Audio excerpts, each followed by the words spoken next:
Hey, good morning, everybody. Welcome into an edition of Chaos Theory on Texas Sports Unfiltered on this wonderful May 19th, 2015. You are listening to us on Spotify, YouTube, perhaps Spotify. I don't know if it's Spotify right off the rip. It's the podcast will be back on Spotify. But anyways, YouTube, Twitter, Facebook, Twitch, all those platforms, those wonderful platforms. That is how you're listening to Texas Sports Unfiltered right now. And make sure you like the video after everything's done with. And yes, it is not Bucky and BK. It is bada bing, bada boom, Adam and Ronnie. That's right. Ronnie is with us this weekend or this Monday. After a wonderful weekend on the golf courses, Rodney got lost again. Ladies and gentlemen, my partner in crime, Ronnie Rodriguez. You're looking a little tan, my dude. I went out and played 9 holes on Saturday morning. So I was out and, you know, just kind of soaking up, sun-kissed. Is that what the women say? They got sun-kissed. I don't know. That's what they say. I don't know what you are. Man, I'm just flat-ass sunburnt is what I just get burnt. You don't put lotion on? I forget. I always forget. You know, I get over there and I smell it because everybody else has it on. You know, I just need to put some in my bag. I'm the same damn way. Yeah. And people will, and like my skin is very pale, if you can't tell. And people will be like, "Wags, you're burning, dude. You're a lobster already, man." And I'm like, "Oh yeah, I'm good. I gotta get a base. I gotta get a good base first, bro. Yeah. I gotta burn first, man." First layer. We were in Costa Rica, and I neglected to put any. We were going on a fishing trip, and I didn't know that we were going all the way out to fucking Nicaragua, right? For the fishing trip, right? We were going into another country, dude. And so we're going into the uncharted waters, and I'm sitting here looking like Pirates of the Caribbean Jack Sparrow, dude. I got my legs dipping into the coral sea. Bum bum bum bum bum bum bum bum bum bum bum bum bum. Yeah, I got Peter Jackson's music all going through my damn head here, and I'm just getting crispy, dude. No rum to chill me out or nothing, bro. I am absolutely frying. We get back to the beach in Costa Rica, and I've tried to put sunblock on at this point, but it to no avail, right? Because the sun had already done its damage. So I have my shirt off, but I'm trying to drape it over like all the bad sunspots, man. Oh yeah, I like somebody that would have gotten stranded from the island or whatever. I made it so dramatic, dude. It was great. Good morning, everybody. Welcome into a great edition of Chaos Theory here. The thing about it is, we're kind of joking around about that, but it's extremely important that you put that stuff on. Oh, 100%. But and I don't know about you, dude, but like, my wife has a ton of perfumes, and I love, they smell great or anything, but it's the smell of the Panama Jack, or what is it, Hawaiian Tropic? The smell. Yeah, but it's just that smell of the lotion, like the cocoa vanilla, like copper tone. It is copper tone. Copper tone. Any type coconut. Of you want to. I don't know I don't know what brand makes it, but it smells delicious. Coconut flavor is the one. That's what I'm trying. Coconut flavor is the one that's really, really smells good when you have that on. But no, I didn't put it on the vanilla blend. Yeah, well, and they make it easy now because you can like spray it on. Yeah, you remember you used to have to. Yeah, but the spray the spray lotion stuff don't work that well. I agree. Yeah, I just there's lots of times. I mean, I've gone through phases where I like putting burn lotion on, even if I'm not going outside, just for the smell. It's like I want to smell good. I could just take a bath. I've got a great shower now. Thank you, Mike McCall. But yeah, I didn't put it on. So I'm a little. So what's worse for you? Because windburn, to me, freaking sucks. I've had windburn before from being on the mountain, it's like snowburn or just from going snowboarding, man. That sucks. There's no aloe you can put on it, right? Like you're kissed. You're absolutely kissed. Windburn, in my experience, has been worse than sunburn. Yeah, I agree. A real bad sunburn, times that I've gotten really, really sunburnt, really bad. Then it just like, I don't know if it like dries you out or dehydrates you or what it does, but you just feel, other than the pain, and then sleeping sucks, taking a shower sucks, but you just feel fatigued. Yeah, I think it's literally sucking liquids out of you, and you're just in a horrible mood. And then the shit starts peeling. and it's like, oh my God, you've got skin falling out of your clothes, and it doesn't stop falling. I know. Well, we got a lot to cover. We had 2 Game 7s yesterday, and we had some news on Saturday too, and Friday some news broke for Orioles fans. You guys, where do you want to go first? First of all, welcome in everybody. If you guys are just late to get into the party here, yes, don't change your radio dial, don't adjust your cameras. It is Wags and Rodney Rodriguez. Double R. You can find us on Twitter. I'm at Not the Fake Wags on Twitter and the /Xverse. And InstaFace, I'm the Wagner Wire. And then my partner in crime is the Rodney R on Twitter and Brand X. And then on InstaFace, he is the _ Rodney R. Make sure you hit us up on that coded text line if you're out and about. 512-222-9328 is the lottery numbers. Again, 512-222-9328 are your lottery numbers to dial us up and chat with us on the Coda text line. We see your all's beautiful faces in the YouTube chat channel already. Make sure you continue to hit us up and like the video after it is all said and done with, and we turn it over to the afternoon blitz. All right, brother, where do you want to go first? And let's do mention Bucky and BK are coming. Bucky and BK are up after us. They're 8 to 10. They're going to be doing a show out of the saddle today, so that's where we are kind of flipping things around. Yeah. They're at Falcon Head for the 2nd annual Ricky Williams Celebrity Golf Scramble. Yeah, it'd be nice to get out there for that one too, right? They're just doing back-to-back, like book ending the weekend with golf events, man. Golf, yeah. You go to Barton Creek, and then you got the Mullet Open, and today Falcon Head. By the way, Mullet Open, great. You know the fun thing about those Wags, and we'll get to sports here in just a minute, is that when we get to be out and about, and you and I will be out and about again on Wednesday. We're going to St. Patrick. Oh, yeah. St. Patrick, baby. As Bob Cole announces this, Rodney and Wags will be out at St. Patrick there talking to Jay. Yeah. You can park right at the front door. We'll be doing our dine and dash, not dine and dash. We'll be doing our dining out there with we might have to dash. I don't know. Actually, you'll be okay. You're going to be constipated first, and then the floodgates will open. If I remember correctly. Well, I was telling my wife about this little deal that we're doing, and it's perfect timing, like I mentioned to you guys on text yesterday, because I'll be driving Friday afternoon, so I need all of Thursday to get cleaned out. So it's actually perfect timing to get this done. But Mullet Open, great we get to meet the folks that watch it and listen to the show all the time. Yeah, I want to say one thing. Like, I was in the midst of getting ready to do some shaking, handshaking and everything. And then something happened to where Jordan was single. So I had to rush up and jump back on the hook here and start talking. But I did get a chance to meet, a few people. Ben John, we met the coach. We met our coach, Ben Johnson. But yeah, I do want to apologize. I intended on seeing, a whole bunch of other people in shaking hands, but everybody started taking off for the tournament before I actually got off the air. So thank everybody for coming out and supporting Bucky's 24th Mullet Open. Another fantastic year for that. And look, man, that's kind of the reason, the reason for the season, for lack of the better terms, man. But look, everybody's out here to support each other, man. That's what Austin makes. It's one of the best family locations out there that I've been.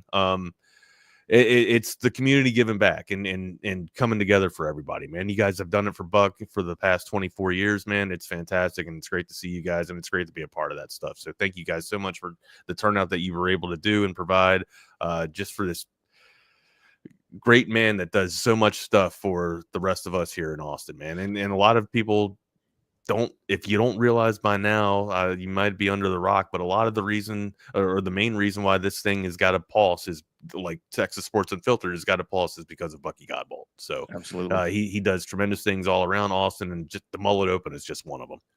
Yeah, this is a guy that and very humble guy, and just a very approachable guy. I mean, it's a lot of fun to watch him, especially at the Mullet Open. But this is any time that you've got Bucky out like that, to just watch him.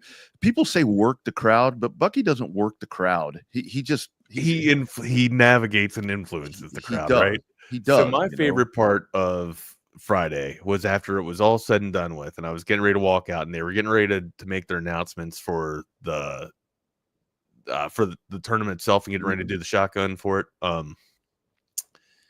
Bucky is just chilling.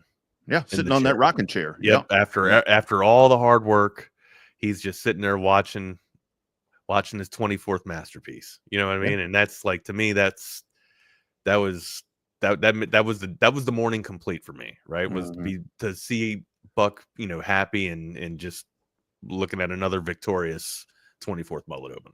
Yeah, he mentioned to me, he said, 25, man, 25. I don't know about from here. I'm like, yeah, right.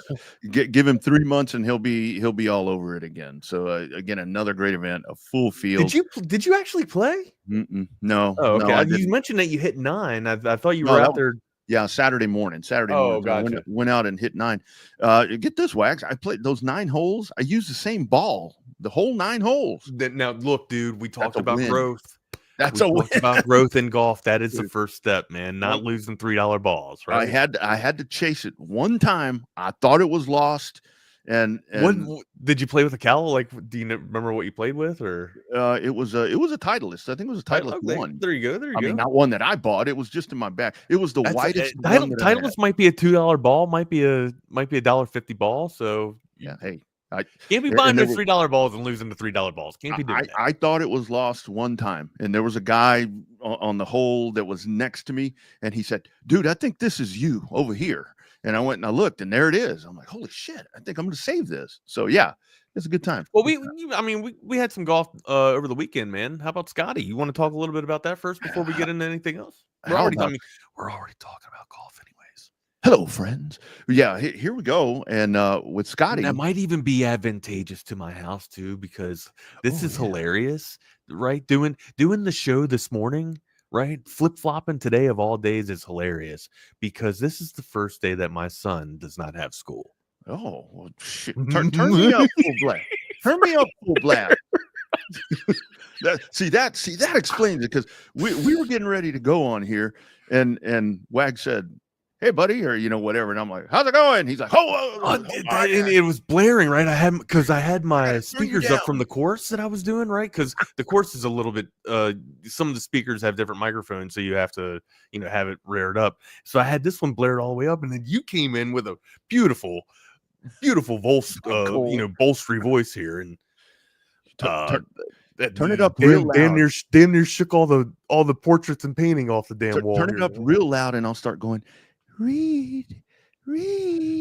No, then we'll have to. Then everybody's going to be adjusting their volumes. But anyways, yeah, dude. Let's talk about the let's talk about the PGA Championship. Scottie Scheffler, man. It's you look up on Saturday and he's there. He's on the leaderboard. But you're thinking, okay, well maybe this isn't going to be. That Saturday was amazing. Rahm, right? Like that was the story. Mm-hmm. It really was, man. To where, I thought, hey, Johnny Vegas, man, that dude hung in there for pretty damn good while there for him. I remember us talking about a little bit about that on Friday, or you guys talking a little bit about that on Friday when I was coming in there, and he hung around for the most part, but then Scheffler taking care of business, baby. He did, and I didn't. I'm sure they talked about this. I had racing going on. We had Indy 500 qualifying. I had the Game 7 was on with hoops. So the volumes were kind of all whatever. I didn't know until afterwards that I think I saw somewhere about Rory's driver being deemed not illegal. No, wasn't that Scott? I thought that was Scheffler's driver. Both of them. Yeah. Scottie too. I didn't know Rory's failed. Yeah, Rory's failed, and then I saw that Scottie was hitting with a new driver after he failed, and I was just like, Jesus, all right, here we go. And see, I didn't know that part because I'm watching the front 9, and I'm like, man, what happened? This dude hung over? What's going on here? Because he was, it got to within one. It got to within one shot there, and I'm thinking, man, this is gonna be a little. Patrick, it was both, bro. Yeah, it was both. Yeah, Rory also, but yeah, so. But then, what can you say? There's, you can stack things against this guy, but he is truly. I was telling my wife yesterday. I said this guy is truly the best player in the world on the course. But dude, you know what I started singing yesterday as I was watching this? I was in just kind of like in my vibe. I was just like, Scottie doesn't know that he's winning again because he's unconscious on the court. Just making stupid rhymes up from Euro. Remember Euro Trip? Yeah, Scottie Scheffler's he's in a zone, bro. He is absolutely in a zone, man. Maybe he's kind of he's been a little bit of a slump though, right? Throughout the past couple of months, or I think he started the year a little hot and then went into a little bit of a lull. But maybe he's waking up. Maybe that summer sweater is about to come out, huh? Maybe the summer sweater, the summer bear is about to come out. Yeah. Well, and We got then the golden bear. Now we got Scottie Summer Bear, huh? Summer Bear. So I mean, and Scottie, obviously he says that the problem wasn't the driver, it was his swing, which his swing looks pretty damn masterful, no matter what. So even if there was something wrong with his swing, it looked good this weekend. Yeah. With the new driver, he had 13 of 14 fairways, in that final round with that TaylorMade. So there you go. So he overcomes that. What he was I didn't know who his clubs were or who was sponsored by. Is he a TaylorMade dude? Yeah. Yeah. What do you play with? Right now, mine are, man, I got a newer set of Top Flights. Yeah, I got it, bro. Don't knock the Top Flights. That was my first set. That was my first set of clubs. It's and it's one of those things to where it doesn't have, it's got the fairway wood, it's got a hybrid, and then the irons start, I think, at 6. So I've actually gone with my old set of irons and threw my 4 and my 5 in my bag. I mean, I'm over here talking like, well, a certain distance I got to use. No, I mean, well, that's, dude. So my first bag, it was an assorted bag, right? And I got I got my brother-in-law's bag by trading him a PlayStation 2, right? And this was after like the Xbox 360 was out already, and the PlayStation 2 was, I mean, it probably had been not discontinued, but it wasn't the hottest item, or it wasn't, the top of the line for about a year and a half. And I was just like, yeah. I mean, I got an Xbox 360. I'll go ahead and trade you this. It was a mixed max bag of clubs, or a mixed match bag of clubs. And then my second set, the set I have now, and by the way, before you play, or before you get your other set, I think you should play that's like there's 50 to 100 rounds with your set of clubs, with your first set of clubs. I think that's the old adage, right? I was around there, so I was just like, all right, let me upgrade. So I bought my father-in-law's old clubs, his Callaway clubs, which I got in perfect, great shape, right? Used clubs for sure, but I got them at a very discounted rate. All of them and the bag for about $200. Now the bag got, busted up on the way back from Hawaii, but when I used to live in Hawaii, it got ripped up in some type of shit. So and our packing stuff kind of pissed me off a little bit. So I had to buy a new bag. So I got Callaway clubs and a Nike bag. So yeah, well, so the other set of clubs that I have, and the same thing, mismatch set. I mean, I got them, Wags. I got them used at a pawn shop in 1997. So that's what I had been swinging around with. I had a new Wilson driver. 1997 irons. Yeah. See, so I threw the 4 and the 5 iron in there, and I'm like, I probably had to just find a moderately priced 4 and 5 iron if I want to complete the set out. But that was the main thing, to where it's like I didn't want to get my hands on new clubs and think, okay, now I'm going to be a badass golfer. See, here's the thing, though, right? If you do go out and spend that money on a club, don't you feel like you're kind of stuck? You're enticing yourself to play, like you have to justify getting the clubs, so you have to be out there. And by the way, I am looking to do more outdoor activities. Double R, I've mentioned, like, you and I going on bike rides, when you get a chance. I'm throwing this out here to our lovely family of Texas Sports Unfiltered, right? It was so great to meet you guys on Friday. I would love if you guys ever want to go out and play, like a scramble or whatever. Absolutely. Hit us up. Hit me up on the, I'm sure I sit here and joke about, hibernating into the studio all the time. It's true. I don't leave that, but give me a reason to leave, guys. Let me come out and mingle amongst the family of TSU, and let's go play some golf, guys. And I'll tell you, the other good part about that is, so I went out. You think I'm bullshitting? Call me out on my bluff. Seriously, call me out on my bluff. Seriously, get me out of the house. I was talking to, I think the coach was mentioning, that he's newer to golf. He kind of planted the seed. He was just like, yeah, dude, let's get out here and do it. Now he's on the West Coast still, so yeah. So it's one of those things. I went out Saturday, and by the time I got back, it was early. I think I had, I'm not going to say where I went because I was breaking the rules here. Apparently, I had a beer on the course. It said no alcohol allowed. I didn't know. I took some, but I had to have one because I had them with me. What is it? What's that old denial, or what? I can't remember the old adage. Well, so And it's something as ignorance is innocence. Yeah, Something like that. Yeah, so that's what I did. Luckily, nobody saw, but I'm sure they probably heard the can open, and they were probably sure that wasn't an OLIPOP. But anyway, so I do that. I have Gatorade, whatever, play, and get back home. I jumped on the scale. Hell, I sweated off 2 pounds out there playing 9 holes because it was damn. So Are damn you in your spin classes yet? I'm not even doing any of that anymore, man. I'm just trying to move around a little bit more. You ain't even got time to do spin classes. Eating better. Rob, I'll buy the beer. You want to get out on the links, man? I'll buy the beer for sure. Yeah, absolutely. So yeah, hit us up because I need to swing. I need to practice. So anyway, Wax, I don't know if you know this, and we can finish off the PGA. Did you just call me Tony Finau? Tony Finau hit a couple of really good shots yesterday. Did you just call me Tony Finau? I thought you just called me. I may have. I don't Tony Finau. Tony. Do you know? Look at you pulling some hip hop right like there. That. Look at me, R&B. Man. That's what I'm saying. Do you know about the driving range in Round Rock on Green Lawn? You ever been over there? I do not know about that. Oh, dude, this thing. You about to enlighten me here? It's on Green Lawn. You can't miss it. I think it's called the driving range at Round Rock or something like that. You go rolling up in there. They've got the chipping and putting spot over there. Then they've got where you can drive your irons or hit your irons, and you go over to the driver's side. Have we talked? Have we even talked to them? No, I didn't know it existed until Saturday. My Mother's Day card right here that I didn't send. Oh my God! Come on, Wags. Huh? Son of the year. I'm about ready to write notes on my Mother's Day card. Yeah, so that happened to me one time where I forgot to give my dad his Father's Day card. Oh my God, I gotta call my mom. Well, it's too late now. It passed. Well, I mean, I wished her Mother's Day on Mother's Day. The thrill is gone. I wished her Happy Mother's Day on Mother's Day, but I mean, I forgot to send a fucking card. Oh man, it happened. Oh. Yeah, so I forgot to give my dad a Father's Day card. Well, I've continually forgotten, but one year, I had the card, and then I just rolled it over to the next year. So there you go. Just put it away. Just put it. One thing's for sure: if you give her that card next year, probably none of her friends will have a card like that one because that particular Hallmark moment will have moved on by then.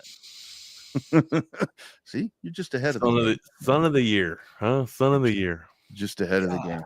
But yeah, man, John Rahm with a hell of a run right there at the end of that. But it's just Scottie and everybody's chasing. Everybody's just chasing him, and not really gaining ground because he's just that good, man. It's must. You know who else is that good?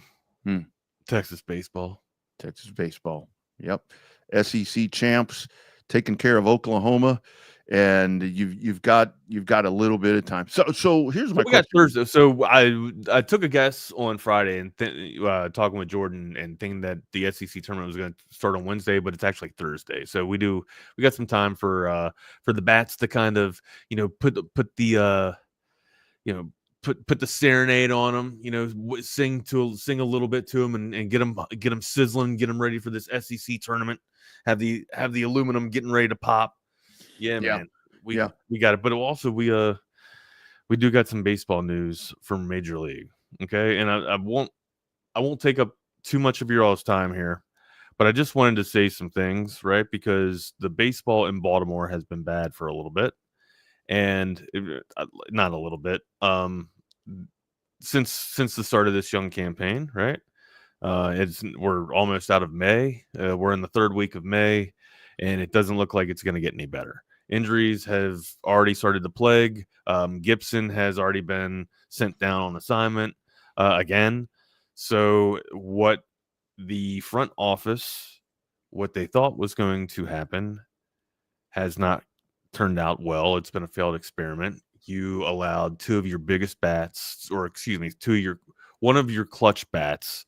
Yeah, you can say biggest bats. McCann and Tony Santander, they both walked as well. And then also one of the best arms in the American League last year, Corbin Burns, he was not retained. That's the one I can't believe. It's been a wild ride. Like nothing was done in the offseason to address the rotation, and the lumber got a little bit weaker in my opinion. Right now, look, you have a lot of young talent on this squad that had to find holes and had to look for ways to come up and play Major League Ball at the show, but there's just not any arms, right? And we all know that this game. Hey, what's up, Mark? Mark and Marcy. What's up, guys? Marcy, I think that's Marcy. But Marcy. we all know this game well enough. We've been around it well enough to know that you need the arms to put the rings on the finger, right? Without the arms, nothing gets on the finger.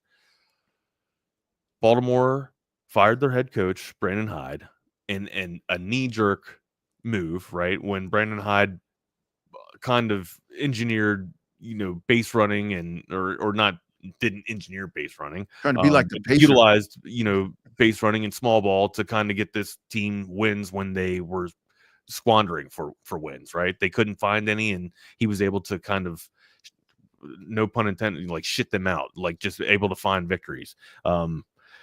Very, very good managing skills in close ball games. His record would indicate that with the Orioles. And then, Mike Elias, his failure and front office's failure. Mike Elias is the GM of the Baltimore Orioles, and the failure to go out and make moves is starting to show, or it's been showing in this regular season, right? In this campaign.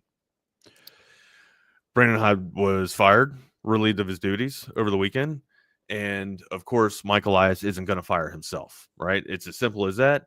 But Brandon Hyde will be in the back coaching as a skipper in Major League Baseball within no time. One of the best minds that I've seen so far. Oates was fantastic, but he wasn't young, right? And we all know that we all know that people rally around youth and young talent, but sometimes you need that old veteran, that wily veteran, right? But it was nice to have a good youthful manager right here with Brandon Hyde. It just sucks, man. It just absolutely fucking sucks. And now we're gonna be sitting here at mid season form at the bottom of the barrel, basically. So it just sucks. It's so hard. Bring Ripken out of retirement, yeah. To me, there's two, but you do still have Melanie Newman. That's a great point right there from DJ. Melanie Newman on the call of the games. You can't go wrong with that. But how many times have we talked about it with smaller market baseball? I like Ben McDonald's call, actually. Yeah, there you go. When you get into Brown and McDonald are some of the best. Well, in my opinion, of course, Jim Palmer too, being able to talk baseball. Orioles got a good thing, at least. They have good analysts and good personality. So there you go. Yeah, I guess that's a saving grace. I don't know. It's like the Astros. I love the Astros broadcast. With it sucked being an Orioles fan over the weekend. That's all. Julia, great trio right there. But it's small market baseball, and there's financial constraints there. You can only spend, because that's the thing for Baltimore. I didn't like seeing Showalter go either. So I mean, I just thought I don't know, but Showalter's move had to be made. This did not have to be made. Like, this was a knee-jerk reaction. Mike Elias is at fault for it. That's what I wanted to get off my chest. And it's with Baltimore, they're not really in a position to where you can make a move. One, hold on to what I would call a Red Sox, Dodger, Yankee type of guy. You're not going to be able to hold on to that kind of player because they're going to get why? Because of the money. Because of the money. Baseball's got FU money and they got new ownership, right? So Ambrose isn't there. So that's why I was a little optimistic. But you could be onto something. They don't. Yeah. They don't have the money to retain the marquee Aaron Judge type of dude, right? Yeah, because I think a lot of this, and I think obviously I would hope that these guys want to win World Series titles. But when you get in a situation where it's okay, do I want to be a Dodger? Let's say the teams are equal. Do I want to be a Dodger? Do I want to be in Baltimore? I mean, and no offense to Baltimore. No, I know, but I understand what you like. Do you want to live in Baltimore? Like, I get that. But I would also think like an enticing feature would be ownership, right? Mm-hmm. And there is new ownership with the Baltimore Orioles, but you can see that some work has to be done in the front office. I'll say that with Mike Elias. Now, look, I don't want to give Mike Elias a lot of shit because things were like, he's since he's been there since 2020, things have been decent, right? But I just again, a failed off season it's showing now in the regular season, and we were kind of scratching our eyebrows at the lack of moves for Baltimore. Like, what do you get? What's going on here? We're in prime position to contend again and get back into this thing. After posting one of the best seasons in baseball, or best records in baseball, best seasons in baseball for the Orioles in a long time, and then they're just it seems like they're content with going back to mediocrity. So it just, I don't know, it's frustrating. So probably be talking a lot of Rangers baseball and Astros baseball this year. And you know, we're so hard for the Orioles, for Baltimore, is in you play in that division. You know, I mean, we talked about how bad you're going to get battered in the East, right? Central's actually playing phenomenal right now for the AL in terms of division talk, but the AL East, it's usually the black and blue division. You're going to get battered in there. And this is why you need pitching, because they got so many marquee hitters in that division, home run hitters, guys that you want to build your club around. If you don't have pitching to kind of like, I guess, remedy the solution of all the hitting, because they're take a tour around the AL East. They're hitters' ballparks, right?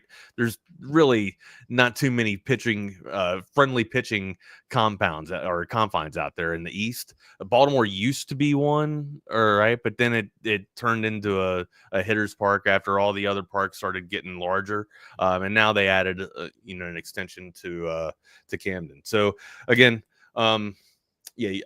I don't want to beat the dead horse, but you need arms. You failed to do that, and that's why Brendan Hyde's no longer the manager. Hook a Mark, we see you. That was Marcy. Marcy, I apologize. Marcy, man. I saw the hearts. I saw the hearts. I'm like, I hope that's Marcy. I mean, we love Mark too, but with two hearts, I was really hoping that was Marcy.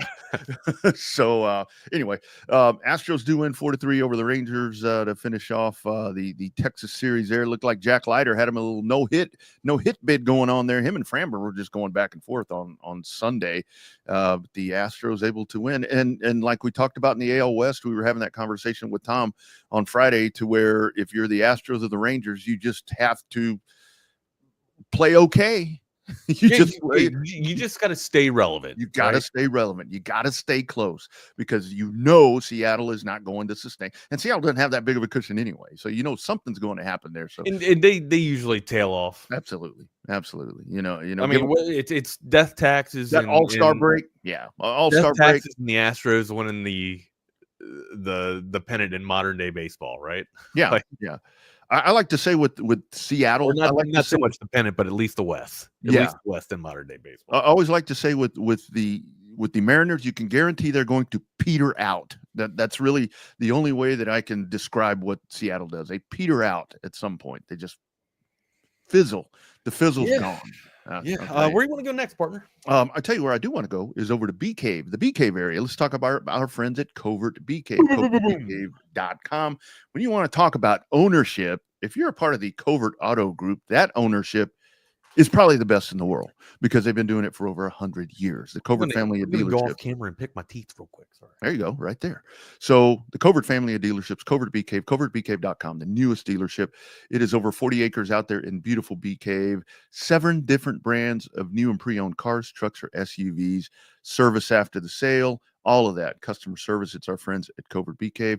Take a look at what is the excellence of Covert Bee Cave. They treat you like family. My husband and I have bought several vehicles from the Coverts over the years, and it's always just been easy and effortless. By the time we walk into the dealership, paperwork's ready and we're ready to buy. I walked in, literally signed a couple of things, and I was 10 minutes in and out. They just take care of everything. I personally feel like people took care of me. I feel like as they're taking care of me, if they take care of other people that I know, it's just that much of a plus. Covert, born and raised in Austin, where you are always treated like family. Thanks, Hayden. Thanks, Dan. CovertBeeCave.com. Nobody beats a Covert deal. Not now, not ever.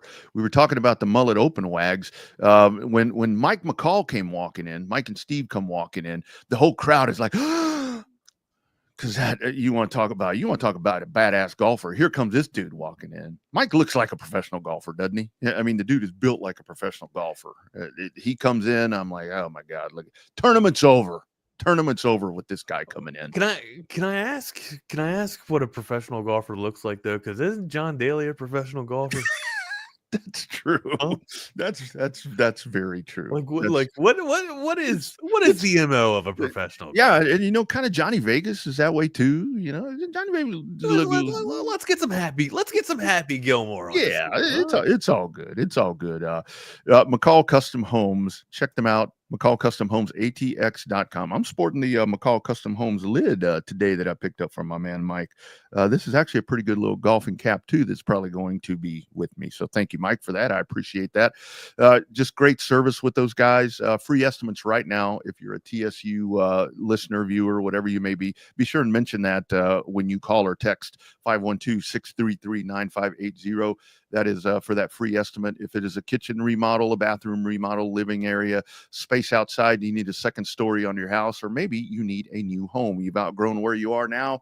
It is our friends at McCall Custom Homes. Over 40 years, father-son team right here, and they continue to do it right. I'm a proud McCall Custom Homes customer myself. McCall Custom Homes, building value into your home. It is McCall Custom Homes. And we would be remiss if we didn't mention our good friend Tom McKay and Audio Visual Consultations. You heard his golden voice there on Friday, and you can get his golden experience. Well, that sounds a little weird. You can get the golden touch. That sounds weird. Yeah. You can get the golden consultation. There you go. Audio Visual Consultations.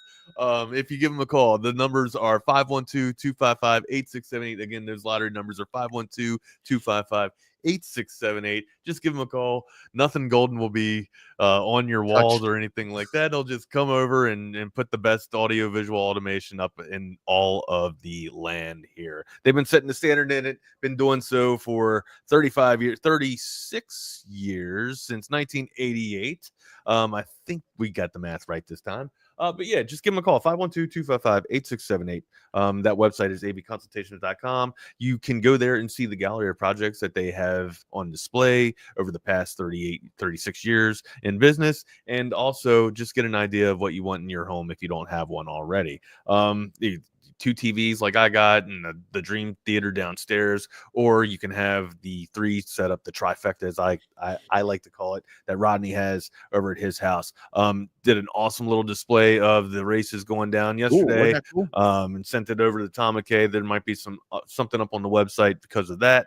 But anyways, just give him a call. Get your the home of your dreams, man, the setup of your dreams. 512-255-8678. It's avconsultations.com. Yeah, man, we had the all-star race going on the main board over there, and then we were riding with a total of 8 cars all at one time. Yeah, you had a busy weekend, my dude. You had Indy going on too. We got F1 we need to talk about. How about after some sizzling few weekends from McLaren, Verstappen back in the news.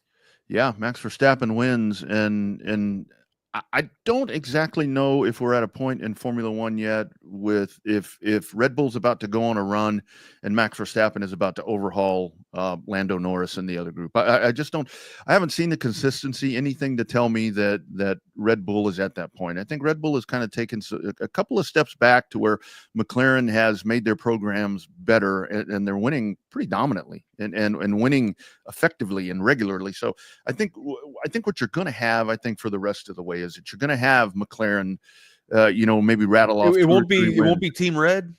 No, Team Red, I think, is still about a year and a half off, I think, to where trying to get the cohesiveness right there, trying to get Lewis Hamilton acclimated. Some synergy, right? Yeah. They're still kind of stepping on themselves a little bit right there, trying to work on what they're doing. And those of you guys that might have been under the rock for F1, Lewis Hamilton is no longer with Mercedes. He is over at the Team Red at Ferrari. Yeah. I think what's probably going to happen here is by the time Ferrari gets ready to become more relevant, to kind of get to a point where McLaren was last year, one of two things are going to happen. It's either going to be that Red Bull has massively fallen behind with Max Verstappen, or McLaren has taken steps back and Red Bull has exceeded them. I don't see Red Bull taking any steps back. I don't think so either. But I think in a perfect world, if you could get Red Bull, McLaren, and Ferrari all hitting the way the top 2 are right now, you'd have some really good racing. But I just don't. I don't think you can get 3 teams dominating like that. I'm just glad that you have a little bit of parity right now, and it is Max back to victory. Let's do what we can to get ourselves around Vegas for the Vegas Grand Prix. Is that what they Ooh, call it? The Grand man. Prix in Vegas? I have heard, yeah. I have heard just from different people that you may not want to be around there. That is just so What danger? Like no, safety, just safety issues or just cluster F, pain in the ass. I would think that it would be like a really good event to experience, right? It Unless you would. like have a problem with crowded places. I think the best way to experience that, especially if you're going to spend that much money and you're at a Formula One race, is get yourself in one of those badass hotels. Because remember, you can only see part of the course. Get yourself in one of them badass hotels. Get a high level and just sit over there on your patio thing and watch it from there. You're not in the mess. The bathroom's right there. I mean, that's how there's something about the the ambiance and the vibe at being still get it up amongst there. the crowd, right? Like don't like Shaq attend all of them?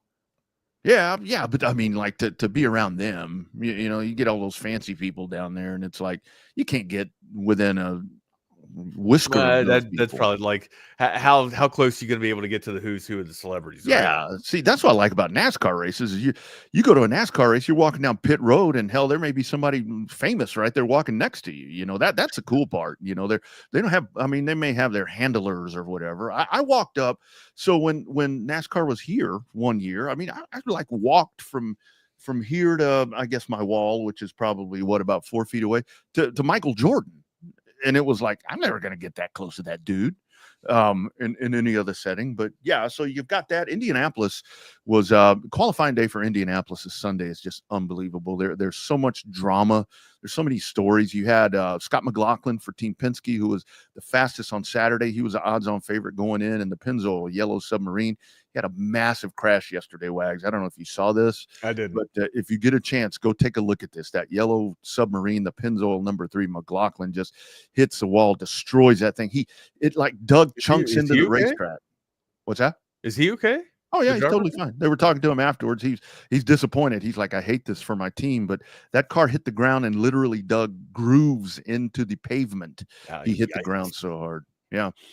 So obviously he wasn't going to win the pole. And then you had a couple of other Penske cars, the Will Power car and then the Joseph Newgarden car that were deemed illegal for illegal body lines in the rear end. So they were disallowed from qualifying for the pole. And then you had Takuma Sato, who is a part-time driver, has won this race twice. Japanese driver, when he shows up, he's just a badass. You want to talk about a ninja? He races one time a year. He comes to Indianapolis. It's like, holy shit, here comes Taku again. So looked like he was going to win the pole, and it ends up being a rookie, Robert Schwartzman. Well, that sounds like a badass racing name, doesn't it? Robert Schwartzman. Any relation to Jason Schwartzman? Maybe. Like me, Rodriguez. We're all related. Oh yeah.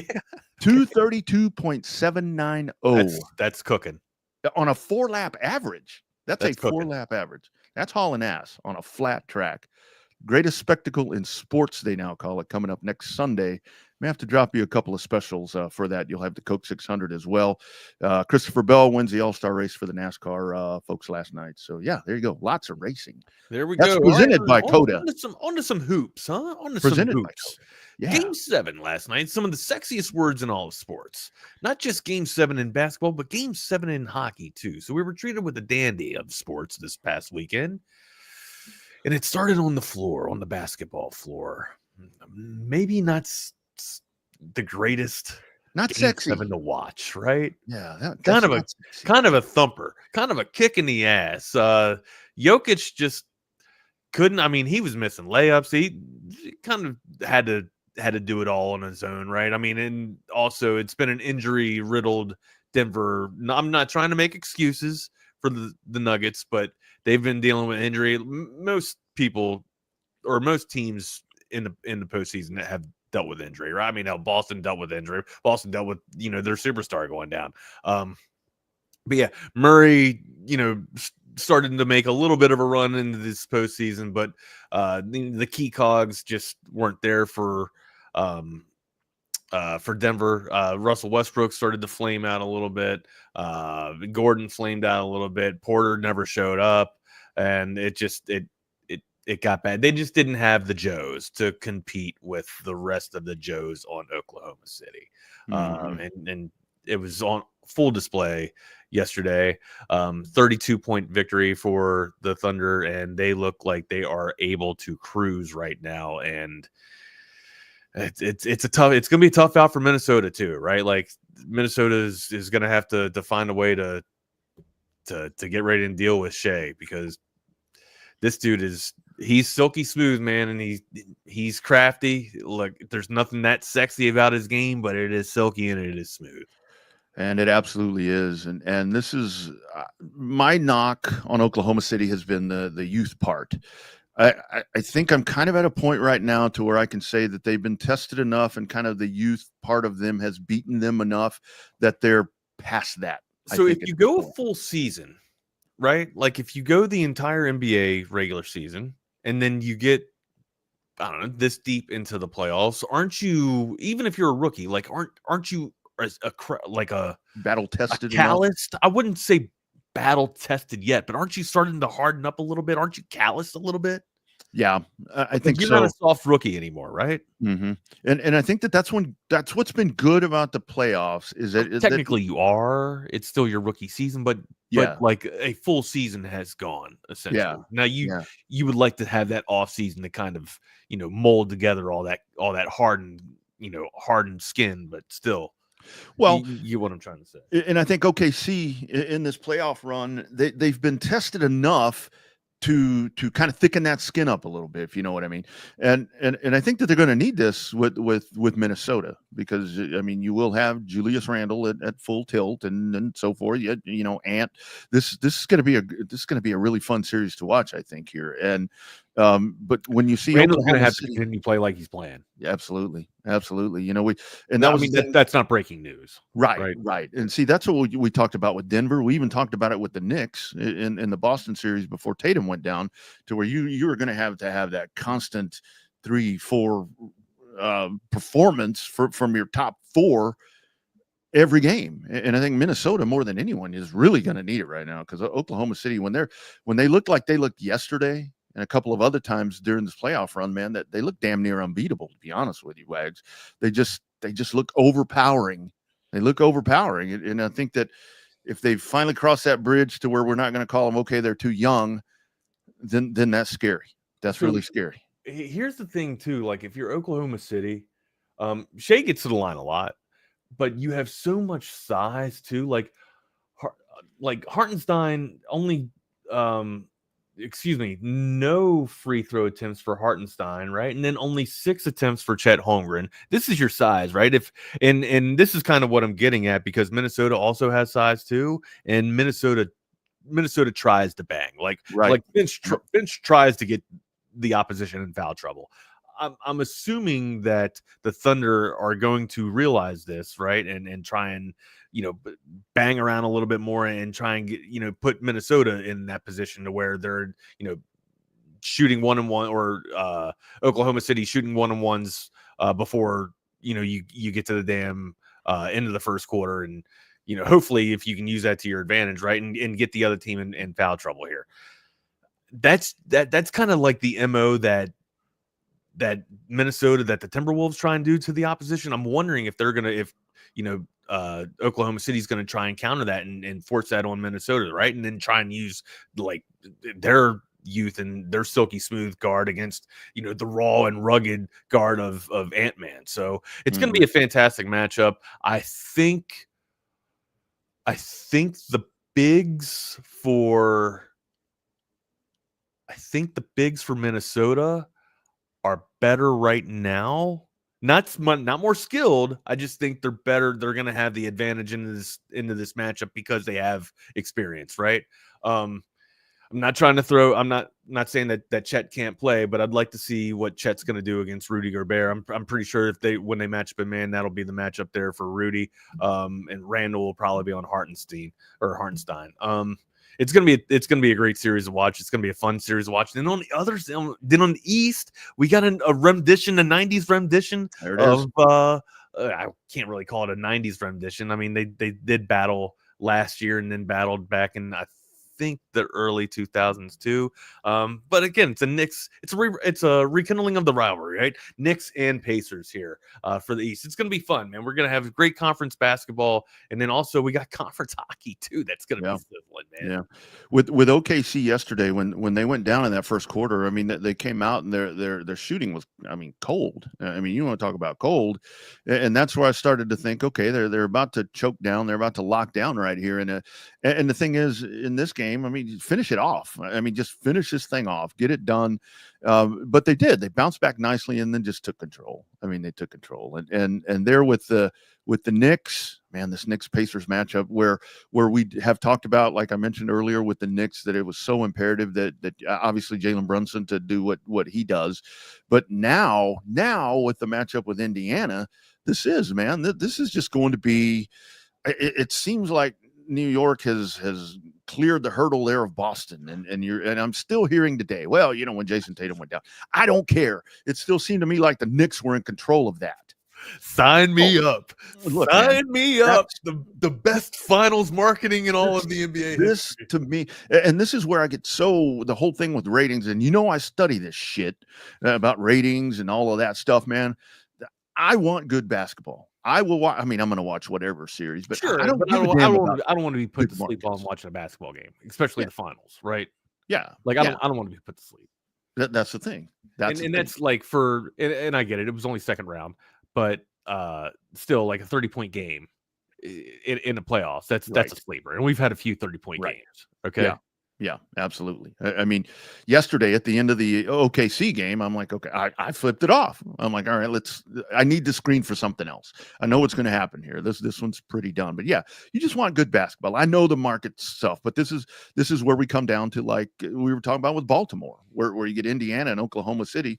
People are going to say, I don't give a shit about those markets. Well, I don't care about the market either. I just want good basketball is what I want, or good baseball, or good football. I don't care. But anyway, good hockey will involve excellent hockey. Dallas Stars advanced. They're moving on to the conference finals again for the second year in a row, and they're fighting a familiar foe, the Edmonton Oilers, who have been catching nothing but flames here. You know, not to be confused with Calgary. But anyways, Edmonton has been playing fantastic, melting the ice down, not with just their offense, but with their defense too, pitching 3 shutouts in a row. And since they surrendered one game after losing to or going down 0-2 to the Kings, but they look like they are in prime form. The pair of Draisaitl and McJesus it doesn't have to be on their shoulders just yet. When you have third line and fourth line scoring, it makes for a championship type of year. And the fun thing is that you're getting third and fourth line scoring from Dallas, from Edmonton, from Florida, from Carolina. Like not so much Carolina. Like Carolina's starting to come on though. Like they started to find themselves a little bit in the Washington series.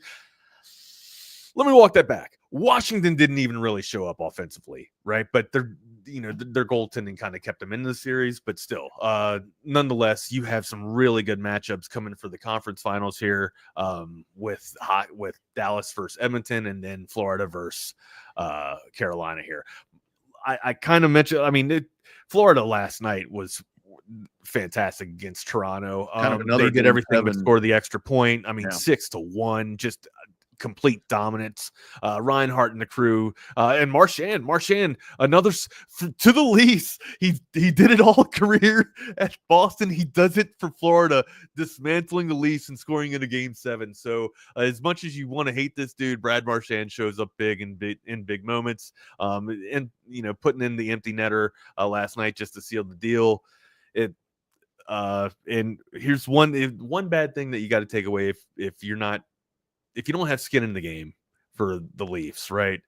If you are a fan of beautiful women, Michaela Detmer, she will no longer be posting nudes because they're not going to be hoisting Lord Stanley. So there you go. There goes that. We had that going for us. Can we get her to be a Maverick fan? Can we convert her to Dallas? Come on.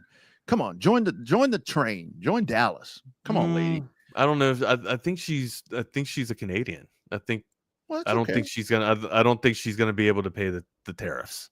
Oh, So, well, maybe, yeah, exactly. I don't think. Maybe I don't Edmonton. think the transfer fee, the exchange free. It's I don't know. just too Bad much. Bad jokes. Well, I'll tell you what. Obviously, I'm more excited about the West because I like Dallas. Florida's hot right now, I though, know. bro. I know, Florida's dude. so I hot. know. And that was another Game 7 snoozer, wasn't it? You know, it was like we got 2 Game 7s on Sunday, and it's like, well, neither one of them was worth a rat's ass. You know, it's like glad I wasn't. Obviously, I was wanted to see what was going to happen in those Game 7s, but I wasn't like centering my day around either one of them, and I'm glad I didn't. But I think for in the Western Conference Final, I think the matchup with McJesus and Miko, I think that's where a new or a casual hockey fan can tune in and just watch those two personalities, just watch their presence and become extremely hooked with what you're about to see in this series. Because like you said, it's a rematch, and with those two, I think it's going to draw a lot of energy, man. I want to know if Johnson's going to be playing, like where Johnson's going to be on the line. Like the lines have kind of been jumbled, right, for Dallas. I'm very interested to see how they're going to, go forward with that, with the pairing of Draisaitl. I'm assuming Draisaitl and McDavid are going to be on the same line like as usual, right? But they're going to get a tough outing from Nugent Hopkins too.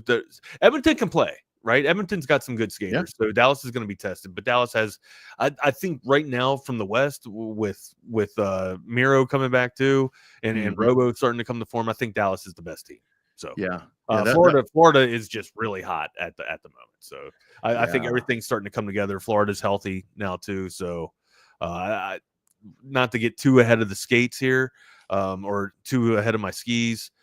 But I think we're going to be seeing I'm hoping that we're going to be seeing a Florida and Dallas final instead of a rematch of Edmonton and Florida. Yeah, I think Dallas, when you add that last piece to the puzzle right there, I think that's what puts Dallas over the top right now. And I do, Dallas, that finals matchup, I don't know, dude.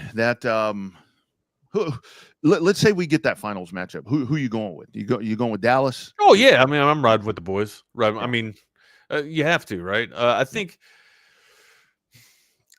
I'm a Washington Capitals fan through and through, right? But being in Austin and looking for pro teams to root for, Dallas is kind of except for football, like it's very hard to be a Cowboys fan. It's just growing up a Giants fan. There's no damn way in hell I could root for the Star.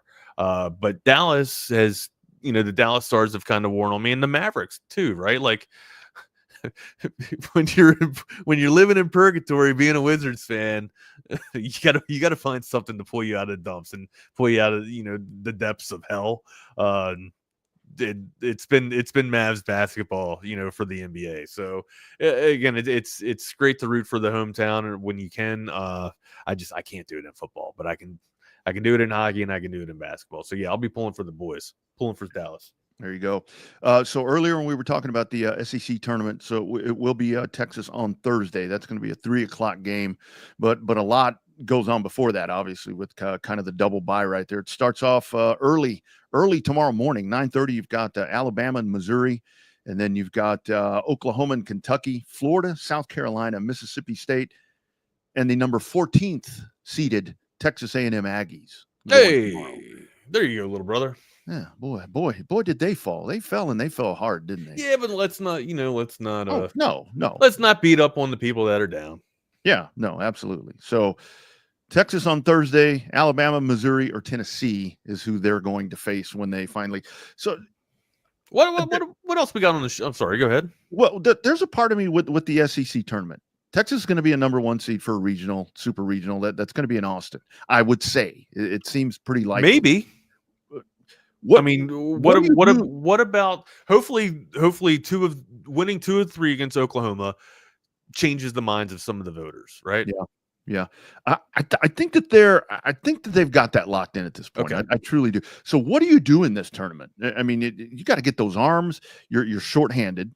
You got to get guys rested. What do you do in this tournament? Do you go out and try to win this tournament? Do you go out and try to win Thursday?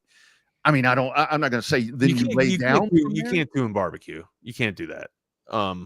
Yeah, and like you know me, Double R. I'm always playing to win. I don't care what the situation is. I don't care if you're trying to rest players. You play to win the game. Not to quote Herm Edwards, but that's my mantra too. Don't do anything half-assed. If you can't go out there and just go through the motions, you're going to be practicing bad habits. That's my opinion. Play to win the damn game. I love Herm Edwards. One of the coolest things that I like that he says when he starts talking about wide receivers in the NFL, where he's like, "I'm like 7-Eleven. I'm open all the time." 7-Eleven, open all the time. Don't forget our friends at 7-Eleven. Yeah, it'll be interesting. I'm sure Mark Pena will be on with Bucky and BK this week. We can get some intel there from him on the thoughts there as we begin SEC baseball tournament action with the number 1 seeded and SEC champion Texas Longhorns. Who'd have thought anything else on the slate before we turn over to the boys? Man, I think we've got everything covered on a loaded Monday. Tomorrow, it's misogynistic Monday, right? May have to carry that over a little bit to Tuesday because I do want to. Boy, Caitlin Clark and Reese. Real quick on this, like Angel Reese had 17 rebounds, but 12 of them were her missed layups. Okay, right. So. Yeah. Let's be real. And then she had a flagrant foul called against Caitlin Clark after going for a ball. It was a ball move.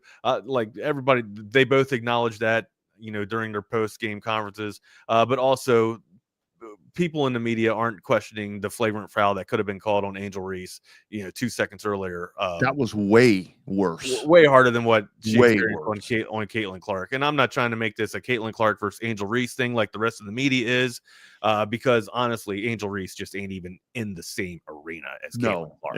And this is Angel Reese is the one that I love Angel Reese because Angel Reese is from Baltimore. Like I'm always going to give the hometown people their flowers and their love, but the mouth is starting to get a little annoying. It is. And a good rivalry is really good. But to me, Caitlin Clark doesn't see this as a rivalry. Caitlin Clark's because it's not. The media is trying to make it a rivalry because it's excellent marketing, right? It's excellent media. They are. It's just not like as much as we want to make it a rivalry, it's just not a rivalry. Yeah, and not it's no slap at Angel Reese. There's just not too many people that can play on Caitlin Clark's level right now. That's exactly right. She's a generational. You hear that thrown around a lot, and what she has done for this league, and I think that's a big. She's hitting shots from the logo, dude. Dude, I consistently. Did you realize? Yes. So yesterday, when the PGA was on, when the PGA Championship was on, I see CBS running ads. They're like, CBS's WNBA coverage begins whenever. I'm like, I didn't know it was going to be on CBS. And this is, this is Caitlin Clark. Maybe it's the trickle down effect from Caitlin Clark. Clark. But you have to give all the ladies credit in doing so and making the sport as big as it is. But you'd like to think that a lot of the sensation has come lately from the ability and the skill set of Caitlin Clark. Yeah, absolutely. And this is Angel Reese that is fueling this fire. So anyway, Caitlin Clark is like, whatever. But again, it's good for basketball. So absolutely, it's good for women's basketball. Head to Falcon Head. Take a look here for the third show in a row. Maybe you guys bring us out there next time. These guys at a golf course. How we doing, what's going on? Women's Sports Unfiltered. How are you guys? Yeah, that's right. On a misogynistic Monday, baby. We're trying to win that award that Bucky's going after. No, I don't want that award. Yes, I do. I want that award. Yes, I changed that up real quick. Pump the brakes. Yeah, I changed that in a hurry. You're right. Buck, I don't know if you heard us, but congratulations Women on another successful mullet open. Media, buddy. I want that award. I don't understand why I haven't been nominated ever for that award. All the wonderful things I talk about the WNBA. I talk about women's soccer. And round shoulders. Yeah, and round shoulder women. They don't. I don't get any flowers from it. Hey, Buck, one more time. Congratulations on a terrific, fantastic 24th mullet open, man. Thank you, guys. Thank you for you're a victim of your own success, buddy. You're a victim of your own success.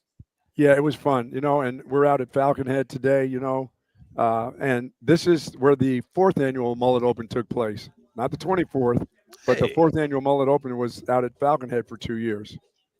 That's awesome. One of the toughest courses that I've played on around our local courses is Falcon Head. It is. It's doesn't play to my slice that well. Oh, it does not. Well, I don't know if there's any course that plays to your slice, Wags, or any of your shots. The ones that Jackie Gleason made up in Caddyshack, or Caddyshack 2 rather, they played on my slice very well. What's up, boys? How we doing? You guys look great. Caddyshack 2? Oh yeah. Caddyshack 2. Yeah, you never saw that one? No. I mean, the first one's a classic, but my people aren't great with sequels, so I usually try to avoid them. But I didn't even know this one existed. You know what? I think one of your own kind there, Jonathan Silverman, I think stars in this one. Silverman. That sounds like one of us. Well, once again, guys, thank you for all your help Friday. It was wonderful. It was a hot son of a gun. No, when I saw some faces come off that course, and boy, they were beat red. Oh man. Yeah, a 6-hour round at 95 degrees will do that to you.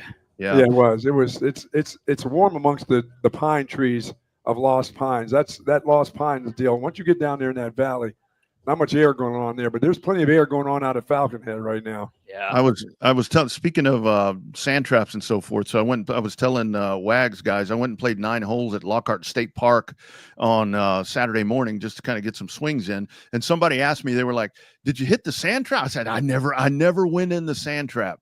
And then I started thinking, well, they don't have any. They don't have any sand traps. But he didn't lose a ball. He didn't lose the ball, guys. We're talking ball. about growth in golf. One ball all day, Buck. One ball. That's awesome, man. That's How about that shit? KD. good job. That's man. a course I need to play at. Heck yeah. Yeah, I was Kevin Dunn that day. One ball. Kevin Dunn. One ball. I'm usually, if I lose less than a ball a hole, it's a solid day. There it is. There it is. So 1 for 18 is incredible. Well done, boys. All right, boys. It is the Ricky Williams celebrity charity golf event out there. I'm sure Ricky's going to stop by and talk to y'all. Yeah. Well, we'll we'll cross our fingers. I've already there? sent the word out to my son at 6 o'clock. Make sure that guy comes by here. We just hope Ricky Williams shows up on time to his own golf event. Yeah. That's the #1 goal for not just us, but for everybody here today. Yes, it's not. Yeah, it's not just for us.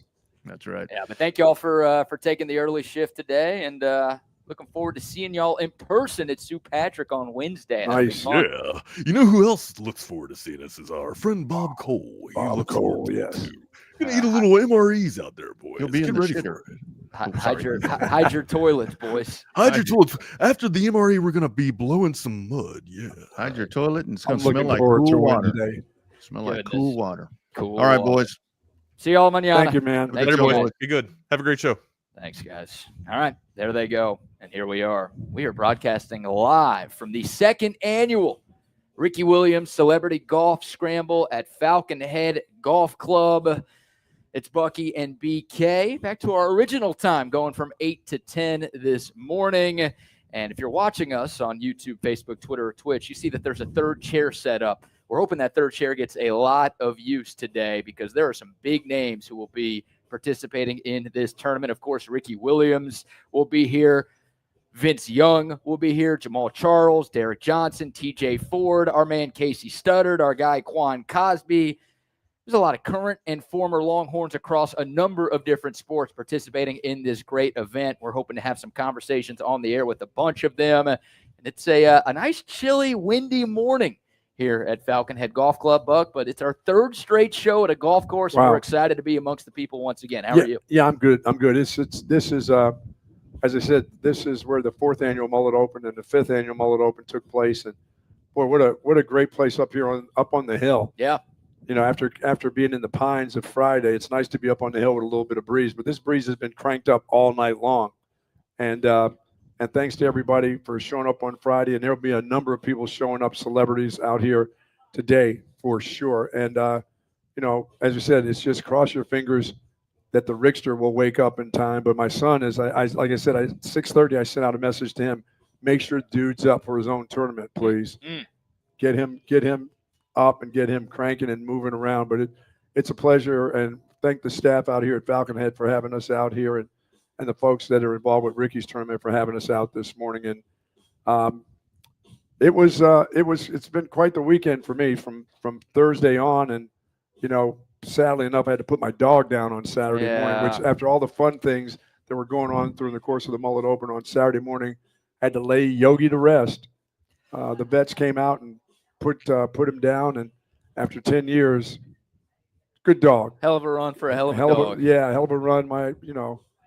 That was one of my favorites. I've had 4 Great Pyrenees. That one was probably the top dog, but it was his time. He was starting to struggle, and my wife is not in town for that. Thank goodness. She was on her way to her mom's house, and you did tell her you were going to do it, right? Well, she thought that instead of me waiting for her to come back, if I could have got the vet out on Saturday, get the vet out there to get it done, because he was really struggling. The heat was starting to do that. His back legs were starting to go, and yeah. She said after a while, it's not about the dog. It ends up being about us. Sure. How long can I make the dog last?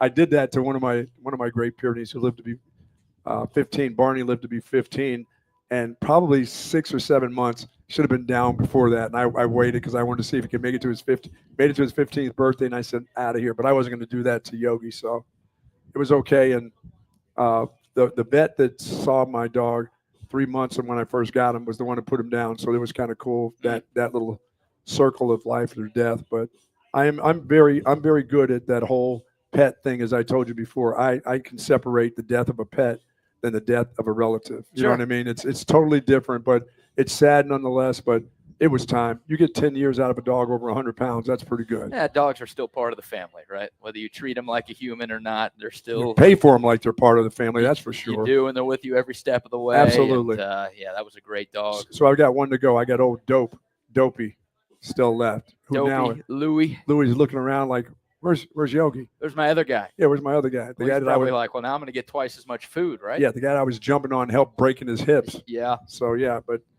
it was good, and my wife was very upset. Yeah. As I told her when she was at the airport, she said she's crying on the plane. Oh no. There's a plane. Of course, she's in the seat. I didn't see any crazy plane stories from the weekend. People were giving her tissues because she's in tears. Since I sent the message, he's gone. That was my message. Oh, he's gone. You should have waited. No, man. She needed to know right away, but it's okay. What a beautiful morning out here. I love this breeze, but it can slow down a little bit. Well, we're not playing today. No. So thank goodness. We don't have to worry about the breeze too much. It feels good for us doing a radio show out Absolutely. here. But for the guys on the course, on some holes it'll help. On some holes it'll be miserable. But I'm sure they'll take it after how hot it was this weekend. Oh, my goodness. It was nice and cool this morning. Boy, was it ever. Good morning to the soldiers at Fort Cavazos, Texas, the soldiers in the state of Texas, and all those that fight for us each and every day.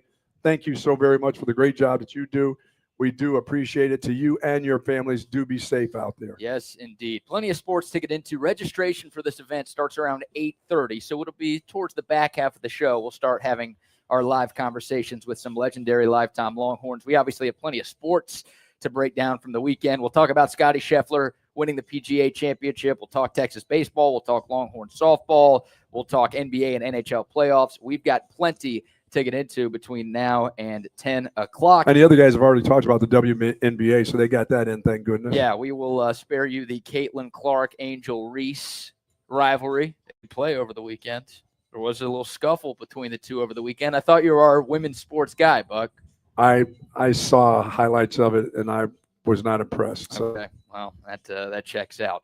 But shout out again to everybody here, Brian and Jess and the whole crew helping to throw this Ricky Williams Celebrity Golf Scramble. Want to mention the beneficiary for this year's and the event. Volunteers. A lot of volunteers out here. A lot of too. volunteers out here bright and early this morning. Appreciate y'all making this possible. And, of course, the beneficiary for this year's tournament, Foster Angels. The mission of Foster Angels is to improve the lives of children in foster care, ensuring each child has their basic needs met. And they also provide life-changing, life-enriching opportunities whenever possible. So shout out to Foster Angels Absolutely. As well.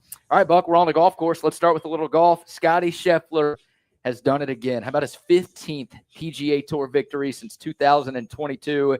His third major, of course, his first career PGA Championship, and he ran away from the field on the back nine yesterday, winning by 5 strokes over Bryson DeChambeau, Davis Riley, and Harris English, who all finished tied for second. It was an interesting final round for Scottie. He had a 4-shot lead going into yesterday. Felt like he was going to cruise to a victory, but he was battling his swing on the front nine, missing everything left. He was actually tied with Jon Rahm at the turn, but then Scottie stayed the course. Jon Rahm completely collapsed, and ultimately Scheffler wins again. Yeah, Jon Rahm couldn't keep the ball in the fairway. Oh, my God. I mean, boy, was he struggling. Any water that was there, he found. Oh, yeah, he did. And Scottie Scheffler, I'm thinking probably that was more like his C- game that he won at the end. But what a tough golf course. I was telling you on Friday how tough that place was. Yeah. Boy, that was slick. You had to really be good in where you left the ball in the fairway and how you approach those greens. And it was amazing because if you go past the green and be on the backside, your chips to the green can roll right off the green. You know, and at Quail Hollow, that was a tough course for those guys. And Scottie Scheffler, like you said, he just it looked like his hand, you know, from the surgery and getting that glass removed, it looked like he was healed. It looked like some mental stuff going on with him towards that, because he was very emotional after the win.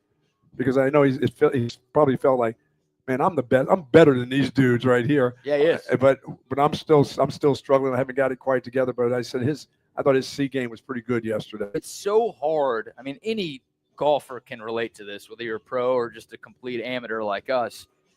It's so hard to change up your swing in the middle of a round. Oh, yeah. Right? Like if something's going wrong, you know something's going wrong, but to diagnose the problem and then to actually fix it. Yeah, it's like changing your putting stroke in the middle of it's just awful. It's tough for us to do that, but when you're playing the lead on the back nine of a major championship with all the pressure on you and all of those people around, like that's got to be even tougher to do.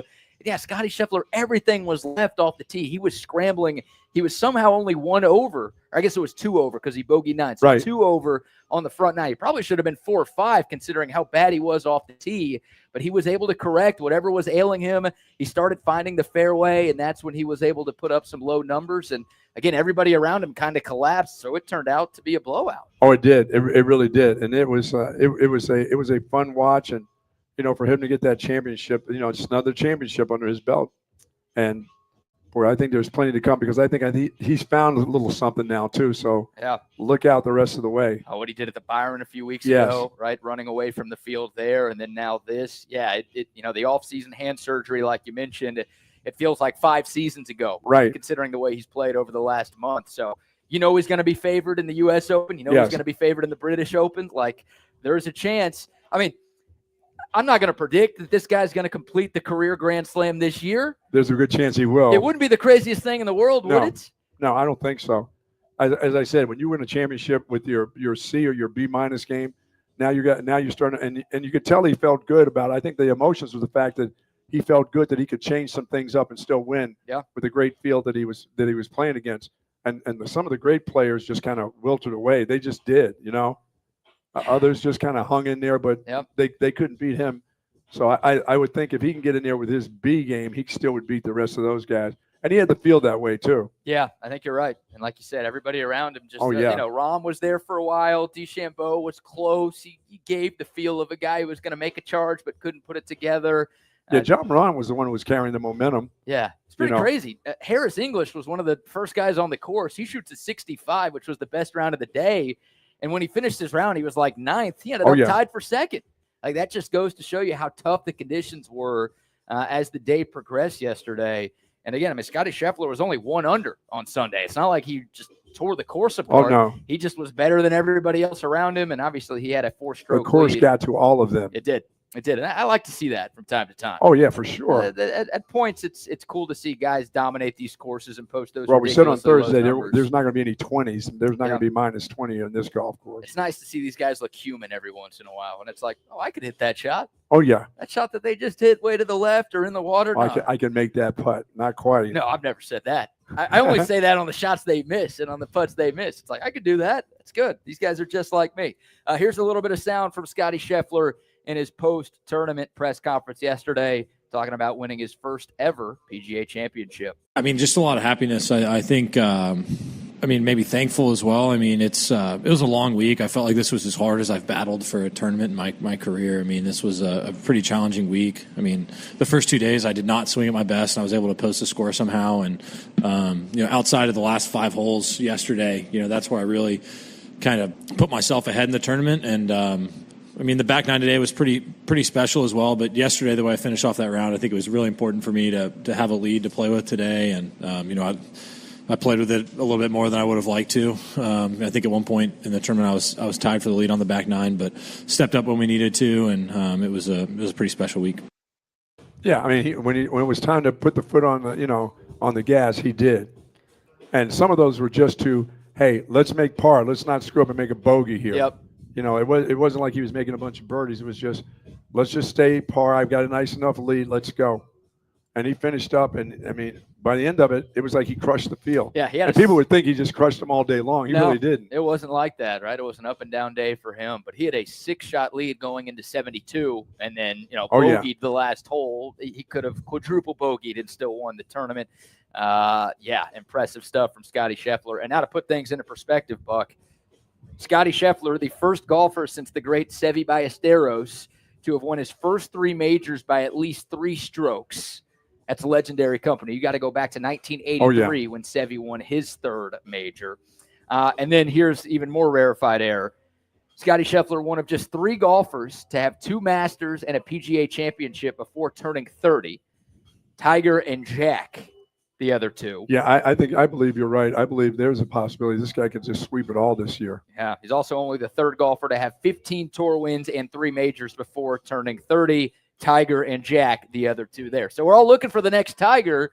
And right now, the guy who's on his way to doing that is lifetime Longhorn Scottie Scheffler. Yeah, we're getting a chance to watch that. I mean, this has been the last 20, 25 years of golf has been incredible for those who have watched golf. I mean, you're seeing the best of the best play right now. And I've been, at a spry, 40 years old that I am. I mean, I've got a chance to see some really great golf. Spry what now? Spry 40. 40 decades? 40 decades, yes. What do you mean spry 40? What are you talking about there? Feeling that way. It's half of that, maybe. Oh, man, yep. And shout out to Johnny Vegas, too. Didn't win the tournament. He was the leader after Thursday, the leader after Friday. He fell off a little bit, but finished tied for 5th. Like, by far, his best finish at a major tournament. And a lot of people just assumed he was going to fall off a cliff this weekend. He stayed in the mix. Then he walked off the cliff. He didn't jump. Well, I mean, he finished top 5. I can't say that's falling off the cliff, right? Like, not at that golf course. Yeah, I mean, he shot 73, 72 on Saturday and Sunday. Again, he wasn't. He did have his day in the sun. He had his couple days where he was right there. Yeah, but proud of him. 2 lifetime Longhorns finishing in the top 5, which was cool. Bo Hostler also finished tied for 19th. So a pretty good showing for a number of different lifetime Longhorns. Jordan Spieth missed the cut. Yeah, his struggles continue. Yeah, you always feel like he's getting a little bit of momentum, and then he gives a performance like this, and then you're worried that it's right back to the same Jordan Spieth. But congrats to Scottie Scheffler. A few more numbers before we move on, Buck. It just doesn't make sense what this guy is doing. He's making a very difficult sport look incredibly easy. The last 4 seasons, Scottie Scheffler has 82 starts. How about 45 top 5 finishes? Wow. More than half of the events he's played in, he's finished in the top 5. He's got 18 wins, 3 majors, 2 Players' Championships, an Olympic gold medal. He's only missed the cut 4 times in those 82 events.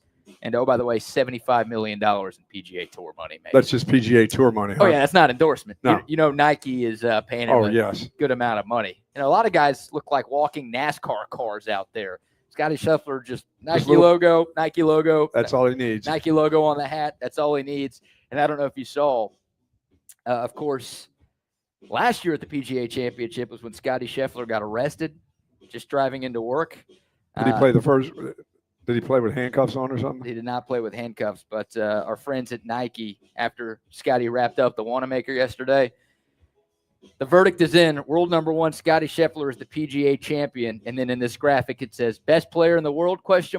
Guilty. There you go. So well done by Nike there. Obviously poking fun at what happened last year. But an incredible run that this guy is on, and he's easy to root for. Just so grounded. Oh, yeah. Such a good head on his shoulders. And awesome to see for Scottie Scheffler. So congrats to him. Yeah, I mean, he's just fun to watch. I mean, just the adjustments that he makes, and I mean, once he is on, once he's hitting fairways, his iron play is just unbelievable. Mm-hmm.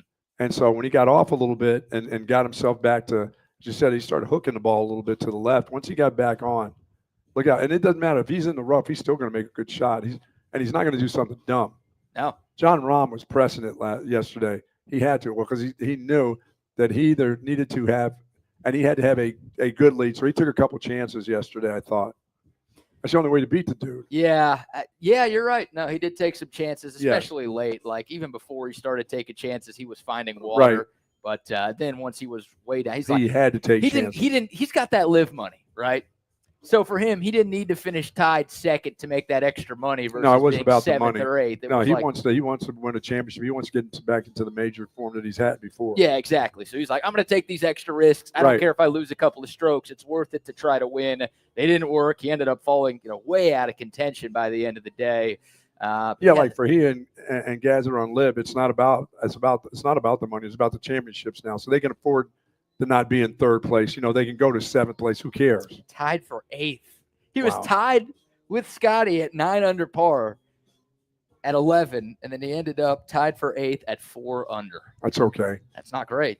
I mean, it's okay. It's a ton of money, but when you drop 5 strokes and you're he's looking for championships now. He's looking for championships now. So rough end for Ramo. And he sounded like he felt he was okay at the end of all of this. That he can't wait till the U.S. Open. He feels like he can be in championship form. He should be one of the favorites for that. Yes, right? yes, he should. I mean, he's and I don't think anybody would have had him favorite. I mean, if he would have finished 12, 13, nobody would have thought about him as being, in the thick of things in the majors. But John Rahm has been around there too. Yeah. He and DeChambeau, there's only a couple of those guys you can, a handful of guys, 5 or 6 guys that you can count on to be in the top 4 or 5 in the majors. Scheffler used to be like that, but now he's starting to struggle a little bit.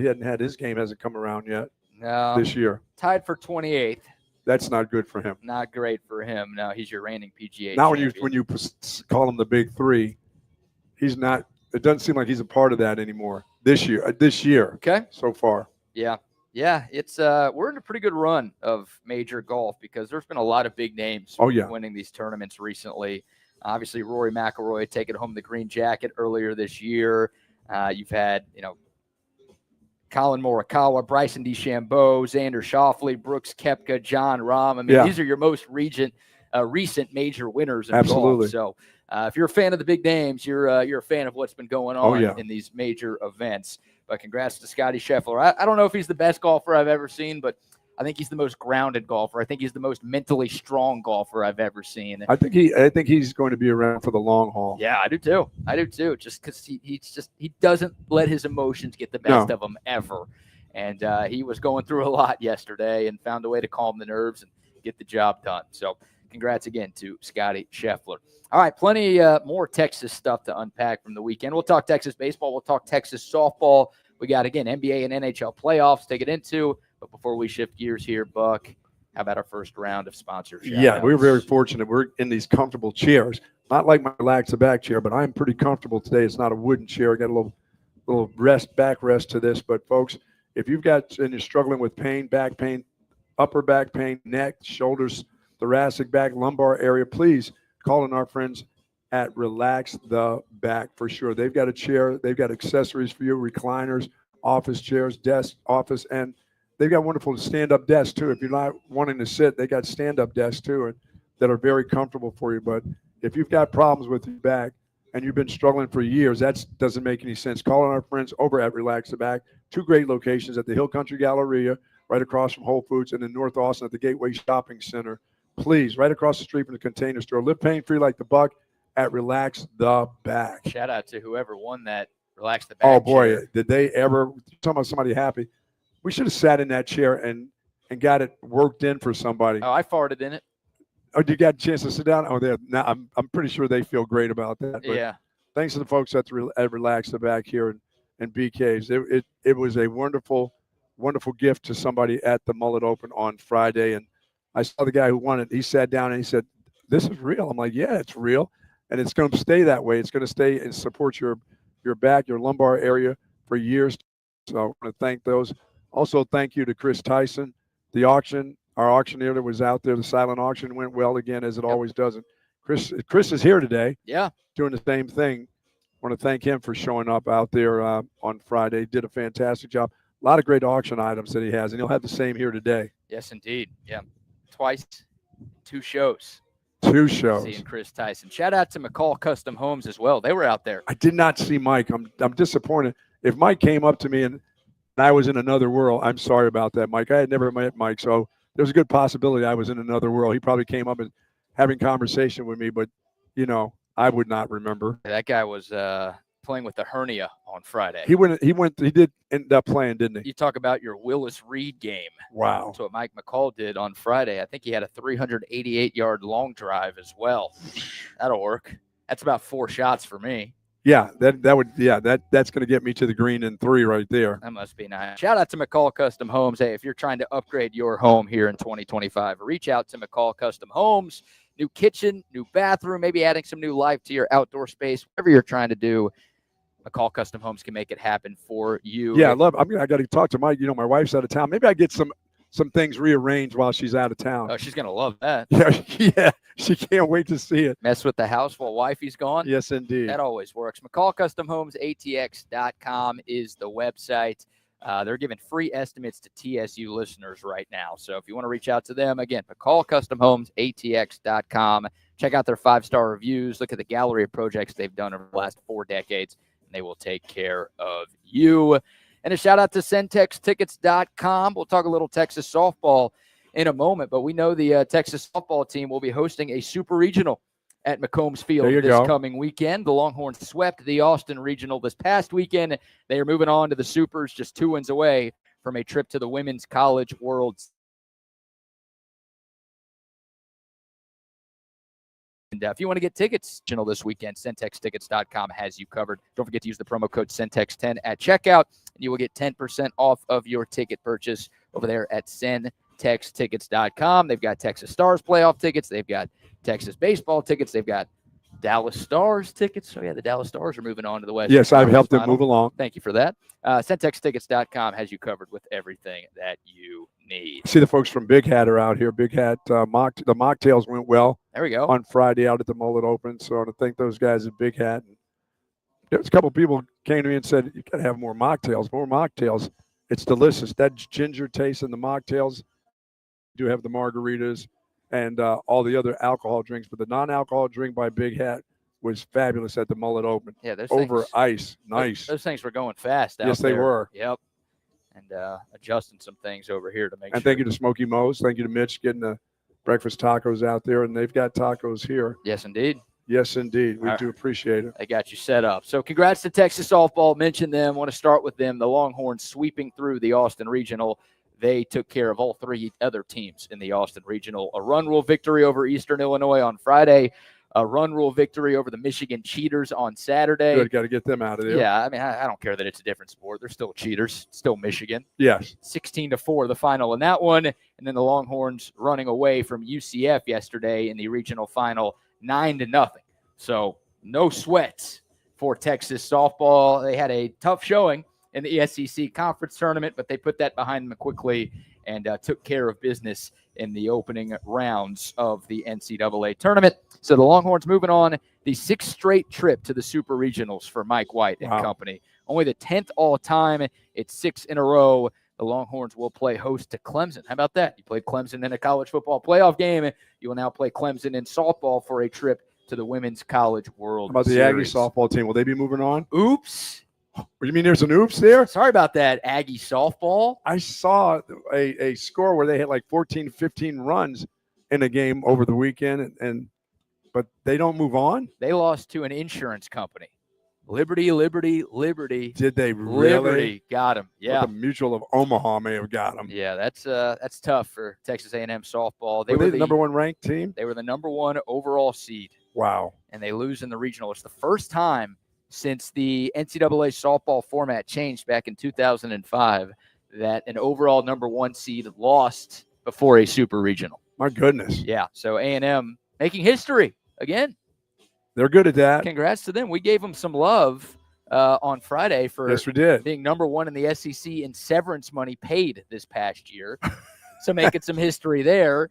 And then now, they're the first ever overall number 1 seed to lose in a regional. Yeah, what a nice year for them, though. Once again, nice year. Well, remember, they were gifted an SEC championship. Oh, that's right. That was a split. There was like instead of playing the game, we decided that we've 2 champions. Yeah. Yeah. How's that work out? Yeah, and then they lose to Limu, Emu, and Doug in the regional round right there. So great job, Aggies, continuing to make us all proud. Wow. Everyone's dunking on the SEC. right? That was kind of the running joke after Liberty won that game last night. It's like, oh, the big SEC. It's like, nah, we don't want them. Nobody wants them. Like, send them to the Big 12, send them to the Big 10, send them to the Fun Belt, whatever. Like, they don't represent the conference. They're not one of us. As I said, I saw a score where they had 14, 15 runs in a game. They won one of their games. Or did they waste all the runs there? I guess so.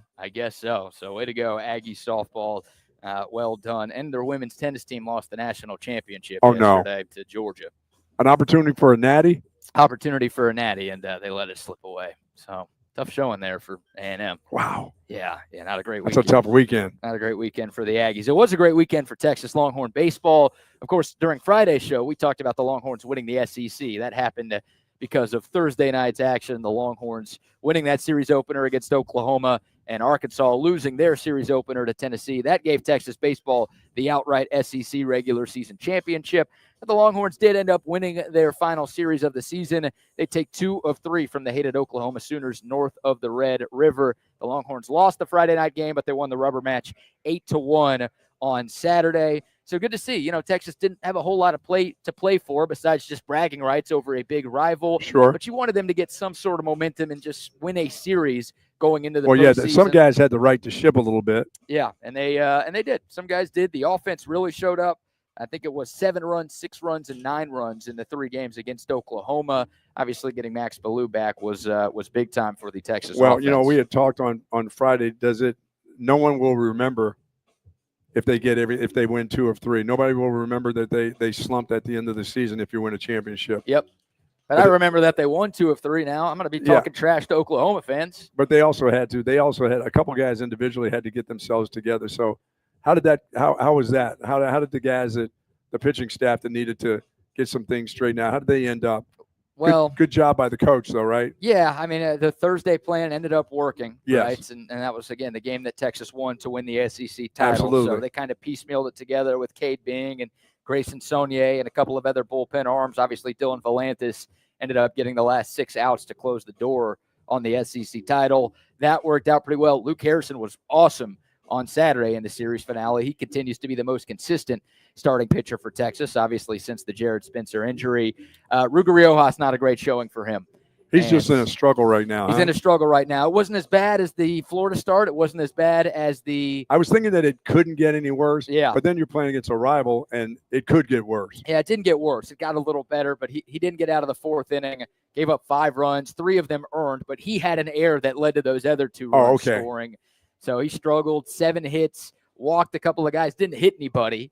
Oh, nobody got hurt? Nobody got hurt. Okay. So, again, better than the Arkansas game, better than the Florida game, but still not quite the confidence-boosting start you were looking for Ruger. Yeah, I was looking for some confidence built for him. Yeah. And that which would help the team, but they seem to still kind of rally around that dude, and you don't see anything changing with rotation now. I don't know. I don't know. We'll see. Again, the SEC tournament is this week, so it starts tomorrow, but Texas won't play until Thursday. How important is this now from this point on? Not really. Well, the SEC tournament, it doesn't matter that much. Look, if you win it, you've already won the regular season. Right. You get to claim another championship. You get another trophy if you win it. So, these guys are going to try. It's going to matter. But, the regular season championship is a lot more important. So, Texas won the harder one to win. And the bigger thing now is just making sure that you're ready to go for the regional and for the super regional, right? Oh, for sure. You can punt on this one. Now, again, Texas has a double bye. They won't play until Thursday. They only have to win 3 games to win an SEC tournament title, which is good. But I think the biggest priority for Schloss and Max Wiener and Tulo and the rest of the staff is just making sure you've got your pieces in place for the actual postseason where it's truly win or go home. Yeah, no doubt about that. Let me give a shout out to our folks at I see our one of the trucks rolling up right now before. We love our Big Hat and our Big Hat hamburgers, but Mighty Fine is rolling in here. Big Hat hamburgers. Not Big Hat. I'm sorry. Hat Creek Burger. Yes, we do. Yes, but I know the folks at Mighty Fine too. I know them well. There you go. The guys who own that. So before we do that, I'll just say hello to our friends at Hat Creek Burger because we really, really love them. We love them. You know what I'm saying? Yeah. So I wanted to make sure I got that in today. And all their wonderful locations, 25 locations throughout the state of Texas, started right here in Austin, Texas. But some of the other sponsors of this tournament are starting to roll in. So I don't want to I don't want to mix that up. You mixed me up. Yeah. I'm confused here. Yeah. So you see the truck that rolled in. I do see the truck that just and I have to rolled in. still get in my other one. Yes. So I got that in. Love the Hat Creek Burger Company. Indeed. So, yeah, Texas baseball, the good from the weekend, SEC champions. There's a very good chance that the Longhorns will be the number 1 overall seed in the NCAA. You think so? 1 or 2, right? Yeah. At worst, 2. I mean, the best news is Texas is a lock. I mean, a lock to be a top 8 seed, which is really all that matters because that means you get to host a regional and that means you get to host a super. So the Longhorns will not have to play any more road games this year. Nice. Obviously, the SEC tournament's in Hoover. That's neutral site. But every game for Texas. Which tells me they won't do much with the pitching. They won't mess around now. No. No reason to. Well, I mean, you're going to pitch your best guys because you want to keep them in a routine. And you want to keep a momentum going now. Of course. But, again, I don't think any Texas baseball fan is going to be too upset if the Longhorns go, they lose on Thursday. No. That's fine. I mean, you got bigger fish to fry. You won the important conference tournament. And, again, you're trying to get things ready for an Austin regional. I saw the D1 baseball latest tournament projection has Texas as the number 1 overall seed. Okay. So I guess something could be changed by what happens in conference tournament play, but I think most people kind of realize that, no, it doesn't matter nearly as much as the regular season. Only thing that would change it up if you get 2 and 2 and you're out. I mean, that's the only thing I could see. Yeah. If Texas loses its opening game in the SEC tournament, maybe they fall to 2. But again, I would expect them to be number 1 when, the tournament bracket comes out this coming Sunday, and that's great. So, that's the good for Texas. Again, Luke Harrison was great. Thomas Burns with an awesome performance out of the bullpen. Getting Max Ballou back was awesome to see. This offense needed a shot in the arm, and it got the shot in the arm it was looking for. But, Ruger Riojas is the one sort of still that you'd like to see cleaned up by Texas. I think the SEC tournament means more to that guy than anybody else on this Texas team. Oh, for sure. I want him to start the first game on Thursday. Okay, if you lose it, that's fine. But if he goes out there and balls out and wins, then you feel like you've got him back where you need him to get. You still trust Luke He just Harrison. needs to have a good showing on the mound. He just needs that. Yeah, he does. So and the team needs that. The team needs that too. Absolutely. So congrats to Texas. The Longhorns finishing the regular season with a record of 42-11. They go 22-8 in their first year in the SEC. And they end up winning the conference by 2 games over second place Arkansas. Good stuff. Yeah, thought it was hard. Thought the SEC was supposed to be tough. It's not. The big bad SEC. It's not. People said we weren't ready for this. No, it's not that tough. That's 8 conference titles now for Texas in year 1 in the SEC. And just growing. Just growing, yeah. They win the SEC baseball tournament. That'll be 9. Wow. So, things going all right for Texas in the Southeastern Conference.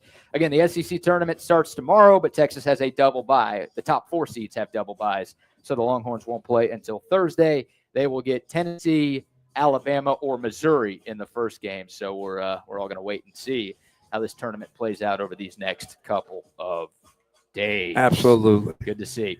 Shout out to the Texas men's tennis team. Unfortunately, their season came to an end on Saturday night. They did win their Elite 8 matchup against UCLA on Friday, so they made it to the Final Four, but they lost to TCU in the national semifinal. It's become a great rivalry in men's college tennis. It certainly has. Unfortunately, the second year in a row, TCU beat Texas in the Final Four. The Longhorns have been to the Final Four 3 years in a row and 5 of their last 6. Of course, they do have a national championship in that stretch, but they lose to the Horny Toads for the second consecutive year. Ouch. Tough one. Not the ending we were looking for, but still a lot to be proud of for Texas tennis. They continue to make the university proud. As we march on to June, good things will be happening football-wise, too, I got a feeling. Yeah. Or is June's just around the corner, man? They picked up a commit over the weekend. Come on now. We don't even have to wait till June. It's 3 commits in the last week and a half for Steve Sarkisian and company. A local kid. How about an Anderson Trojan? Yaheem Riley, 3-star safety committing to the Longhorns. Good job. Yeah, he was committed to Houston, decommitted last week. I think when the Texas offer came. And then that generally do it if you have an offer from Houston. You're right. Yeah, flipped his commitment to Texas. 6 feet, 180, 185. There you go. And I think the part that should excite Longhorn fans the most, he is a BAM performance guy. Trains with Bam Blake. Of course, BAM Performance is where Andrew Makuba and John A. Barron and Michael Taff and a bunch of other great college work out, and NFL players now work out. I mean, if you're a big time up and coming defensive back prospect, that's the guy you train with. Sure. And he's got a track record of obviously helping to develop some incredible talent. So love that for him. Love that for Texas. How about the first AISD signee for Texas since Charles Wright back in 2021? It's good stuff right there. Yeah. You got to take care of your local base. Yeah. And if you have talented guys locally, you got to make sure, once again, that they get on your campus. Now, not only get on your campus, but stay on your campus. And I think the first Austin area target for Texas or commit for Texas, and Colton Vosick back in 2023. Oh, that's good. That's good for the staff right there. Absolutely. So shout out to Austin ISD. Shout out to the Central Texas high school football community. And congrats to Yaheem Riley, a 3-star safety. Chose Texas over Houston, Ole Miss, A&M, had a few other offers as well. And local kid stays home. So we'll see what he looks like in his final year of high school football. Right. Before he takes his Stay healthy, knock on wood. Down Mopac to the University of Texas. So, yeah, we don't have to wait till June, Buck. It's May 19th. And it's happening. And we're talking about Texas. And then we have 3 of those, right? 3 in the last, week and a half. I think it's now 8 overall committed for the class of 2026. And, June. Boy, that's exciting. June is a huge official visit month. It always is, but this year July is a dead period for recruiting. So everything's going to be jam-packed here in the latter half of May and throughout the month of June. So you're going to be hearing all sorts of news about visits and about commits. Yeah, it's incredible how they work June, what they do. I mean, when there's there's everybody's off campus, so you're kind of honed in on the players, and you can bring parents in, get them around campus, show them around campus, and get all that done in June. And generally that's one of those when you take those official visits. But when you can get them here in June, where you really can pay attention and focus in on those individuals and their families, they've done a great job of that. Some places that don't feel like that's the month to do it. They feel like the official visit during football season is when it really, really matters. And Sark has done something special here in the month of June. Well, here's the key. You got to get them in water. You can't just invite people to Austin in the month of June and expect them to enjoy it. You got to make sure a pool or a lake is involved. Yeah, got to have the pool at the house. Yep. Got to get them on the duck boat rides. Got to get them on the duck boat rides. Yeah, I mean, Are you allowed to jump in off the duck boat? No. I don't think Paulie would want you doing that. No, I don't think so. There might be some liability involved. Yeah, a little bit. Duck boat Paulie on that deal. Yeah, Sark, invite him over to the place. Get him at Gregory Gym, the nice outdoor pool that they've got there on campus. Got a new baby. Get him doing some babysitting. I don't know if that's going to work. Come on, kids. What is this, home ec class? Yeah, man. Skills for living? Teach them how to cook. Teach them how to change a diaper. Sark and his wife have a night out. You take the kids. You take the baby. Yeah, you're going to get the recruits to breastfeed? Oh, is that your plan? That would just have them, hey, change the diapers. Get to work here. I'll tell you what, if I'm a 4 or 5-star recruit and the coach is making me change a baby, then I am not I'm going not coming. No, you're not coming at all? Visit's cut short. I'm going home. Yeah, forget me not coming back. I'm not finishing out this trip. Can't do it. Yeah, man, they do such a great job in June. It's just hard to believe. As I said, there's nobody on campus around that time. Well, the campus is always moving. There's always school going on that campus. You know? Yeah, always. So it just gives you. It's just easier to get focused in on those families there. You don't have people where do I park? How do I get around here? It's not crowded, but you can show them all the details of the University of Texas in June. Yeah, definitely easier to get around over the summer. Oh, for sure. And hopefully UT parking is not getting after these recruits' Oh, families. No, it's probably are because it's UT parking and they're Yes. a menace. And anybody in the media has a story about getting a parking ticket from going to a press conference. Or something for like sure. That. Players have gotten tickets. Players have gotten booted. Don't rip the boot off at Jai Hall. That's not going to work out too well for you. It's not going to work, is it? No, just pay the fine. They'll probably pay it for you nowadays. So don't be an idiot there. But UT parking doesn't take days off. No. A lot of the other folks take the summer off, but UT parking. You're absolutely right. They are on it 24/7, 365. So there you go. Some good recruiting nuggets from the weekend for Texas football. Again, the 8th. You know what's been quiet, PK, is basketball. Are they done? Are they filled up with players now? You don't expect to hear anything in the summertime, do we? No, they actually landed a commit over the weekend as well. Here we go. What a setup. Yeah. Did you know this? I did not know that. See I'm my serious. notes or something? No, I didn't see anything. I'm just saying. I was wondering. It's been kind of quiet lately. I was thinking that they're all full. They're done. This is an interesting one. A kid from England, the ex-mother country. Okay. By the name of Louis Obiora, plays at Barking Abbey. Heard of them? No, I haven't heard of that. Is that a prep school? Yes. Okay. I think. Preparatory. What's the other Abbey? Downtown Abbey? Isn't that a thing? Abbey Road? Abbey Road, yes. Dalton Abbey. Abbey Wambach. Dalton Abbey. Yeah. Abbey Smith. He plays at Barking Abbey. He's 7'1". Need a big man, do you? He's got a 7'5" wingspan. 19 years old. Averaged 11 points, 10 rebounds, and 4 blocks per game last year at Downton Abbey. Sounds like more of a developmental piece, not like a plug-and-play right-away guy. And I watched some of his highlights from over the weekend, and the competition he's going up against is not good at all. So Texas wasn't the only local school. CYO kids. Yeah, Texas wasn't the only school interested. Michigan State was in contact. I don't know if they'd offered yet. 7-footer. Yeah, 7'1", 7'5" wingspan. Like, people are going to take a chance on a guy like that. A little stiff, a little slow. But again, it's, this is not a guy. A lot of the transfers that Texas has brought in are plug-and-play guys who are going to make a big impact on the Horns in Sean Miller's first season. I don't think you expect that. This is a sophomore, junior kid that by junior year should be pretty good. Yeah, you hope down the road that this guy's able to develop, because hard to get big guys, The clips I was watching of Luis Obiora was he's playing like, you go to a basketball summer camp and they have those like side courts with like all the lines all over the place. He's playing on those courts. Okay. It's not like a normal full court basketball court. It's like we're doing an AAU tournament, or we're doing a summer basketball camp, and we're just trying to get as many games as we possibly can. He's slapping back all the little kids' shots. Oh, some of these, it's all British people. They don't know how to play basketball. They don't know what they're doing over there. My goodness. In the ex-mother country. So he is just taking these kids' lunches. He looks good against them, but it's like, I don't know how he's going to do in the SEC going up against, a lot better athletes. Somebody has to get their shot blocked. That's okay. Hey, sure. I'll do it. I'll be the dummy at practice who gets the shot blocked. But I might be better than some of the kids that he was going up against. Yeah, but as you said, developmental player that somewhere down the line is going to work out for Texas. That's a good thing. Yeah, it's worth taking a chance on. We're looking for big men, always looking for big guys. Yeah, the Longhorns had a couple of scholarship pieces, or a couple of scholarships still available. There you go. They still do, so they could go bring in somebody else who can help this team this year. There's not a ton of options left in the portal. Obviously, most of the great that always works in the layup line when you got that guy. But you're not supposed to block guys in the layup line. What I'm saying? But it still looks good when you got a 7-footer out there. First guy off the bus? Oh, yeah. Oh, he's 7'1". Who is that guy? Yeah. Oh, he's selling popcorn? That's all right, man. Yep. We talked about you got to find a big guy. That's, get him in the weight room for a year or two. Yeah.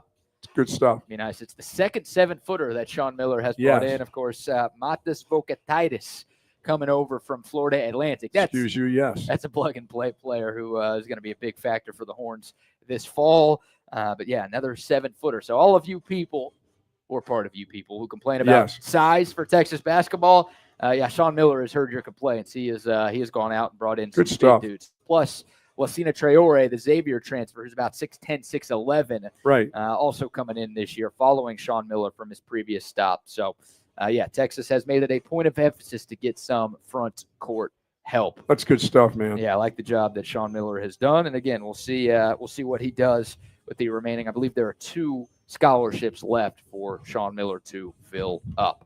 So we're not done for the summer for them either. No, and they could go more prep route, or they could go, again, college transfer. So there are options available for both. And, we'll see what Sean Miller is able to do. Obviously, a bunch of other schools from around the country still looking around, trying to fill up their rosters as well. Shout out to the DJ here, man. He's having the time of his life over to the right of us. Yeah, he's thumping. He's playing some good music. I will give him some credit. But I don't know if anyone's listening, but he's vibing over there by himself. Yeah, they're rolling in. People are starting to roll in a little bit now. People are starting to roll in. Again, hour 2 is when we expect to have some conversations with some legendary lifetime Longhorns. Registration, 8:30 to 9. You know these athletes, man. Not always on time. No. They're going to go to the very last second. And a lot of dudes that are out here, they're going to be here today, live out in this area. Yeah. I saw Casey Stutard on the golf cart out there. Not like actual Casey Stutard, but his name was on a nameplate out there. I think paired with Megan Willis, great Texas softball player. And then there was a TJ Ford, Bud Norris, former Astros pitcher. You had that as a golf cart. Last year we had Roger Clemens, did we not? Last year we talked to the Rocket. We talked to Ricky. We talked to Brooks Kieshnick. Yes. I didn't see his name this year. We talked to Brooks a couple of weeks ago on we the show. did.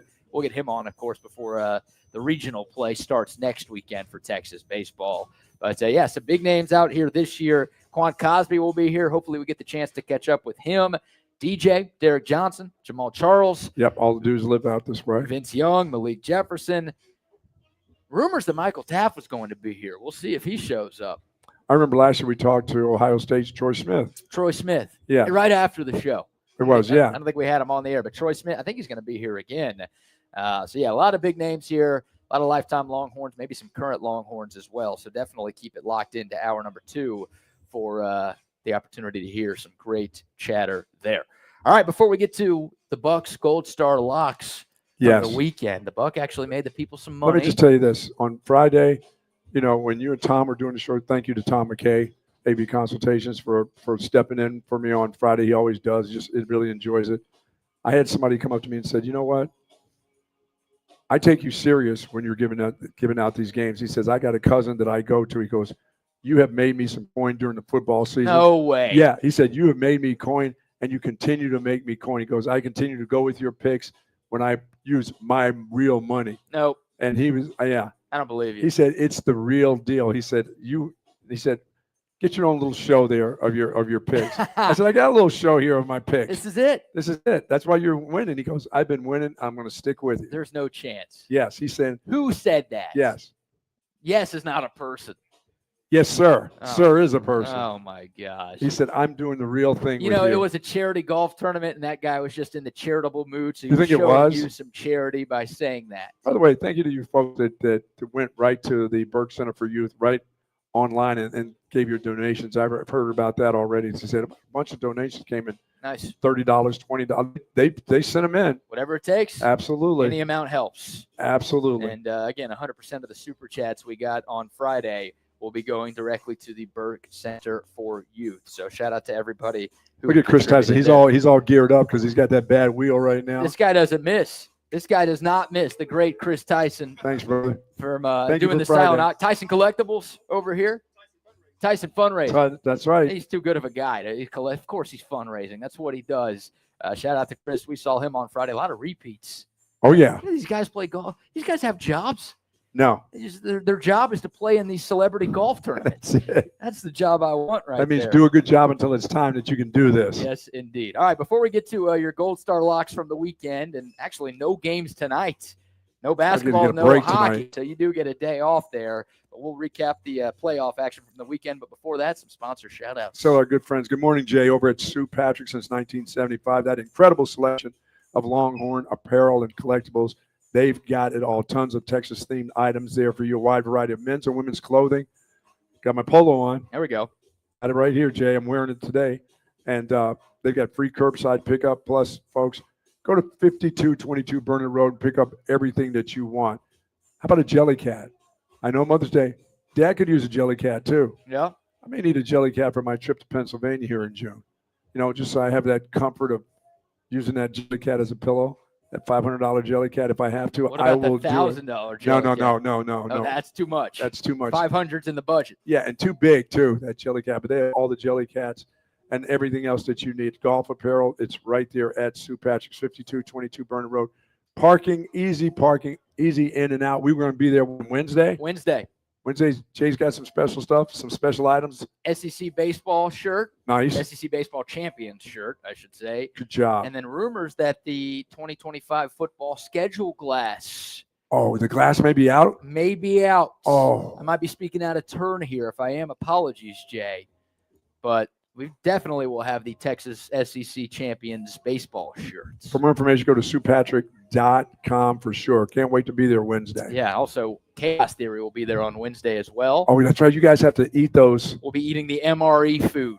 Oh. Yeah, the military rations will be consumed in the 9 o'clock hour on Texas Sports Unfiltered this Wednesday. By the way, thank you to Wayne Miller and Louis Miller Barbecue for Friday's event, because I have been chowing down the last 3 since Friday. Yep.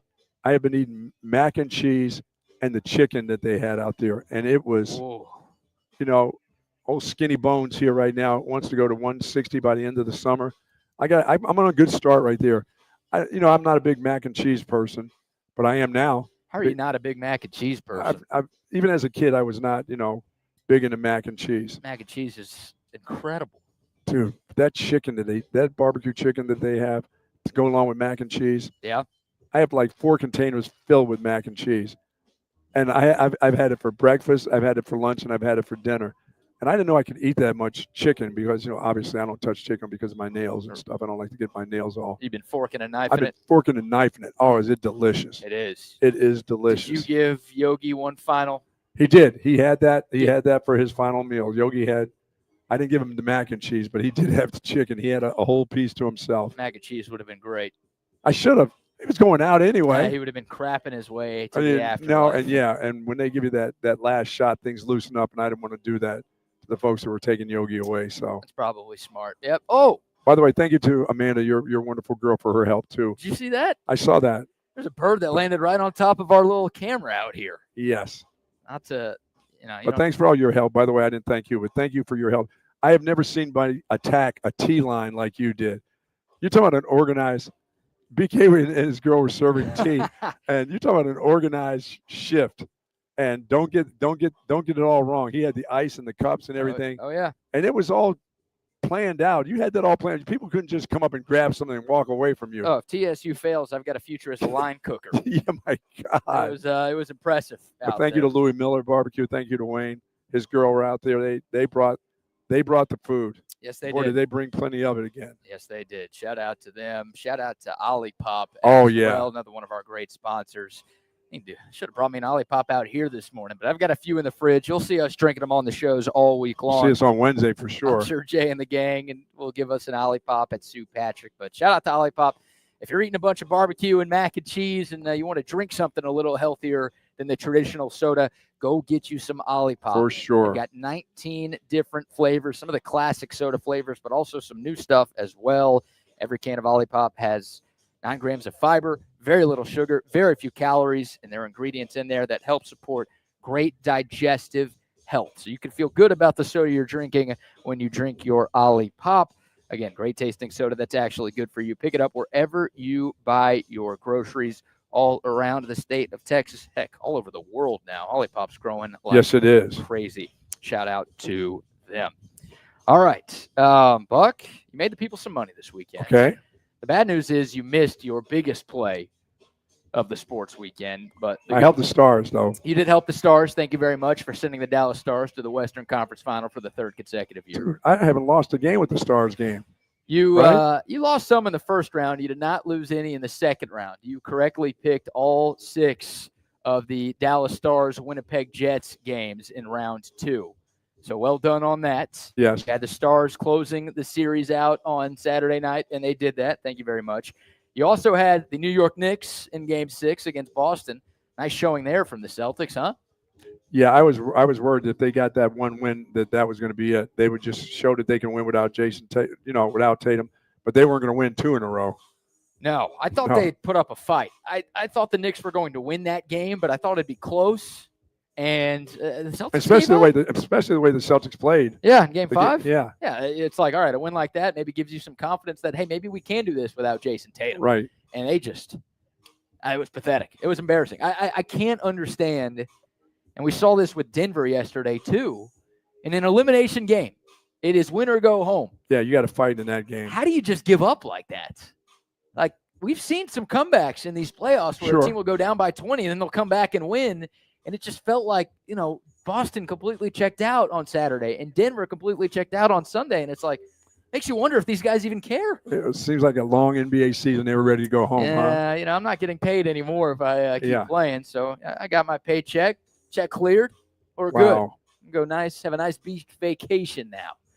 Yeah, that was ugly by Boston. So congrats. You had the Knicks minus 2.5. And then, in that aforementioned Denver-Oklahoma City game, you had the Thunder minus 7.5 for 10,000 units. They were up by 43 at one point. Boy, that was a crushing. Yeah, it was. Denver actually was up by 11 in the first quarter. Yeah, the comeback. You're right. Which is why it's like, okay, if one team's able to come back, maybe you'd be able to come back too. Obviously, you got to give the winning team some credit. They kept their foot on the gas, I guess. They did. But, now Oklahoma City they were up double digits at halftime. They pushed it to nearly 30 by the end of the third. And then Denver pulled its starters with like 9 minutes left. That was it. They were done. It's like, really? See you next year. Jokic is just going to go hang out with those horsies back home. Absolutely. He doesn't, I don't want to say he doesn't care about basketball. You watch him play, clearly. Oh, he cares. But it's like he's always been this is a job. And now my vacation starts. I get a nice summer break. Wow. It's like a kid in school who just wants the summer to get here. That's what Jokic is. By the way, you saw a school bus out here this morning. I thought school, this has got to be it, right? I don't know. BK, it has to be it. This has to be the final week. I thought everybody was graduated. I thought this weekend was graduation. Yeah, a lot of college graduations have already happened. I think UT's graduation was last weekend. A few other colleges in the area were this weekend. I saw the yellow bus out this morning. But the yellow bus is still rolling. Heard it in the apartment complex. 6:10. Kids, get it done. Finish strong. Remember, finish strong. Yeah, kids, check out. Your teachers are already checked out. You should be checked out too. Wow, there's a start tip. your summer vacations already. Monday tip for kids. Check out. Here we go. All right, a couple people. Jason says last week is this week. Patrick says my son's last day is a Wednesday. So we are putting the finishing touches on the 24-25 academic year. Yeah, this is where some of those go-getter teachers are giving them assignments to finish out the year. How would you like to have an assignment this week? Yeah, apologies to you parents. Your summer's over.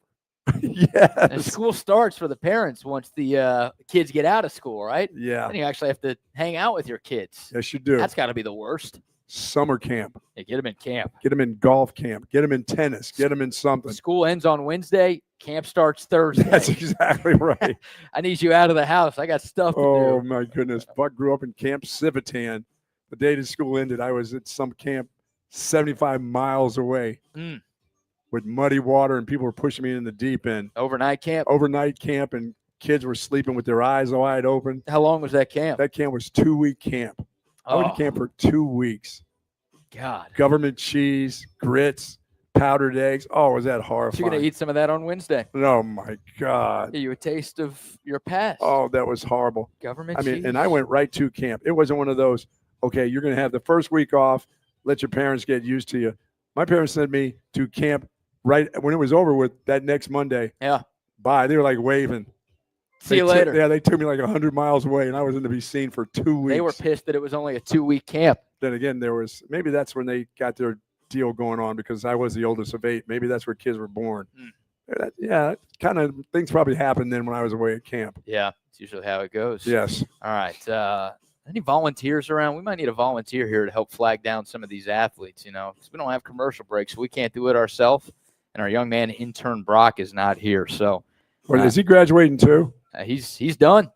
Intern Brock is done. He's a real person now.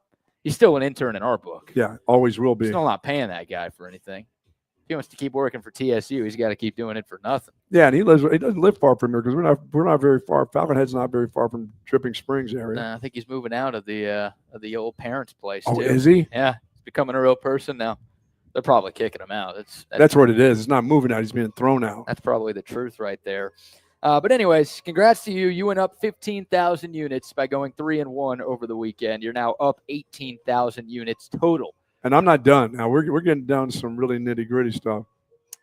Okay, well, we're into the Final Fours in both the NBA and the NHL playoffs. Early thoughts on you've got in the Eastern Conference. We'll start in the NBA. You've got Pacers-Knicks. Game 1 coming up in that series on Wednesday. And in the West. And where will that be at? Where will that be played? New York's got home court there. Okay. And then in the West, starting tomorrow night, Minnesota at Oklahoma City. I'm going OKC for sure. Okay. Tomorrow. I'm going probably 10,000 units OKC to teach Minnesota a lesson. And then I'm going to take Knicks in game 1. Okay. I like that. 10,000 unit play on those two. Very nice. And then in hockey, the Eastern Conference Final starts tomorrow. In the NBA, it's a lot of new blood, right? Like the Thunder have never won a championship. The Pacers have never won a championship. The Timberwolves have never won a championship. Right. The Knicks' last title was 1973. So it's the 7th year in a row we're going to graduated that year from high school. Actually? Actually, yes. I did actually graduate. So you remember that 73 wow. Knicks team. Yeah, it's been that long. Think about how long that was. Oh, my God. How much this life has changed. Your life has changed since then. 73, the last time the Knicks have won a title. New blood in the NBA. The NHL, a lot of the same blood. It's 3 of the same 4 in the Final Four. How about that? The Stars and Oilers are rematching for the Western Conference Final. The defending Cup champ Florida Panthers are back. Panties are back. It's their 3rd straight conference final. Panties looked like champs, by the way, yesterday. Yeah, they ran over Toronto. Yeah, they look like a championship team. Oh, my. That's the most Toronto thing ever. Is the Leafs, they force a Game 7 They get a big Game 6 win on the road, and it's like, oh, my God, we got Game 7 back in our own barn. We got this. They lose 6-1 yesterday. And classic Toronto Maple Leafs fashion, they choke it away. But, yeah, Florida looks the part right there. So it'll be the Panthers and the Hurricanes. That was the Eastern Conference Final 2 years ago. Right. So, again, the one team that wasn't here last year was here 2 years ago. So it's a lot of same faces in the NHL, new faces in the NBA. Any early thoughts on the hockey conference final? So the Panthers will have an opportunity to possibly play the Stars, right? Yes. In the finals? Yes. I think that's what it's going to be. Panties, Stars? Yes. Okay. I'll take it. You will take that. As long as it's the Stars. Get the ball out of the zone. Get the puck out of the zone, which they did. How about them getting that puck out of the zone? Yeah, they dominated Game 6 on Saturday. Needed overtime to get it done. Shout out Thomas Harley, the game-winning goal early into the overtime on the power play. But, the Stars are a much better team in Game 6. And they moved the puck around, man. They eliminate Lose-A-Peg. The Lose-A-Peg Jets are going home. And the goalkeeper was fantastic, by the way. Jake Ottinger. Yeah. Wow, was he hot. He's been awesome. He's been awesome all postseason long. So the Stars moving on, third straight year for Dallas in the conference final. They have not made it to the Cup final, so hopefully third time is a charm for Dallas. Great weekend for the city of Dallas with Stars doing their thing and also Scottie Scheffler doing his thing at the PGA Championship for his Dallas native. Another quiet weekend for Jerry Jones. No talking, no speaking, no nothing. I'm sure he talked and spoke to somebody. Thankfully, we didn't have to hear about it. That's always a good thing. When that guy stays out of the news and the Dallas Cowboys aren't making headlines, that feels like a win. Yeah, it does. For Cowboys fans everywhere. So, no, we're still waiting. We know the Cowboys schedule now.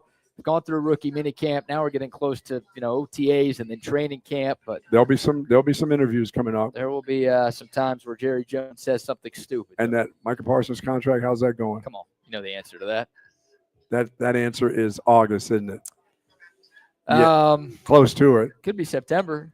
Dak didn't get done until September, and the Cowboys cost themselves a lot of money by waiting that long. They've already cost themselves money on this one. They let Max Crosby get signed. They let Myles Garrett sign his huge extension up there in Cleveland. Remember that guy requested a trade and said it's not about the money, it's about winning, and then he got a huge new contract and is like, I love it here. Of course he does. I never want to leave this place. It's about the money. I want to be a Brown for life. That's what they say. Speaking of NFL contracts, Brock Purdy might be getting paid here soon. What do you think about that deal? He's looking for $50+ million a year. Is he worth it?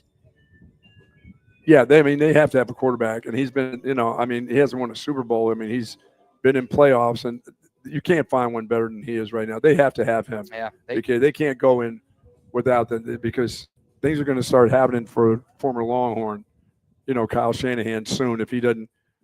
He's been in Super Bowls. He's been around playoffs, but it's the San Francisco 49ers. They're kind of used to winning championships every once in a while, too. 5-year, Super Bowls. $265 million, the contract for Brock Purdy. Only $100 million guaranteed. So that's the difference between his deal and some of these other contracts that are getting signed. It's guaranteed money. Quarterbacks around the league. It's only $100 million guaranteed, so there's still a little bit of you got to go out and prove it for Brock Purdy, but he gets paid. Mr. Irrelevant, more. That dude is always going to be the guy that you're going to have to prove it to somebody, Yeah. And he continues to do that. When you're a 7th-round pick, that's how it works. Yes. That's how it works right there. $100 million fully guaranteed at signing. I think there's more guaranteed probably as the contract progresses, but the $53 million average annual value puts him 7th amongst quarterbacks in the NFL. That feels fair. Yeah, I would say it's fair enough. Like it's good for the 49ers to get this done. Yes. And this is where, like, if the Cowboys were a little better at negotiating, they probably wouldn't have made Dak Prescott the highest paid QB in football. Usually how it works, though, is when you're next up, when it's your turn to get paid, you're going to set the market, right? You're going to be the highest paid guy at your position. It's pretty rare that you see somebody kind of settle for 7th. But, again, it's Brock Purdy we're talking about here. Yeah, he's getting $100 million guarantee. Just by signing his name. Yeah, that's it. He's got $100 million in the bank account right now just by signing his name. And never in his life did he think that was going to be a part of it. No, I don't think anybody. He wouldn't have fallen to the last pick in the draft if anybody thought that was possible. But he's behind Dak, Josh Allen, Joe Burrow, Jordan Love, Trevor Lawrence, and Tua Tagovailoa. I think Brock Purdy might be better than a couple of those guys ahead of him. And I think he got fair market value. But as I said, that's a guy that it doesn't matter. I mean, if he gets to the playoffs, gets to the Super Bowl, BK, he will still have to be proving himself down the line. If there's another opportunity for another contract for him, he'll still have to prove it. He still won't be that guy where he's in the top 2 or 3 quarterbacks, you know? Well, he'll never be a top 2 or 3 quarterback in the league, No. but I don't think you have to be. Now, it's an interesting year coming up for the Niners because they lost a lot. Or they got rid of a lot of offseason. guys, yes. Yeah, obviously Deebo Samuel's gone, Afunga at safety's gone, Dre Greenlaw, Is the big tackle coming about? Trey Williams. Trent Williams Is he still looking for? Is he looking for another contract? He always is. Yes, but he's back for another year. But yeah, I mean, there's a mass exodus of talent that left San Francisco this offseason. We'll see how good they are. We'll see if Christian McCaffrey can stay healthy. Yeah, that would help an awful lot. Yeah, once again, eventually, it's going to start coming down on Kyle Shanahan. Yeah, I mean, even though he's a pretty good coach, eventually, BK, it starts to come down on the coach after a while. Yeah. You know, you're getting rid of players. You've got your quarterback signed now. How long do they go? How long do they continue to say, okay, Kyle Shanahan's a genius or whatever? Hey, genius, get us a Super Bowl. We're the 49ers. We've had Super Bowls before. Yeah, I think if this year is another down year for San Francisco, it could be the end for Kyle Shanahan, which is crazy considering how much success that he's had. And I still think he's one of the best coaches in the league. He's definitely one of the best offensive minds in the sport. But it's not about getting close for them. It's about championships. Yeah. Sort of like it is for the Dallas. Oh, it's not like that for the Cowboys, is it? No. Well, the Cowboys, one bad year, and they let Mike McCarthy kind of let himself go. That's not a weight comment, by the way, Jay, for those of you listening. McCarthy let himself go a long time ago, if we're talking about that. But, yeah, the Cowboys kind of wanted to bring McCarthy back, but they sort of lowballed him, and McCarthy ends up leaving. They knew they had no chance once they start talking about that kind of money. Yeah, for the 49ers, it's going to be interesting. It's a team that was in the Super Bowl a couple of years ago. I think they went 6-11 this past season. Obviously, injury is a huge part of that, but we'll see. I mean, if the Niners, now they're removing players, they're just moving people around. Oh, you knew the chicken would come to roost at some point, sure, right? Like they couldn't pay everybody, and we talk about it all the time. The best financial advantage in American professional sports is having a quarterback on a rookie contract. Yeah, and Brock Purdy was making nothing, so they could pay everybody else, but eventually you're going to have to pay Purdy. Now you're paying him, you can't pay all the other guys. And the guy that they were trying to pay, the running back can't stay healthy. Right. That's the biggest concern with San Francisco because you hear things like arthritis when you're talking about a running back. Like that's not he tore something, it can be repaired and it's gone forever. That's like shoot, this might linger for a little bit. Yeah, wear and tear on that guy's body is now here. It's if you can get a couple more years out of him, that's good. Well, hell, if you can get a couple more games the way he's gone, he doesn't seem to make it for half the season. And he hasn't for a while now. No, well, last year he didn't. 2 years ago he did when the Niners made it to the Super Bowl. But last year was a rough year for Christian McCaffrey and a rough year for everyone. So, yeah, if the Niners have another down season and they don't have the injury excuse, I think that might be it for Kyle Shanahan. Whether it's fair or not, whether it's the right thing to do or not, I think they just might be looking for a restart and a refresh at some point, which if that's the case, like – you just paid your quarterback $100 million. Yeah, you want to be a team looking for a head coach if Kyle Shanahan's available. Absolutely. Because y'all know my stance on not wanting to hire Super Bowl winning head coaches, right?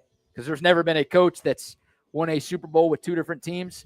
There have been plenty of coaches who have lost a Super Bowl with one team and then won it with somebody else. That's Kyle Shanahan's case. He's good enough to get you there. I think it's actually better that he hasn't won a Super Bowl before. Because, again, that's true. It's never happened before in the history of the league. So if Kyle Shanahan does become available. Don't try to make him a Dallas Cowboy. You've got a guy. Okay, you got Shoddy. You've got a lifetime assistant. You got Shoddy. I don't want Shoddy. Just because he is an average nickname doesn't mean he's a good football coach. Come on, There's a reason why nobody was interviewing that guy for like a decade before the Cowboys just did. Nobody wanted to even talk to him, let alone hire him. Yeah, I mean, as we talk, we're just around the corner from the NFL and college football again. Thank goodness. Yeah, less than 100 days. Wow. Yeah, it's coming. It is coming. We're excited. Big things planned for TSU when we get to the football season. Yeah, Brock Purdy getting paid. That's the big NFL storyline from the weekend. Now he's got to do it on his own. Now it's a big test for Brock Purdy because, again, a lot of people were saying, he's only good because of all the talent around him. Now he doesn't have that, at least as much of that. BK, any rumors, anything going on with NIL or any of that stuff that the government's been involved with or looking for a commissioner or what we're trying to do, what we'd like to do eventually, or is that just kind of it always when to perk up again just before football gets ready to start. When kids are getting ready to go to camp, then all of a sudden, let's liven this thing up a little bit more for the football season. Let's start talking about how this is all you can get, this is all you can make. We're gonna make some decisions, but let's make it closer towards football season. I mean, it gets talked about every day, and the hope is the house does settle and we get some sort of news on NIL at some point soon. They keep kicking the can down the road a little bit. I mean, we've heard, a couple weeks ago, we heard that the president might get involved to try to figure some of this stuff out. But yeah, now what you're hearing about NIL is a different coach every single day is complaining about how bad it is. I mean, Kirby Smart talked about it last week. I don't know if we touched on it on the show, but he talked about last week how all the money that's now being spent towards football is going to mean other athletic programs are having to get shut down. Like colleges might have to, close shop on some of their smaller athletic programs because they can't afford to pay everything else. That's bad, right? That is bad. Like we all agree that's a problem. We know football is the king, and we know, there are levels to college sports in terms of money making and popularity. But I agree with you. But like all these sports need to stick around. You can't just shut this stuff down. No. So it feels like it's more imperative than ever before to actually get some answers to what's going on with NIL. But as I said, they'll wait until the closer we get to football season. Then that way they can say, well, we're too close. We can't do it this year. Let's talk about it after the season's over. Unless they talk about it now. I know they're talking about it, but unless it's in the forefront and they get close to football season, that's when they can then push it to the next year. Oh, we can't do it right now. Yeah. We're too close to the season. Let's talk about it after the season's over again. Kirby Smart said we're 1 to 2 years away from a lot of schools having to cut sports, talking mainly about the Olympic sports that are on these college campuses. So he said that on the Paul Feinbaum show last week. And, Nick Saban, Cody Campbell, those guys on that new committee that was started, it feels like they got to figure something out now. Again, the impetus is on somebody to get it done. The NCAA is not going to do anything. They never do. But finding a way to get some of this stuff figured out feels pretty important to the future of college sports before we go too far down the deep end. There's no doubt. I mean, somebody has to help. I mean, as we said, we didn't want government involved, but we don't have a choice because nobody else. Conferences aren't going to do it themselves. No, they're making a ton of money. They're worried about how they can continue to make more money. And I think a lot of the conferences would like to see something done too, but I don't know. Like they can't. Unless they break away from the NCAA, which a lot of people have suggested that, then they could come up with their own rules. But that feels like a long, tedious process. That might take more than just 2 months to get done. Yeah. Okay, let's wait till the next year then. That's what they're going to think as we get closer to the season. Yeah. Well, the problem is the House was supposed to rule on this in early April, and they still haven't. So we're still trying to figure out what roster limits look like. We're still trying to figure out, what revenue sharing is going to look like with college sports. It feels like it's coming. It's a matter of when, not if. But we still don't know when that win is going to be. So we're trying to figure out, all we know is that some of these guys have been getting back paid, right? These former student athletes have been getting paid out by the NCAA, but we're still trying to figure out how all of that is going to get divided. We're still figuring out how revenue sharing is going to work. And, of course, what's going to happen with NIL deals, guys having to report these on their taxes. Is there going to be some sort of salary cap on how much these kids can make? What are the roster limits going to look like? I mean, the roster limit's going to be the one. I mean, because that's thousands, hundreds of thousands of dollars. Yeah. So answer is no, still no answer, and it's still very complicated, and I don't even know what to predict at this point. Every coach is now coming out and complaining. Every national college football. I saw David Pollack over the weekend saying we need a rookie salary cap in NIL. So whatever you make coming into college, there's only a certain cap that each player can make when they come into school. And then, all right, maybe they earn more, as they get to sophomore, junior, and senior year, they actually prove their worth in college. I'm fine with that. Then you could start paying a little bit more. I thought that's the way the direction would be anyway. I mean, he's saying it, but that's probably the direction it's going to be anyhow. Right. Some sort of – well, does it become a rookie salary cap, or is it just a salary cap salary just cap? A salary cap And is it the same for Power 4 as it is for G5? Is it the same for the SEC and the Big 10 as it is for the Big 12? I think all the power conferences have to have it all the same. Right. Yeah. I mean, one conference can't do it and have it, that level of playing field on paper. Then if that happens, Buck, we're going to get back to what we had before NIL. Which okay, good. Let's get under the table again then. Under the table payments. Well, it's not good because Texas doesn't do that as much as they should. We always complain that Texas didn't cheat enough before. Yeah, but I think they can survive enough above the table. Yeah, well, They couldn't in the last decade. And I feel better about the guys leading all of the programs now and the guy leading the entire athletic department now. Sure. Versus what I did, Steve Patterson. Well, yeah, I think they can. They're very close to being able to do it above board than underneath the table. They're going to get enough and have enough for folks. But the kids. Well, and once again, it's who's going to be involved. The uncle, the agent. Yeah, the of course. It'll be back to the old times again. I'm sure JanSport's happy with that because they're going to start selling some more backpacks.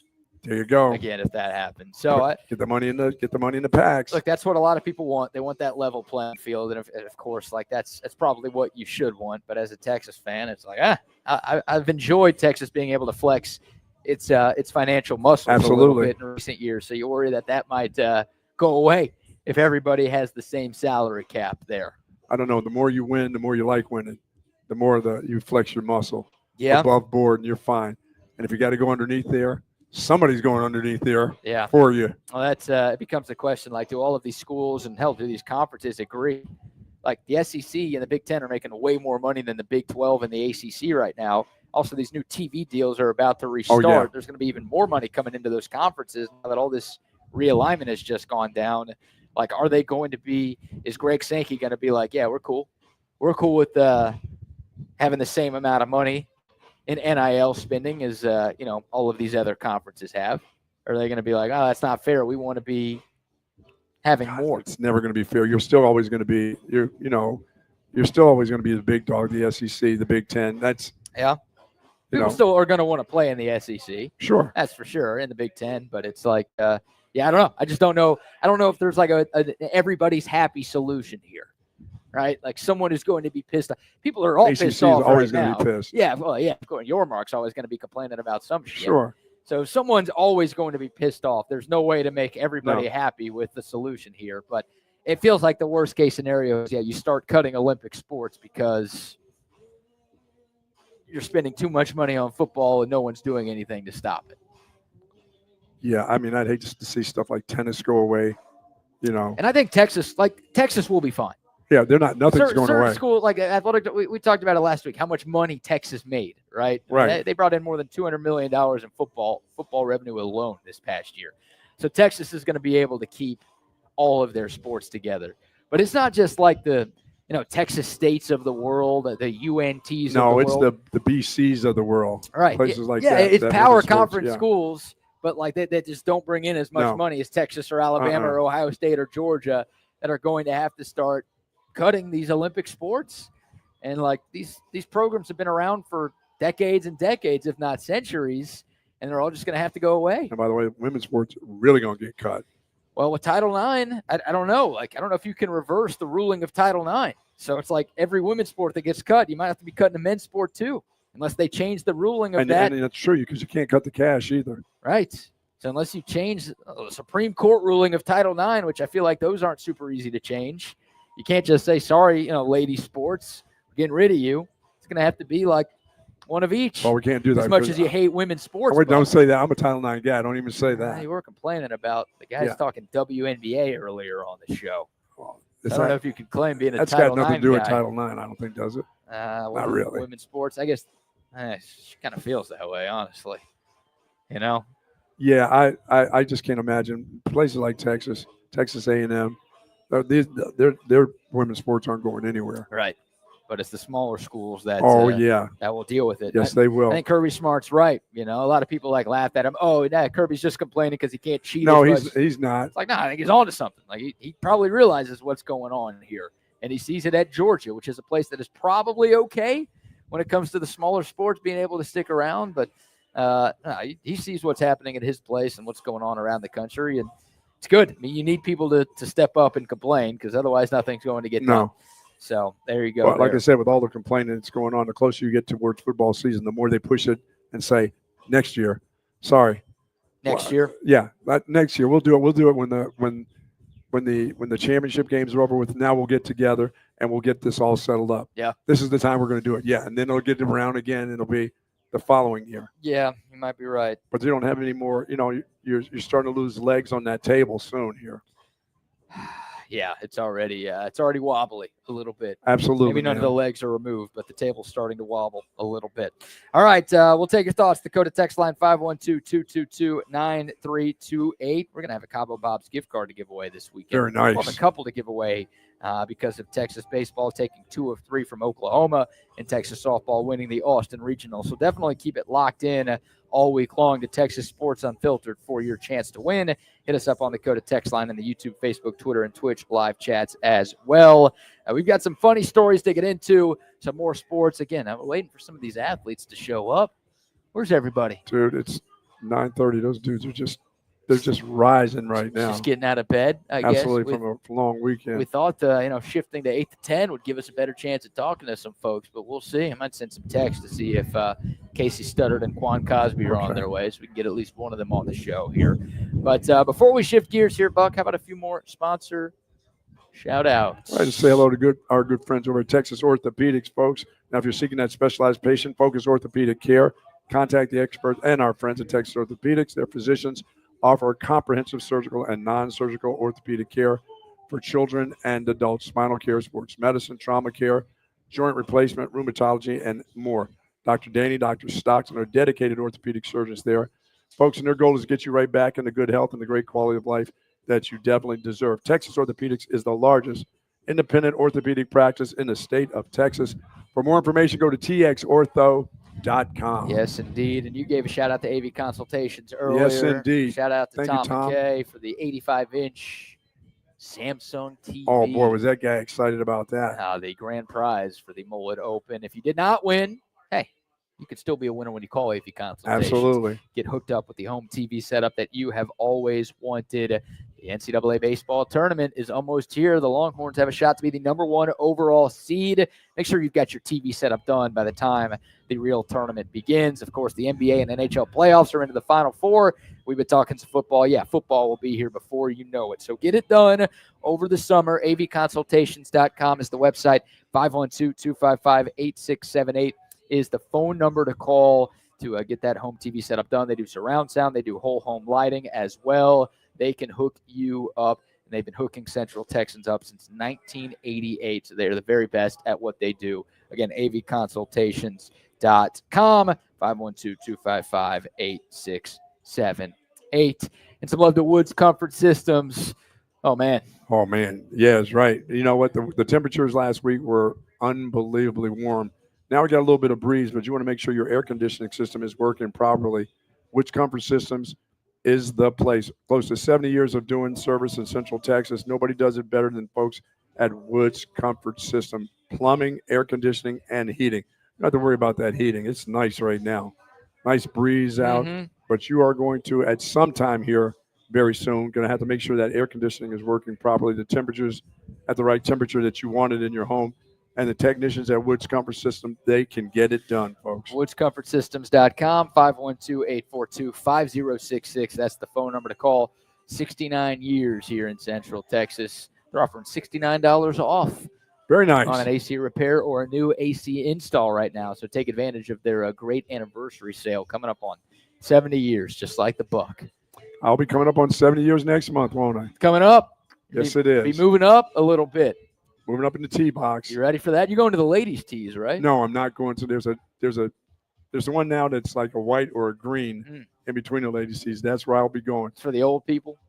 They call it the olds tees. For the olds tees, I'll be headed there and never to see the blue tees ever again. You're gonna be taking your own cart? They won't let me drive. I'm not allowed to drive. You can't drive a golf cart? I can drive a golf cart, but they don't let me drive a golf cart. The gas, because I get out of the cart too much and I walk around. Golfing, if you're in a cart, that's not exercise. If you're trying to get in shape, driving a golf cart is not getting in shape. I get out of the cart and I walk around. Yeah. So they don't like that. The guys are not out here to play. They're out here to keep moving. Let's go. Oh, hey, man, don't go walking 100 yards. I'll drive you right to your ball. We're not trying to spend 5 hours out here, guy. That's me. It's too hot. Yeah, I'm kind of silly in that way.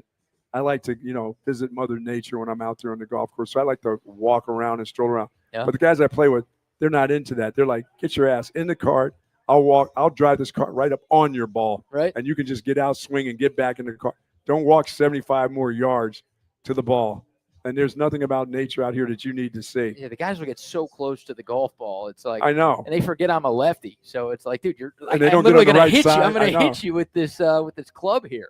Yeah, I'm trying to get better at that, but I can't help it, because I'm not ever going to walk the course like with a bag on my shoulder. Yeah. I'm not ever going to do that. I've never done it, and I'm never going to do it, but I've got to get better about, okay, take me to my ball. There it is, 5 yards away. I'll drop me off right here. I like yardage. I feel like I get my steps in. That's good. It's a good workout for you. You need that. You need that these days. I think this is a cart day today out here. I don't think this is a cart path. And this is not a cart. This is a cart course. It's a You don't long want to be. course. Oh, yeah, it is. Yeah. There's a lot of ups and downs here. You don't want to be walking around. No, you do not. So shout out to, I don't even know who we were shouting out before that.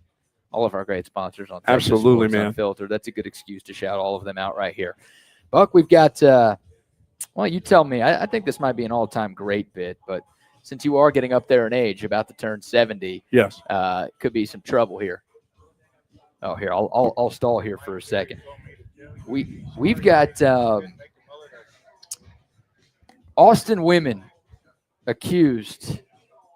You just get a personal message there. Yeah. One of our guys who couldn't make the mullet open, who's made it forever. His buddy just said that he was sorry that he couldn't make it.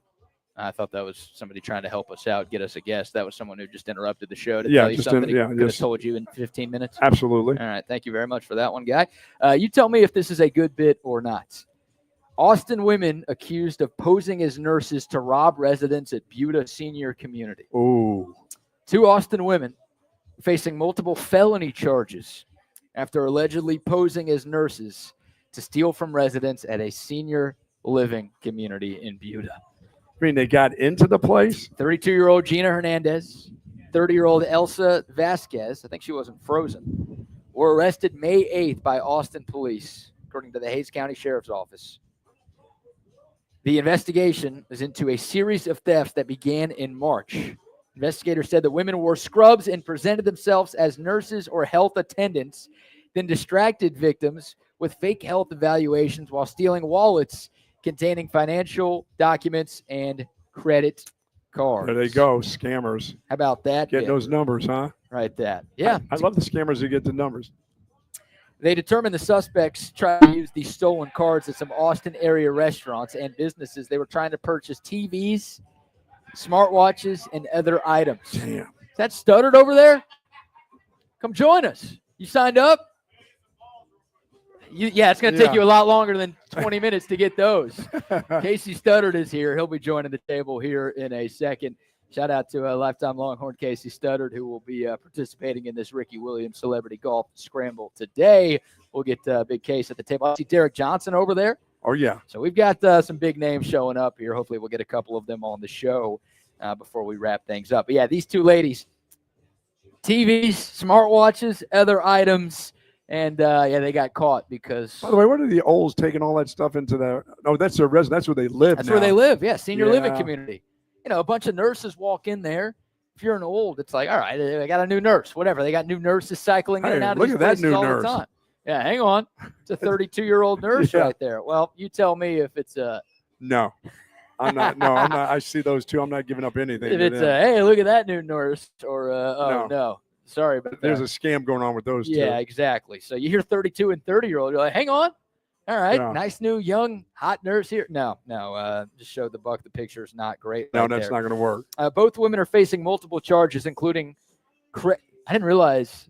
I knew credit card theft was a crime. Yeah, that is a crime. I didn't realize credit/debit card abuse of the elderly is a separate. Wow. And that's what they're getting charged with. Also, theft from elderly individuals. I mean, stealing from Olds is not a good thing. And also exploitation of the elderly and impersonating a nurse.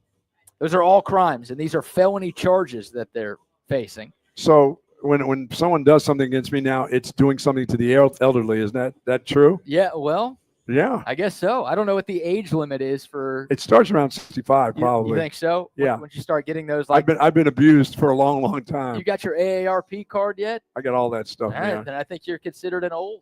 You got your Medicare. Got my Medicare. Yeah, I got my Medicare card, my Social Security. Coming in. So you're an old. I'm truly an old. So if someone tried to steal your credit card, that would be elder abuse, exploitation of the elderly. Thank you very much. And theft from elderly individuals. Does that work on the golf course? I wonder if that works on the golf course if guys are taking my money. I think you're giving them your money. That's true. Just by not playing well. I think that's your fault. You just need to play better. You just need to. It's as simple as that. I think you're volunteer because you're going to take their money if you play well. Oh, hell yeah. So I'll take from the young. I don't know if that counts as theft right there. Yeah, what a lousy deal that is for them What to a do great that. deal that is. They're just dumb for getting caught. They got to be a little more coy. Don't be buying TVs and stuff. These huge purchases Take right their after you credit take these cards. Come on. Just take their watches and things. Don't take their credit cards. Yeah, well, they wanted the money. And apparently these two ladies had outstanding warrants for similar events that they have done. So they've been doing this before in the past. Yeah, distant balls. Oh, we got some No, golf. those aren't distant balls. Those are cheap-ass balls. That's what those are. Cheap-ass balls Yeah. from Casey Stutard, who joins us now here at the second annual Ricky Williams Celebrity Golf Scramble. Because I got to ask him, by the way, did you see, has Ricky even showed up yet? I haven't. I just showed up. Well, so you don't know if he's here or not. No, I'm going to say most likely he's not. It's my first time ever buying yellow balls. They're good, man. Is your game that bad these days? No, I just know there's a couple holes out here with driving. It makes me mad. That's not my ball. It just makes me mad. Yeah, that's fair. A little surprised. It is 9:40 a.m. and you're drinking Gatorade and not a cold beer. Is everything okay? Well, I got a six-pack on the ground next to me. That checks out. You want to hydrate first? Yesterday it was fishing. I went fishing, did a bunch of stuff with the kids, and nice. And then on Saturday we went to the Texas One Fun. Yeah, how was that? Saw a picture of you with Mac Brown. No, it was awesome. Good. It was that Texas One Fun thing was cool. Parker McCullum, he's incredible. Leon Bridges, I never seen him before. Leon can perform. He's awesome. I was like, okay, well, he's from Dallas area, I believe. He's from Dallas, He's a Texas kid. Yeah. Didn't even know that. And then Leonard Skinner, you forget about all their hits. My goodness. They're still doing it? Well, I mean, it's not. I don't even know if I think there's maybe two original singers. Rest of them are dead. Magicians. Wheelchairs or walking around, all good. Other dudes are in rehab somewhere. Oh, man. But they were cool though. I mean, they took them a while to get on stage, but I didn't get to hear Freebird because it was like 11 by then. I had to get home to the kids, me and the wife. But it was cool though. I forgot they sang Simple Man. It's a classic. You know what I mean? I just some of the classics. You're like, oh man. You missed some of the classics. You were doing other things at that time. I wasn't. You were around at that time. I wasn't born. He wasn't even alive at that time. 40. I turned 41 this year. Yeah, Bucky tried to tell us earlier he's a spry 40. And, yeah, we all fell for that one. 40 decades, I think. Yeah. Are you playing today, Buck? No. I'm golf game went to crap. You're done playing. I don't play in many scrambles. I've got these individual tournaments I have to play against my guys. Well, I can't wait. I don't have that many swings in me. You're almost out of swings. You're worried. You're worried. Like I can't waste it this weekend. No. How's your golf game these days, guys? First round this year, so really? Probably pretty shitty. Yeah. Yeah. Do you know who you're playing with today? I'm playing with Tony C's and his partner. Tony C's. He owns all the League Kitchens. Sure. Yeah. They have Mighty Fine. Rudy's. They just opened up Creed. Hey, Creed. Is Creed playing? I don't know if Creed's going to be here. The band? No. But I don't know who he brought with him. But and then Megan Willis. Texas softball, yeah, great. Sure. Yeah. So, but you guys got to go check out. Tony and them just opened up a new restaurant in Belterra. It's called like Uncle Louie's. Cousin Louie. Cousin Louie's. Cousin Louie. I keep calling it Uncle Louie's. Yeah, so do I. Cousin Louie's. But it's freaking phenomenal. Homemade pasta. It's back to the good Italian food. But it's all flown. It's all ingredients from Italy as well. You know what I mean? It's mom and dad recipes. It's like what Little Caesars does, like authentic. The League Kitchen Tavern. Yeah, he had us over there before they opened up and opened up the menu and hey, pick. I was like, it's got good stuff. I was so happy I got invited. I got put on that list.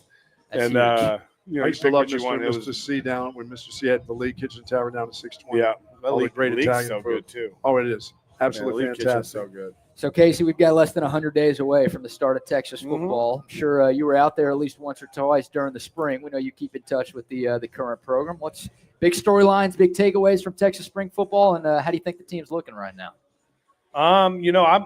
I'm excited. I think our defense is going to be pretty cool to watch this year. Yeah. I mean, especially after you get 3 or 4 years of the same, these younger kids that haven't played have been in the same system for 2 or 3 years where they're really in tune to the to the game. I think that's gonna be fun to watch. We'll have to see. There's my golf partner today. There we go. What's up, Megan? And Texas softball. Congrats. Moving on to the Supers. You guys see, you can't write an Aggie thing better than that. Oh my God, we were talking about it earlier. I was dying. I woke up this morning and I was like, they can't. That didn't make you feel good, did it? I started laughing. My wife's like, "What are you laughing?" I was like, "The Aggies are the only softball team ever since regionals started to be a #1 seed and lose." Well, they were gifted a free SEC championship because of the weather. I don't know if you saw that. Really? But A&M and OU were supposed to play in the SEC tournament final, and there was rain in Athens where the tournament was, and they just canceled the game and said both of them are champs. Oh, that's bull. Exactly. We said the same thing. So they got gifted that. Then they get the 1 seed.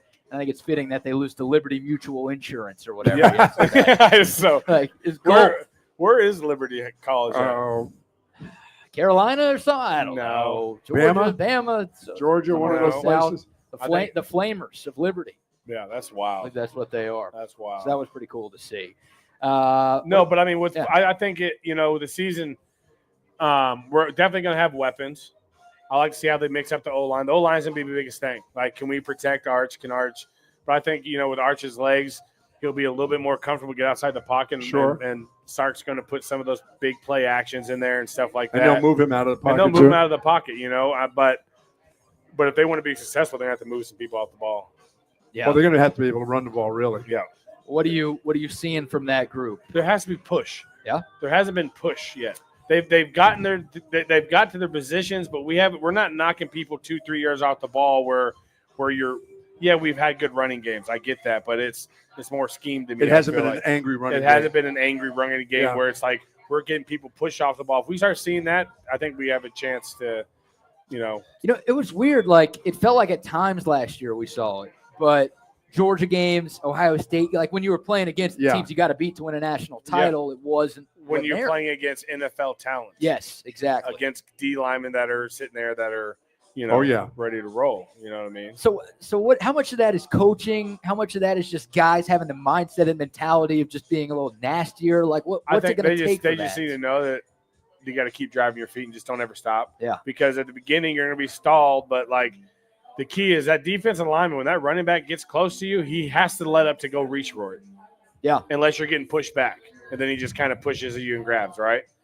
But if you guys are stalled like this, he has to let up a little bit to make a tackle, and that's when you're still driving your feet, and that's when you get that edge or pancake or stuff like that really wears the defense down. Yeah, and I think, and Casey, when you watch this group of runners over the last couple of years, those guys are good. No, they are. They really have been solid ass back. Yeah, I mean, it's once again, it's Texas. You should have some of the best running backs in the country, even coming out of the state, and they have. Yeah, they have. Basically, look who's all in the NFL right now. Absolutely. Bijan Blue, it goes all the way down. 5 guys drafted in the last 3 years. Yeah, at running back from Texas. So if we can just get some more Bulldogs up front, we can really take this thing over. How do you feel about those guys up front? Obviously 4 new starters. So. I mean, we have to see. They have to put pads on this. We'll see in camp. And then they're gonna have to want it. They have to dig. They have to work their ass off this summer and want to be that guy. And don't get discouraged if you get beat on a play and go out the next play. Don't let 2 plays beat you. That's the hardest thing ever. How important will it be that the guy who is now the new center, who has played before, because you've had a center for the last 12 years, it seems like. Yeah. How important is that position going to be to all of those guys? Right. If our center can move somebody off the ball, like a sin line did, it'll be over with. Yeah, and it feels like this team has all of the pieces to win a national championship. Right? Yeah, we just we're a little bit young up front, and we just got to go prove it. That's really all it is. I'm with you. The defense is loaded. Get out of here. I got to go run real quick. I got 10 minutes. We start at 10. Good to see you. Yeah. Oh. Well, send somebody else over here. Fine, Ricky. Tell Ricky to get over here, please. I got to go get a taco. That's the real. I really got to warm up my back, or I ain't gonna be able to swing. I gotta go do a full PNF stretch right now before I can get out there. All right. Talking to you. Thanks for the time, brother. Good seeing you. Go find him if you see him. Tell him to come over, please. The great lifetime Longhorn Casey Stutard, of course, national champion Casey Stutard. big part of what we do with TSU, kind enough to join us a couple minutes before the second annual Ricky Williams Celebrity Golf Scramble. And I'm with you, man. Like Casey Stutard, he can be critical.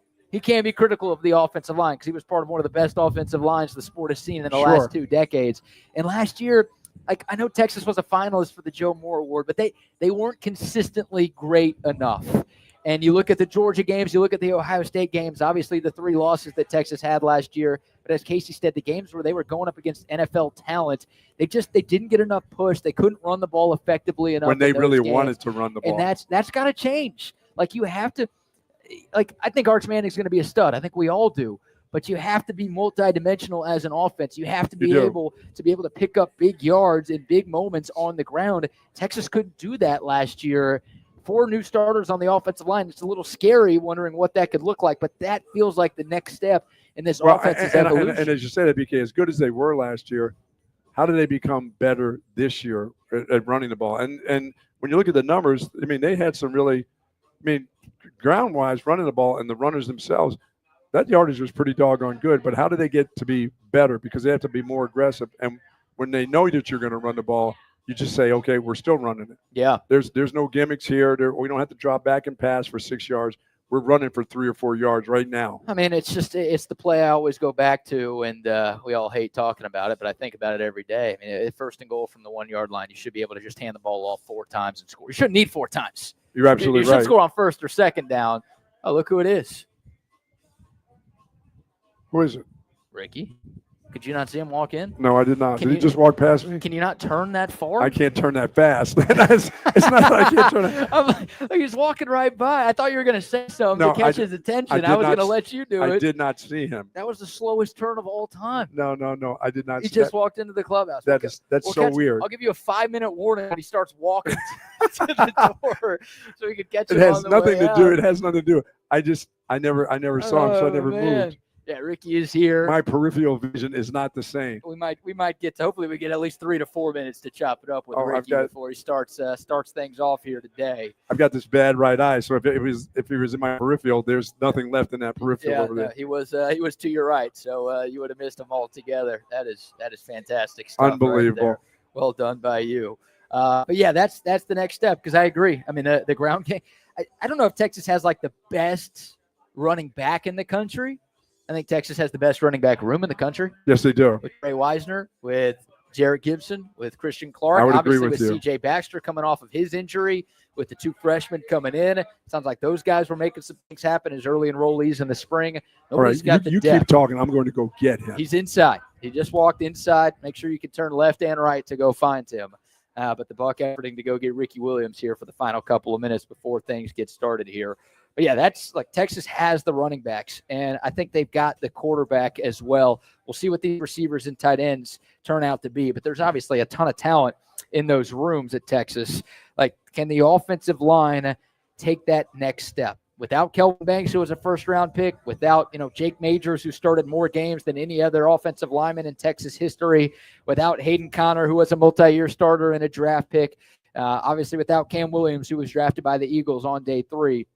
Without those guys, you wonder if the offensive line can be better. A little bit of a scary thought, but I feel like it needs to be at least where it was last year, but hopefully they can just be more consistent with run blocking to where Texas can take that next step and bring the first national championship back to Austin since 2005. He is grabbing his clubs. He said he will join us. He's just grabbing his rental clubs. Rental clubs? Yes. I don't know. He doesn't live in Austin full time. No, he doesn't. He lives in California. I don't understand why he wouldn't have a set here somewhere. Right. At least over his doggone store. Oh, speaking of 34 Wine and Spirits. Give him some love. 4601 Southwest Parkway. Ricky's a big part of 34 Wine and Spirits. So if you need all your alcohol needs, they are a wholesale distributor. They can get it out to you for big events or for small events. Just head on over to 4601 Southwest Parkway, where you'll have an opportunity to get everything, and you'll find your Altstadt. Come back this way, Ricky. Come on over here. Don't be walking around talking to these other people. We got things to talk about. You're going to have 5 hours on the course. Yeah, you'll be able to talk. Else. You're going to talk to everybody on that course because they're going to stop you no matter what. How are you doing, buddy? Yeah, joining us now, the legendary lifetime Longhorn, and more importantly, the host of today's Ricky Williams Celebrity Golf Scramble. Ricky Williams with us now. What's going on, Ricky? Oh, I'm out here about to get ready to play some golf. How's your golf game these days? Went to the range earlier this week. Got a blister on my pinky. That's a good start. Yeah, so I've been in rehab all week. Been in rehab for your finger? Yeah, but I man. think I'm ready to go. Yeah, I'm listed as doubtful, but I think I can go. No. So it's good to see you, man. It's good to be here. No hacks this morning. You're going straight out there today. It looks like it. It looks like it. I mean, you're generally pretty good off the tee box. Are you? Is this a rental set? I feel like it's a rental set. So last year was not good. So I'm just hoping to make it a better show. Well, you know what? We're going to get you. You need to have a set here in town.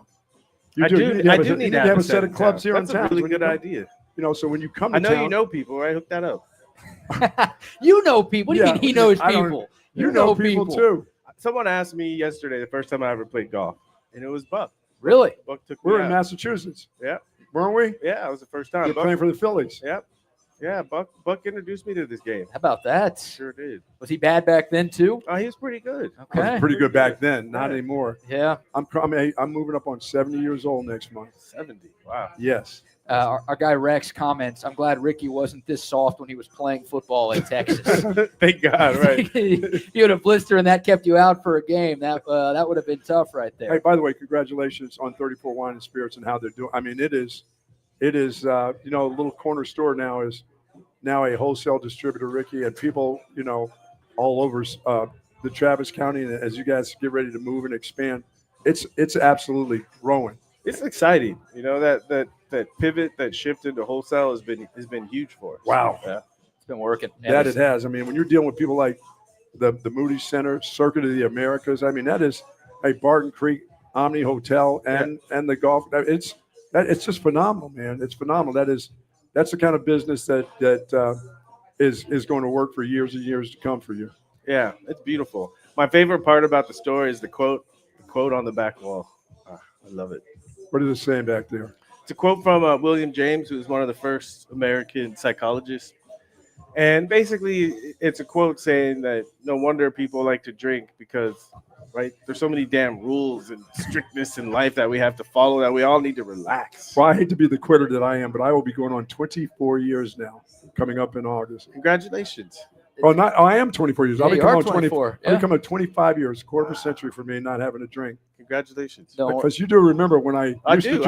I remember when we used to go. So Buck would get Makovic's room with the Omni, and we would go in Buck's room, and there would be beer cans everywhere, right, all around the hot tub. Wine bottles, wine bottles, and beer cans. And it was all you, huh? I was a mess. Oh my God! I'd be a mess on the day of games. Remember, I was in charge. Buck said he couldn't coach unless he was hungover. Those are the rules. And there was plenty of nights. There was plenty of days, but it was an awful lot of fun, man. It really, really was.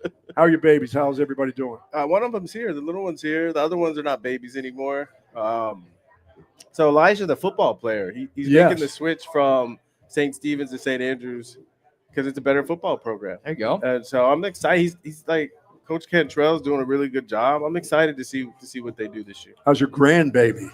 Stella. Stella's getting big. She's great. Grandbaby. That's awesome. And you got a recent grad too, right? Yeah. My daughter's at Berkeley.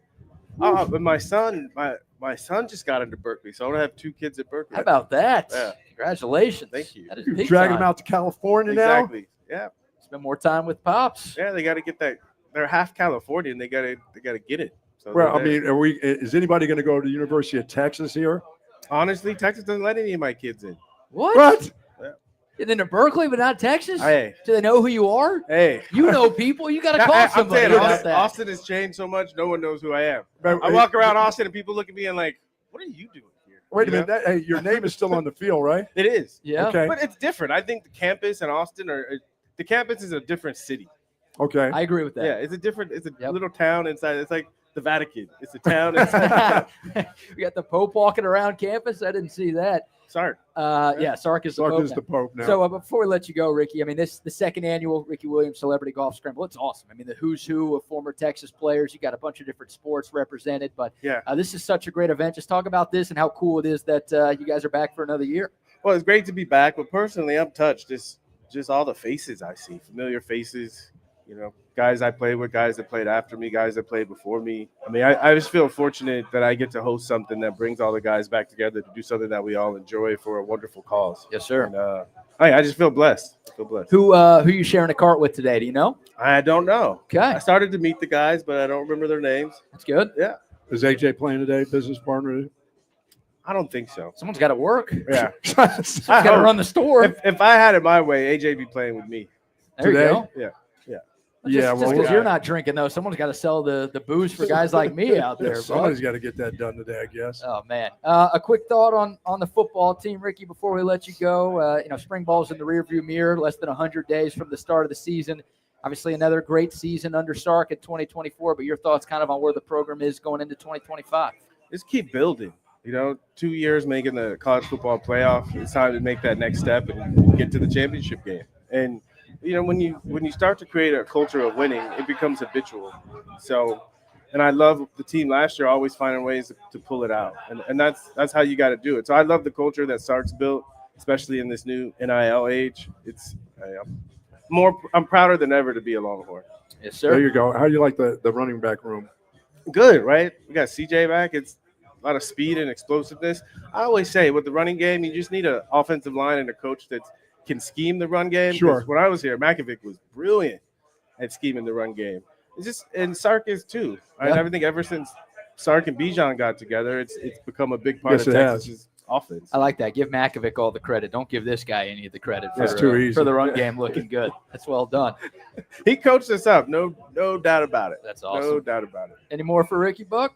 No, man. It's just good to see you. It sure is. Thank you. Great to see you. Thanks for coming by. Hit him straight today, and thanks for allowing us to be a small part of this event. I am going to hit him straight today. You will. There you go. You sure? Speak it into existence. Yes. And we're going to get those clubs, so you have clubs here. Thank you. So you can play around with me and my guys. Yeah, I'm going to hit you up about that. Seriously. All right, please. There we go. The Please legendary you, Ricky baby. Williams joining us here at the table, stiffing the buck on a handshake at the very end. He's got to go. There it is. There it is. He's got to make it happen. A hug from the guys. Look at that. Good On to see camera, you, too. Everybody got to see it.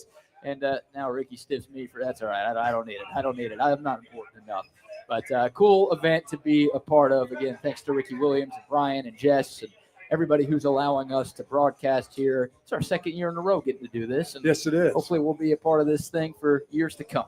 Yeah, that dude needs to have his clubs here. How does he not have a set of clubs here? He's because he's crazy. Yeah, well, yeah, we know that. That is true. We do know that. He's using the rentals here, looking like me out there. The kind of stuff that I do when I go travel. It's a mess. Yeah, but good to catch up with him. Good to catch up with Casey Stutard as well. We got to get those guys on more often. Got all the doggone kids going to Berkeley. Come on, man. What's going on here? He can't get his kids into Texas. His name's on the field. His name is on the football field. Yeah, that's crazy. And how do you get into Berkeley but not Texas? I thought Berkeley was a better school than Texas. It should be we could do, Aunt Becky from Full House. Isn't that something? Remember that fake tennis scandal we had? Oh, yeah. Where we were just giving out fake scholarships for the tennis team. Give him one. Give it to one of his kids. You can't do that to Ricky Williams' kids? Yeah. I know people are in jail for that, so maybe not the most maybe not. legal, Don't make it that easy. Maybe not the most legal thing that's ever been done. Don't need to make it that simple. Yeah, we could make that happen for Ricky Williams. Oh my goodness, that is amazing. But I've seen some raindrops out there, bud. Uh-oh. I know. We're covered, thankfully, so we're okay. Hopefully, I think 10:30 is when these guys go out and hit the course here. So hopefully it all subsides by the time we get to 10:30. But not ideal. Bro, you'd be surprised on how flexible that dude is when he comes to swinging a golf, and especially a driver. Can he hit it? And he can hit it. What are we talking, like 300? Yeah, I mean, he lifts it up in the air and it goes. And the thing about it is he enjoys the game of golf. Yeah. He really does. I mean, like I said, when I was in Massachusetts, I took him out golfing when he belonged with the Phillies organization. First time out, he was just. And we went to a club. He enjoyed so much. I think he likes the yapping that part of golf. It's fun. Like, okay, try to get in my head, see if that works. Oh, the trash talking. He loves the trash talking. Not the networking. He just wants to talk some smack out there. He wants to talk some smack. Well, it's good. He can't play football anymore, so he's got to get his competitive juices out somewhere. And that's why you see so many former athletes, I think, go to the golf course when they're done. Because it is competitive. Yeah, yes. They get that level of competition that they missed. It's a lot easier Absolutely, on the body. Man. And, you can play it for a long, long time. So I'm sure I mean, to be a fly on the wall. I haven't played around the golf with Casey Stutard before.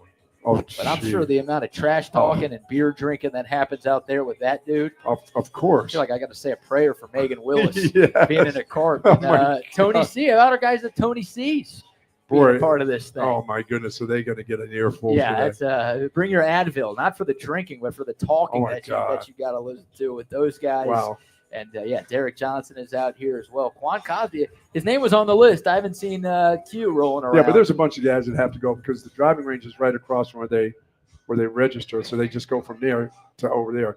You know, at our deal the other day on Friday, you don't get to go to drive. You just get in your car and we go play. I might go hit some balls once they there you go. Off or something. I could use a little practice out there today.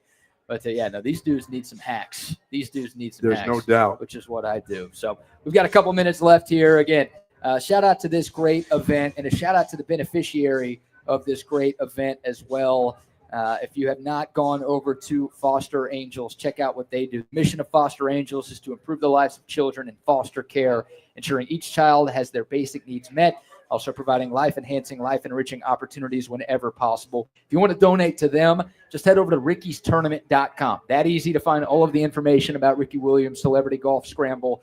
You can find a donation link right there to Foster Angels. And if you want to help support the great cause that this event is all about, again, rickystournament.com for more information. Give a kid a chance. Absolutely. And a couple of quick sponsor shout-outs. Shout out to Altstadt Beer. Oh, no doubt about it. So a lot of guys taking some of that home. Oh, yeah, they from did. The Mullet Open on Friday. That went quickly. And I had some Altstadt Beer over the weekend. Thank you. It was Kevin, correct? Yep, our guy Kevin. Thank you to Kevin. Who came out there. He hung out there a long time, too. Dropped off some koozies, dropped off some beer. Hey, show up more, Kevin. If you're going to come through with beer and koozies every time, then you're welcome anytime. The best beer that you can find, though, all throughout the great state of Texas. All around Austin, San Antonio, DFW, Houston, wherever you're buying your beer, make sure you get your Altstadt Beer. Of course, shout out to the Covert family, Covert Bee Cave. I made a mistake over the weekend. What did you do? I'm in the early stages of looking for a new vehicle. Now you're talking. I don't need one. I want a truck. You're not big man truck or big man truck. Because I'm a big man. Oh, there you go. Big man needs a big man truck. Like you, the big man. I've been taking some steroids as of late. There you go. I need that. And I got to overcompensate for some other things, too. Go back to the house and have some mac and cheese this morning for breakfast. Oh, you're going to do that? Oh, yeah. I made the mistake of, Dan Covert's a great friend. Mike's a great – they're all great friends. I wanted to see what my current car was worth, so I filled out a form on covertbcave.com. Oh, no. Now I got like 15 Covert sales reps reaching out to me. Oh, yeah, they won't stop now. Like, dang it. I'm going to text them back and be like, I'm talking to Dan. I'm not dealing with you jabronis. Yeah, they need to understand you're going right to the top. Going right to the top. Well, when it's time, Covert Bee Cave is where I'm going to go. 42 acres of cars, trucks, and SUVs. The best selection, the best people, great service. They also have 82 service bays as well. So if you've got a Covert car that needs an oil change or just needs a repair, go see them at Covert Bee Cave. You're not going to have to wait because of those 82 service bays. And, of course, the prices, Buck, what do they say about their deals? Nobody beats a Covert deal. Not now, not ever. Not ever. Shout out to Covert Bee Cave, the best in the business. They will take care of you. Shout out to Big Hat as well. What's going on, brother? Good to see you guys. Been too long. Fantastic. Hit them straight out there. Absolutely. Absolutely. A lot of Big Hat product out here today. Everything's and out last here. Friday, we got all sorts of stuff going on out here. We also see the guys.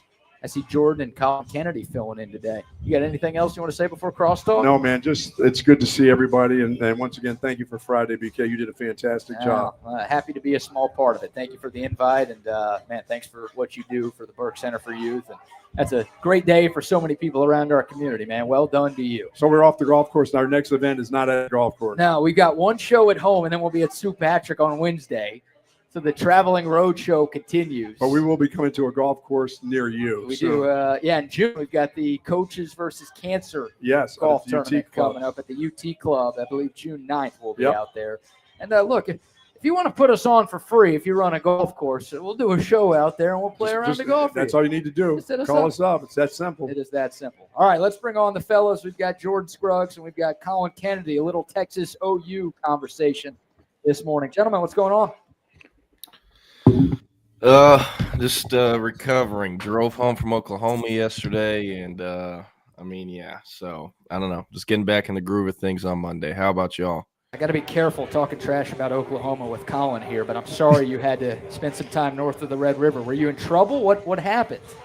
No, my twin brother was graduating from Tulsa, so was up there to see that and all that. But yeah, no trouble.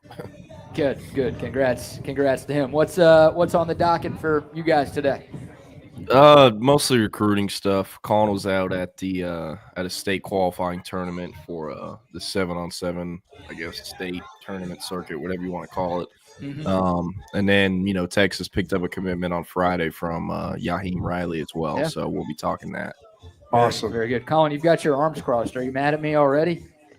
No, I'm concerned that, you feel you have to get on your pins and needles a little bit whenever I show up. I mean, it feels like you're hiding something from me, I'm overcompensating.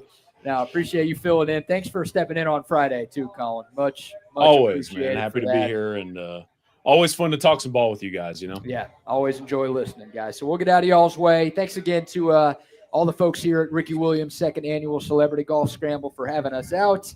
Normal schedule tomorrow. We'll be back on at our normal 7 and 9 time, and then Chaos Theory from 9 to 10.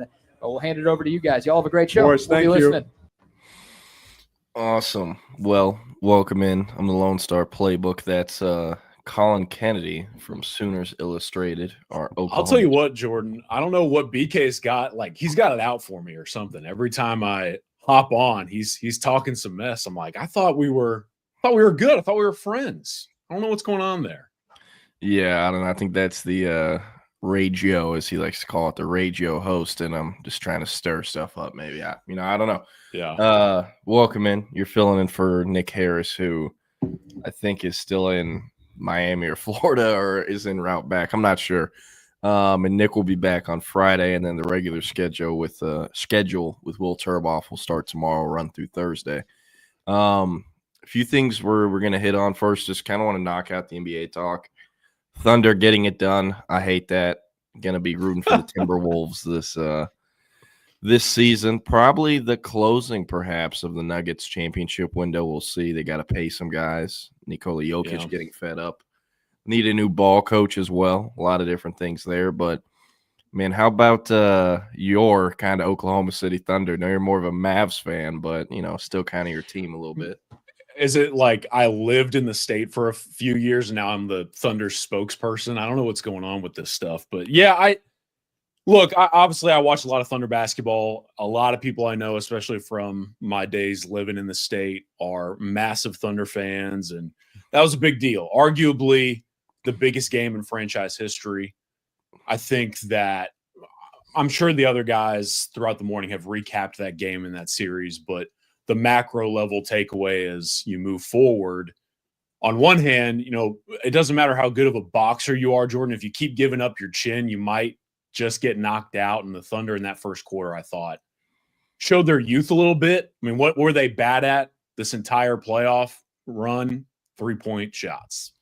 All they did was shoot 3-pointers. They went 1 for 6 in the first quarter and didn't shoot free throws until like 45 seconds left. But then on the other hand, it's like when the Thunder turn it on, they kind of control their own destiny, and that's what you saw the rest of the way. So they're moving on. I think that it's been interesting to hear a lot of the OKC contingent argue that Minnesota might actually be a tougher matchup than Denver for them. So creates a little intrigue for me as we get into the Western Conference Finals. Yeah, we'll see. Would love Anthony Edwards to just stick SGA in a box. That would be awesome. See, for me, it's going to be weird seeing Rudy Gobert back in Oklahoma.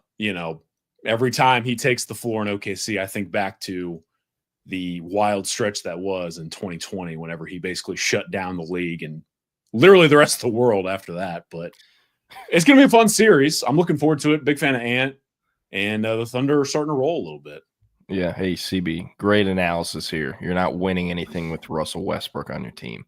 Love some Westbrook banter. Never really been a fan of his, and his fans are incredibly annoying. And also, like, his most impressive season where he averaged a triple-double, it's already been done since Nikola Jokic. But do find it interesting. Besides the Knicks, none of the 3 teams left have won a title before, right? That's correct. I believe so. Because I know that the Thunder and Timberwolves haven't. I might be messing that up with the Pacers, but I don't think the Pacers have won either. So, some interesting teams to root for. But want to get into this state qualifying tournament. It was it Allen or Anna? Yeah, Allen, correct. Anna was there, but it was at Allen over the weekend. Yeah, you posted a few different prospects, talked to a few different prospects. Want to ask you, talk to us about this 2029 kid from Anna you posted, because he is an 8th grader, and us too, and I think most people who work in the recruiting industry absolutely despise middle schoolers and the role that they play in this job. Just because, y'all have 3-4 years, please get out of my face. I don't want to talk to dad through the kid's Twitter account on DMs or whatnot. It's just a very sufferable experience having to deal with middle schoolers. So whenever one of us posts one, it's like, okay, I want to know more about this guy, because you know damn well as soon as you post him, you got 5 more DMs from 2029 dad. So tell us about this Anna kid. You post him as an athlete, what, receiver, DB? What's the outlook on him? Yeah, so I'll go quick, but basically to pull the curtain back, because I do think fans find it interesting when we kind of describe the industry nature. Whenever you go to these things and there's a very young prospect or whatever else, like, for example, I showed up in Allen. I wore pretty much plain clothes, trying to keep myself hidden, but to not get bothered by like security or whatever, I had my 24/7 hat on. And within about 10 minutes, I had 2 or 3 dads find me and chop it up about their kids. So I was already kind of on edge about who was there. But then our guy, Jesse, who coaches the receivers at Anna High School, when you work in this space, if a high school coach says something, that's a much different valued opinion than the parent, right? Oh, yeah. Like, especially because if it's someone you trust, there are obviously high school coaches out there who will recommend a prospect, but they don't know exactly like what we're looking for. Jesse came up and was like, hey man, this guy arguably is our best athlete on the team. And he furthered that by saying, like, there really isn't a player on our team right now who can do the things that he does. So Greg Powers at Dave Campbell's, the 2 of us watched him play. This kid's playing both ways, wide receiver, defensive back.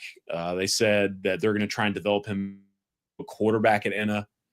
Exactly what it's going to look like for him over the next 4 years, I am always going to lean like DB in that instance, but it sounds like they're going to try and play him a quarterback, and he was killing it. And then I became very comfortable putting him out there, because I went up to him and introduced myself, and he didn't even know what like 24/7 Sports was or Dave Campbell's was. And so I immediately was like, oh yeah, I'm not gonna have to worry about you bothering me. And Peyton Miller, the 2027 offensive lineman, he's out there just snapping the ball, vibing, having a good time. And so what Peyton and I will do whenever he's at these 7-on-7 tournaments as an offensive lineman, not doing anything, I'll go ask him about guys at Anna. Like, hey, give me the scouting report on this kid. And I asked him about Cormon Houston is the young man's name. And Peyton was like, yeah, go ahead and buy in now. So never hurts to get in early on the prospect identification front, even if it's that awful thing of like, all right, this kid just finished up his last year of middle school. Yeah. I mean, meeting them early is that's one of the most important things, man. If you can meet a kid early, and especially post them on Twitter before he has 0 offers, like, they remember you years later when you and 10 other people are trying to get them on the phone after they visited, or you heard they committed and you're trying to get quotes or whatnot. He's going to pick up your call, not the other guys. Because, they remembered you went out of your way to help them out and stuff. And I have a great example of that. Yaheem Riley committed on Friday, posted him like 3 times before he had a single offer. I broke his commitment. That doesn't happen if, I started coming around in March whenever Texas offered. And, putting in the work and getting there early, it pays off later, especially if, they turn into the 4 or 5-star guys. So Cormon Houston might be a moneymaker for Colin Kennedy going forward. Want to ask about other guys at the SQT. Julian Caldwell was there. He's a number 2 ranked receiver in the state of Texas for the 2027 class. And a prospect that Texas offered recently up at Argyle, stopped by his high school, offered him in person. Chris Jackson did. And heard through the grapevine Texas was his dream school. You interviewed him for me, found out some more things, kind of tell us about him, what he brings to the table as a player, and the early stages of the recruitment. Yeah, so speaking of timing and getting to know guys early in the process, this is going to be one for me that I think pays off long term. I've known Julian Caldwell for a very, very long time, even dating back to when we were at State 7 on in College Station last year over the summer. And his father knew that I knew Julian. We met up in the hotel lobby while we were all enjoying some adult beverages, if you will, after a long day's work, because those days in College Station are tough. And then you fast forward about a year and a half later, and Julian Caldwell's in the top 150 in the country. And I've got to know his family really well, hung out with mom and dad while Julian was playing, and he was making plays. Kind of a quick summation of the player, why he's in the top 150, Jordan. This isn't necessarily someone, when you look at firsthand, that is the most physically imposing, not the biggest or the fastest, but he's just kind of one of those smooth operator types at wide receiver. 6 foot to 6'1". He's probably about 180 pounds. He's filling out very well. Pretty slender if you rewound back to about a year, but he's putting some muscle on the frame, which is needed. I see this guy as a high floor kind of wide receiver 2 type at the next level who can help you stretch the field. The ball skills, I feel, are some of the most natural that you'll find. He had a catch to send Argyle into halftime, kind of a buzzer beater. It's on Greg Power's Twitter account. It really phenomenal play. And I thought that was one of the more impressive plays made on the day. But then he kind of had one of those, you overlook it type of plays, but it's just as meaningful. He had a crossing route over the middle. Ball is thrown behind him. His momentum's going forward. And I think it sums up the player. The hand selection, he snags the ball, adjusts, almost kind of halts his momentum, and grabs the ball low while going away from him, goes and picks up a first down. So I just think this guy is someone who he gets the receiver position. You know what I mean? And Texas has a legitimate chance to get him. So Texas just offered, like you mentioned, all those events that I used to go to where Julian Caldwell had no offers, Pops is showing up in a Texas Longhorns hat. And I used to give him a hard time, like, hey, none of this is going to matter really once that call comes in. And of course, Chris Jackson makes the call. I was joking with Pops that, some schools were waiting to offer. And I told him, look, man, they probably know what the deal is. Now, Texas is going to be a front runner here. He's going to visit / camp over the summer. You know how it goes with these guys. They'll go work out and then kind of take a campus tour or whatever. So he'll be there in mid-June. But then it's LSU and Oregon also kind of competing towards the top. LSU, I think, is the school that kind of intrigues him the most because of the wide receiver background there. Oregon, he's actually been to a couple of times, which I didn't have on my bingo card, knowing how hard it is to get out there, right? But he's been out to Oregon, and he said that's arguably the staff that he kind of has the most familiarity with, or the most contact base. But then it's, Texas, because of the family connections. He said when he told his dad that the offer came through, the entire house lost it. And he said he kind of models his game, or he tries to model his game after A.D. Mitchell. So interesting to see Texas get involved here. I think that a year from now, pretty much a year from this time today, it's not out of the realm of possibility that if Texas plays its cards right, Jordan, they could get Julian Caldwell in the 27 class. Yeah, awesome. This would be kind of weird. He reminds me a little bit of Kalik Lockett. Yeah. It's like Kalik is taller, longer, but man, you watch Caldwell's film, like just his kind of his movement patterns are very similar to Kalik Lockett. I feel like very long strider, kind of high hipped. Yeah. I wouldn't say he's quite like the 50-50 ball winner. I mean, Khalil Lockett had, gloves for hands and one at the catch point consistently. Caldwell isn't quite there. And they're also similar where they both are sub-11 guys, but it's like 10-8 or 10-9. And they're not like short area quickness, explosive guys. They're kind of build-up speed where, they can house a screen past 60, 70 yards, but like they don't have the explosiveness of a Chris Stewart who lacks the top end long speed and runs 11-1. So it's always interesting, mixing and matching, putting these receivers together in the same class and just seeing how it fits. And it's funny with with Caldwell and his father mentioning, the Texas hat. I've been in a few similar, I guess, situations where, you meet a kid early on and it's like, yeah, he's probably getting a Texas offer in the future. Let me go meet dad and mom right now or whatnot. And, figuring out that, okay, yeah, if Texas offers them, that's probably where they're going.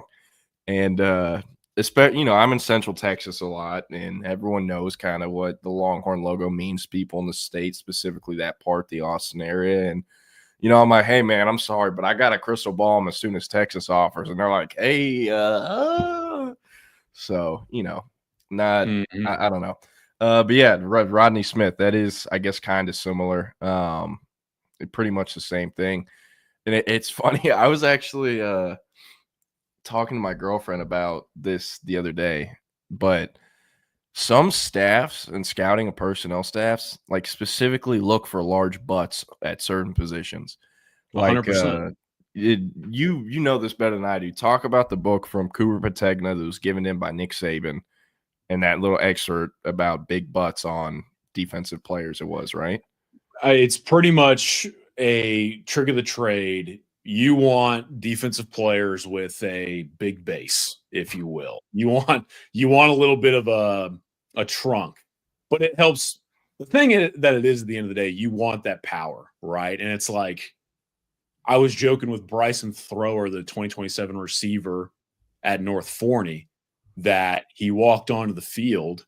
And I was like, dude, I looked at you and I thought this dude is built like a 2x4, just wooden plank, flat. And you're like, when you see that, you go, okay, how does this player block defensive backs? Or how does this player generate power and take on blocks as a defensive lineman? The list goes on, right? But yeah, it's typically a indicator of the momentum and power that a player is able to generate and how they are able to not only take on but create physicality. It's not always created equal, but it's a telltale sign that college staffs look for. No doubt. Who else was there at the Allen SQT? Kind of, I guess, real quick eye catchers, you could say. Yeah, I want to mention James Roberson out of Allen High School. I mentioned this guy to you, I want to say last week, but he was someone who had been put on my radar a couple months ago, really starting to stockpile the offers. I wouldn't be surprised if this is someone that Texas looks into. Allen has a very talented secondary, like probably one of the best high school secondaries in the state of Texas. And I would argue that Roberson's probably the most talented of the bunch. I show up and I always like when you have a baseline expectation for a player and they kind of exceed that. And Roberson was a little bit bigger than I was expecting. He's kind of not necessarily like a true 6'1", 6'2", but I would say 6 to 6.5, a little bit taller, longer, decent range in the back end. I turned on the tape while I was on the field to make sure I was connecting everything. Sneaky, really good in run support, specifically like up on the line of scrimmage. That's always kind of fun for me to watch a safety creep up, almost play like a 9 tech and just crash downhill. Yeah, he's a fun player. And then we got to talk, and then we talked for probably 10, 15 minutes between the on and off record stuff. Just a really good kid. I enjoyed watching him. Christian Rhodes, SMU running back commit. I'll bring him up briefly. You know, we keep talking about what SMU can do to hurt some of the in-state schools and regional schools.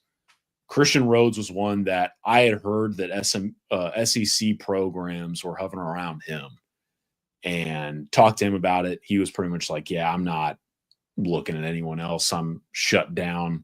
He had like the game-winning touchdown for Lake Highlands to secure their spot in the state title tournament. This high-cut, tall, long back who Greg Powers and I, off of that, kind of went down the whole Soso Jamambo rewind route. But yeah, it was fun. I don't know. There were a couple of dropouts and some guys that didn't show, but those were two kind of standouts for me. And then obviously you watch Julian Caldwell. He was one of the best wide receivers, in my opinion, in attendance. Haven't heard Soso Jamabo in years. Brother, Powers and I really got in our bag of like, let's talk mid-2010 recruits that we look back on fondly. And we led off with like Soso Jamambo, trickled into Brandon Stevens, talked a little bit of my former teammate in Caden Smith. Yeah, it was a good 49er. time. I got to look back on the days when my neck of the woods was the District of Doom instead of like Duncanville, DeSoto, which if you think about it, is kind of crazy that Louisville ISD paired with like the Plano schools in Allen was considered the best district in all of high school sports. But that was a good time. That's how it was. Now, I mean, and Christian Rhodes, I really like his game. I'm kind of surprised Texas hasn't really looked his way. 6 foot, 6'1", over 200 pounds, or at least has been verified at that at some point in the last year. Not sure if he's still over 200. Lake Highlands kid, former Texas great Frank Oakham is a Lake Highlands grad, along with Trey Johnson, not an alum because he transferred out for like his junior or senior year, but he took him to state, won him a title. They've had success with that high school, and I'm sure they know about him.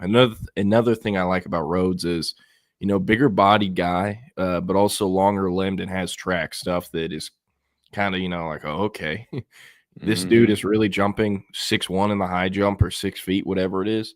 Like, running backs don't usually have that. It's usually the long jump or triple jump, which he also has, but very rarely will you see a kid doing high jump at that size or that position. So going to be a big fan of his and excited to see what he does at SMU, or, if other schools come calling. And it's also like, man, what the hell is Arkansas or Missouri or even Oklahoma doing?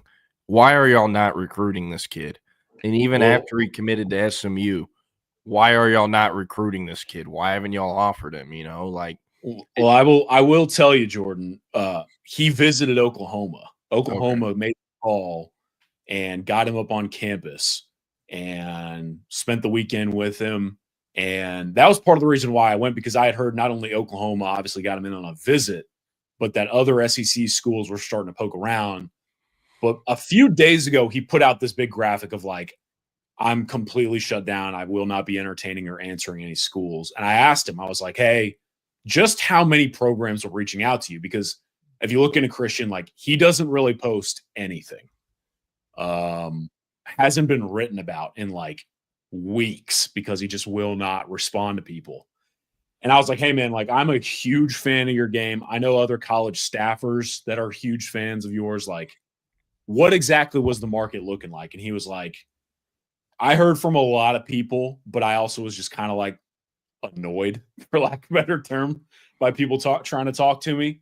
And I thought it was cool, though. Like, he had this thing where he was like, I did that because, number one, like, I wanted media and coaches to stop trying to talk to me. And then I also just wanted to let everyone know that, like, everything SMU pitched me on when I became one of the first commits to them is like coming to fruition. And it'd be stupid of me to back out on that now when I'm seeing everything kind of get put together. So he's locked in, man. Like, you brought him up to Norman. He said, nah, I'm good. Even with other programs calling too, which, again, like, testament to SMU, because they're starting to, like you mentioned, they're getting guys that the Mizzous, the Arkansas, and so on would typically feed on in the state of Texas. Yeah, and I mean, you're going to talk about them here in a little, but they're even getting guys at Texas and Oklahoma and these other schools that have dominated the region for decades in recruiting that those schools want. Like Texas wants Keith Doty, and he's like, yeah, SMU's my dream school. That's another one. Yeah. And it's like, did he just say what I think he said? And you ask his coaches, since his freshman year, he showed up. SMU's where he's always wanted to be. And I'm looking at him like, waiting for them to be like psych or something, just because you don't hear that. You don't. And the Keith Doty thing really surprised me because for the most part, you go anywhere in Dallas, you ask these kids, or anywhere in DFW, they still look at SMU kind of as little bro for the most part. And they just do. And I have a lot of love, a lot of respect for that SMU staff, things they do, and they've done a great job, but it is the truth. And you can't continue to be looked at as you're in the American, especially. Did they win the ACC? Or that was Clemson? It was Clemson. Yeah, I know they went to the ACC ship, but no one's really looking at them at that level. So them getting those guys that do look at them, they can actually put them closer to the same playing level as the Texas or Oklahoma. They're only going to be a bigger thorn in the side of programs. And I mean, man, like Aljor Miles, Texas and Oklahoma, that was the guy both of those schools wanted. And Toa Katoa, Yeah, Toa Katoa. And like these recruitments, I wouldn't say they're winning just because they're putting impressive dollar offers on the table or offering the highest amount. But like, man, if it comes down to it, like SMU can outbid anyone in the country. And Texas can as well. And very rarely will take no for an answer for the guys they really want. And I'm not trying to talk down on them, but like Oklahoma doesn't have money to play those games. They just don't. The Williams-Winery, that recruitment showed it. Caden Green or whatever, him going in the portal. Like there's been examples of them not being able to play ball with the big boys when it comes to these recruitments that are so focused on dollar signs and stuff. And I think, hiring a guy like Jim Nagy has made it a little better. There's at least structure there with the budget they do have. But, man, like in today's day and age of college football, the parity level is making things like this much harder for Oklahoma, I guess, to stay at the top and keep winning these recruitments. I know that was kind of all over the place, but I'll rein it back into Texas, but it's going to be interesting with Oklahoma because obviously the SMU factor and everything. They have shown that like they'll put chips to the center of the table with guys like Michael Fasusi and Jaden Jackson, these premium position players. Well, they will just drop a ridiculous bag and then like trickle it out. But they need to level it out. You know what I mean? Even with Fasusi, though, like, as much as people make fun of him for it, they won the Fasusi recruitment because of like the soul mission and we're going to make you into a man and all that. Oklahoma, never once did they have the highest dollar offer for Fasusi. Not once. But it's, hey, all these other numbers are so high. OU's is in the ballpark. I'm cool with anything past this certain number. And OU's past this certain number. I trust Beat and Bo more than these other coaches to develop me, and I'm going to be more comfortable here. And one thing that can't be understated, even in today's day and age, if you take the football part out of it, if you take the money part out of it, and you ask these guys, okay, you're a regular student, and you're going to go to all these schools for free as just a regular student and live the regular student experience, Michael Fasusi still would have, selected Oklahoma over Texas and Texas A&M. And, that's a very unique, specific part of it. But, like, I'm not saying Felix Ojo is going to go to the highest bidder and he's just chasing a bag. But, like, if he was in the exact same shoes as Fasusi was last year, he's not going to Oklahoma. Or at least I don't think that. You get what I'm saying? Right? Yeah. But, I see what you're saying. I think that we're going to really find out over the next few years the right approach to the recruiting process when you factor everything in together. Because on one hand, we talk a lot about highest bidder. I think that stuff's going to get worn out over the next few years, especially with stuff like, let's be real, SMU isn't just winning, like you mentioned. because of the high dollar sign. SMU is putting together a really strong pitch. These coaches recruit their butts off. And I think that there are a lot of players in this region who are getting worn down by the high money or whatever else, potentially getting lost in the depth chart at places like Texas or A&M, and that's elevating places like an SMU. And Oklahoma can certainly factor in there as well. At the very end of the day, it's going to help us get fans buying back into the recruiting process, because now the region is starting to build up more storylines to follow. These processes are getting more heated again. And I like that for the college football public, because it felt like for the past, I would argue, year and a half, we just really fell into the transactional stuff. And I don't think that's fun for anybody, including these recruits, if I'm honest with you. And look, part of this, to rein it back into Texas, the relational stuff, the meaningful stuff, I think that plays a role for like a Julian Caldwell. SMU is kind of the fourth program there for him, so that's worth bringing up. How does SMU potentially capitalize? And I didn't want to put you on the spot here, Texas in the 2027 receiver board potential, kind of interested in that dynamic, especially when you have someone who's a Texas legacy, and now you got to wonder, okay, like, what happens if we do or do not choose to try and take this player? Was curious for your thoughts on something like that, especially with SMU hovering here a little bit. Yeah, I mean, to receiver in 27 has a long way to go, obviously. Like, Trey Moore, Trent Yancey, Tay Ellis, Julian Caldwell. Those are the only in-state guys at receiver with offers. But, you also have Alvin Mosley down in Fort Bend Crawford, who I love. That while I wouldn't say he's the best prospect of all those in-state receivers, I do think Mosley or Trey Moore has the highest ceiling. Mosley is just like, you don't get a wide receiver who's also a D1 Power 4 kid in basketball every year. And I was trying to think, like, who have been those guys besides Garrett Wilson lately? Draylon Miller, who really wasn't a Power 4 level basketball player. He was just getting those offers because those schools were trying to get him in football. Like, I remember when Draylon posted an LSU offer, and it was like, all right, like, let's be real here. You're going to play basketball in Baton Rouge, too. No chance. So I love Mosley's game. I do think I'll have a much better answer for you after camp season. Mosley's camping. I don't think there's any way he doesn't earn an offer, from Texas after that early June camp. But a lot of different ways they can go. And I mean, with Caldwell too, like, I had not the highest ceiling. He does have the athletic markers. That's impressive. I think he's more of a higher floor guy than a ceiling guy, if that makes sense. And he's the arrow's still pointing up here. This is a kid who averaged like 23 or 24 yards per reception as a sophomore playing 6A or 5A ball. 27.7 per catch in 2024. Yeah. That's rare, especially, at the high school level, at the program he's at, where, with all due respect to the Argyle Eagles, there's like, they don't have anyone in the offensive skill positions that's putting fear in the other team's defensive coordinator's heart. Julian Caldwell's the guy. He's the guy that they prep for the entire week.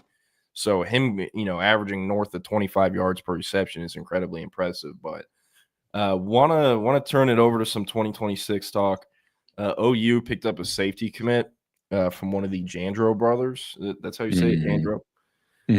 Out of Arizona, I believe it is. The brother, a linebacker, posted official visit dates for Texas. So tell us about these brothers. Is Oklahoma not they don't want linebackers, or what's kind of the deal here? No, this is interesting. It's a Red River recruiting battle for twin brothers, and I'm not sure that has ever happened before. I mean, I'm sure in some degree. But yes, I'm sure there's been brothers, but twins is very, very specific, especially because these two are potentially trying to split them, which I don't know that ever happens, right? But Nico Jandro, we'll start there. He's the one that is committed to Oklahoma. He is a safety nickel hybrid back-end defender, likely projects to the slot. He commits to Oklahoma a week ago, and OU is thrilled. Here's what Texas fans need to know. That night, I'm texting with a couple OU sources. I go, hey, nice pickup, especially relative to Bo Jandro, the other brother, getting his offer from Texas literally 2 days before that. And the sentiment was echoed like, yeah, we're thrilled that we were able to at least get one into the boat around this time. And Bo Jandro, linebacker, kind of your new age backer, not the biggest. He's around 6'1", 215 pounds, but headhunter with his hair on fire. Like, guy likes to hit, reckless abandonment type. And I think this is someone who would fit pretty well in a PK's defense. He would fit it well into a lot of defenses considering where we're headed in terms of linebacker play. But he has an official visit with Texas booked for June 6th. I find this interesting because the Texas OV is June 6th, and his Oklahoma official visit, as currently constructed, is for the June 20th weekend, which is the Champion Barbecue event, one of the bigger annual events in the recruiting calendar. He'll be in Austin to kind of kick things off. And that's a lot of time in between. But I do find it interesting, Jordan, that like my intel indicated that for a second there was some buzz behind the scenes about, hey, like Bo Jandro might make a decision a little bit quicker now that Nico has committed to Oklahoma. And then shortly after that intel's coming out, he books his Texas official visit. So was he on the verge of making a commitment? I don't know. Was that in line before he ended up making the decision to go take an official visit to Texas? It kind of sounds like that's the case. And if that was the case, then you're kind of perking your ears up here if you're Texas, Yeah. Interesting official visit calendar. We got Washington, Texas, Oregon, and Oklahoma on here, and in that order. You want to guess the fifth school he's officially visiting? He already visited this school May 2nd through 4th. Try to guess it. Arizona State? Oregon State. It's like, brother, what? You don't got to look at the Pac-2, where we're going Power 4, baby. Worst case scenario, Oklahoma until December, whenever it is they get fired. And, hey, SEC, come on now. Which kind of brings me to my next question, Colin. I've talked about it a lot, I guess, between the two of us, over the phone, and I think also on the show. One thing I don't think enough people, or I guess media, is talking about is, man, there's going to be a lot more movement right before signing day than there usually is. Think about how many staffs have to win a certain amount of games or live up to a certain level of expectation or they're fired. And in just the region alone, you have Texas Tech, TCU, Baylor, LSU, Oklahoma, Arkansas, Florida as well. And those are just the ones off the top of my head. I'm sure there's others. Even USC and I think Florida State to some degree. But those guys also have like such ridiculous buyouts that they would kind of have to get struck by lightning 2 in a row and have an exact repeat of what happened last year, which I think for both programs is going to be pretty hard to repeat what they did last year. But what is the reality here for Oklahoma in the line? Because I've seen a lot of talk on Twitter lately. Some sportsbook came out and said, the win total for regular season, I think, is 8.5. And some OU fans are like, oh, that's easy. Put everything on that. And others were like, oh, God, realistically, how many games does Brent Venables have to win for him and his staff to come back in 2026? So the preseason win total is 6.5. And no, it's 6.5, and everyone is slamming the over. I think that this is one of those weird situations where maybe for the first time in my career that national media and pundits or whatever are much higher on Oklahoma than arguably the fan base is. I've seen a lot of national media make picks of 9 wins, 8 wins. Because again, like it's kind of something like Josh Pate was talking about the other day. Everyone is talking about Oklahoma relative to what they saw last year when they missed their top 7 wide receivers. Their offensive line played together for 2 quarters in an entire season, and they played 2 young quarterbacks who had no idea what they were doing in a bad offense. Oklahoma attempted to fix all of that stuff, and now we're kind of forgetting to evaluate seasons in a vacuum for every team across the country. And like you mentioned, it's not just Oklahoma. A lot of these other programs are hoping that they've done enough to win the games necessary to keep their jobs and keep things pat. For my money, quickly, you got to start the season 5-0. You have to. Then I think that you either get to 7 wins, and it depends on what it looks like, and everything's fine. 8 wins seals the deal. Like, done, close up shop, we're good. 9 wins, obviously. I mean, if you get to 9 wins with this schedule, you're not just good, you're potentially in the playoff contention. But the magic number is 8. 7 wins, in my opinion, can definitely keep things calm. If it's like you start 5-0, you beat Mizzou, and then let's say you get a win against Tennessee on the road or Ole Miss at home, or let's say you're rolling and you get a win over Texas in the Red River game. You get a win over Texas, it may not matter what else happens the rest of the year, right? And so we'll see. I think, and again, this concept applies to a lot of staffs, like you're mentioning. This kind of stuff needs to be talked about more, not just because of the college football landscape, because of the recruiting landscape.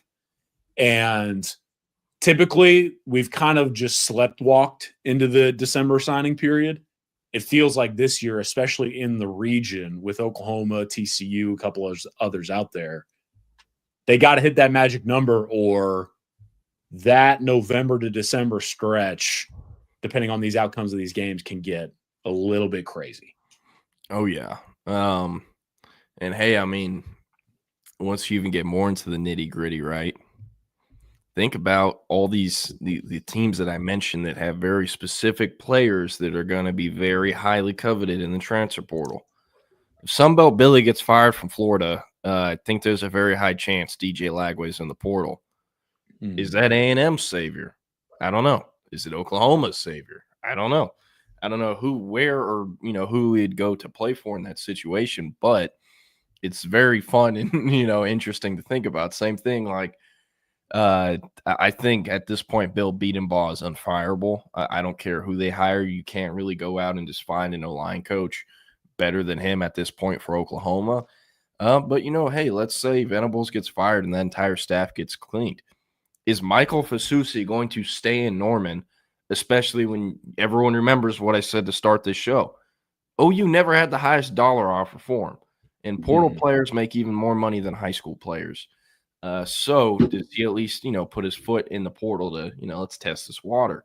I'm not sure. It's in, that's just 2 specific players, 2 specific programs. There's going to be more than just those 2 potentially opening up. So, going to be a lot of chaos coming up in late November, early December. One game I will not, be able to, or can't wait to see. OU LSU in Norman. Love that, especially the day after Texas A&M. Texas gets a dub, just nice, stress-free Saturday, getting to watch, like, okay, is this better for Texas if Venables or Brian Kelly gets fired? Like what makes it better? Because Brian Kelly's made recruiting in the state of Louisiana a lot easier, especially his first year or 2 when his dumbass fired Corey Raymond before hiring him from Florida. Or Oklahoma, where, the later years of the Sark tenure, they've had to battle OU for recruits a lot less than they did earlier in the tenure. Like Michael Fasusi is the main one I can think of. Cortland Guillory, there's a few players here and there, but I feel like each and every year the number of kind of Texas OU battles has gone down. Just fun to think about and talk about. You want to wrap up the show here talking about your guy? Because we want to make sure you get plenty of time to do so.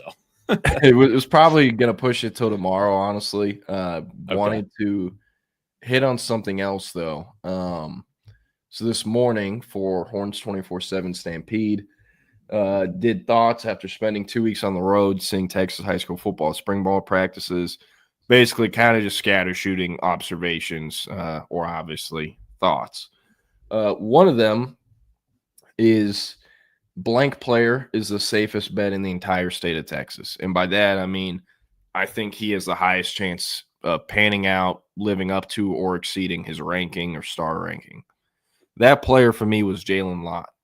And I fully believe he is the highest for player and, as stated earlier, the safest bet in the cycle in the in-state class. And that comes from, his ridiculous track and field profile, along with the fact that he is a receiver or corner at the next level, could do either. And I think could play either in the NFL, honestly. Not saying at both times, but if he focused on one in college, he could get drafted at either. But is it the same player for you, or are you thinking, another guy? Who would you say is the safest bet in the 2026 in-state class? I mean, I would say that even beyond the two of us, who I would argue we've been on the Felix Ojo bandwagon for a long time, when Andrew Ivins, our director of scouting, is saying Felix Ojo might be the best bet of this entire 2026 cycle, that means something to me, right? I think that where you obviously run into trouble is like, okay, is he going to meet or exceed the ranking, so on and so forth, or is he going to put on the weight needed? My thing is, like, I have never once had any questions about Ojo. That to me is the easiest answer. I think that if you wanted a different answer, you could bring up one of these backs in the state of Texas. I like these running backs. But honestly, man, the sneakiest one, like most under the radar, safe bet, it feels like Jamion Winfield.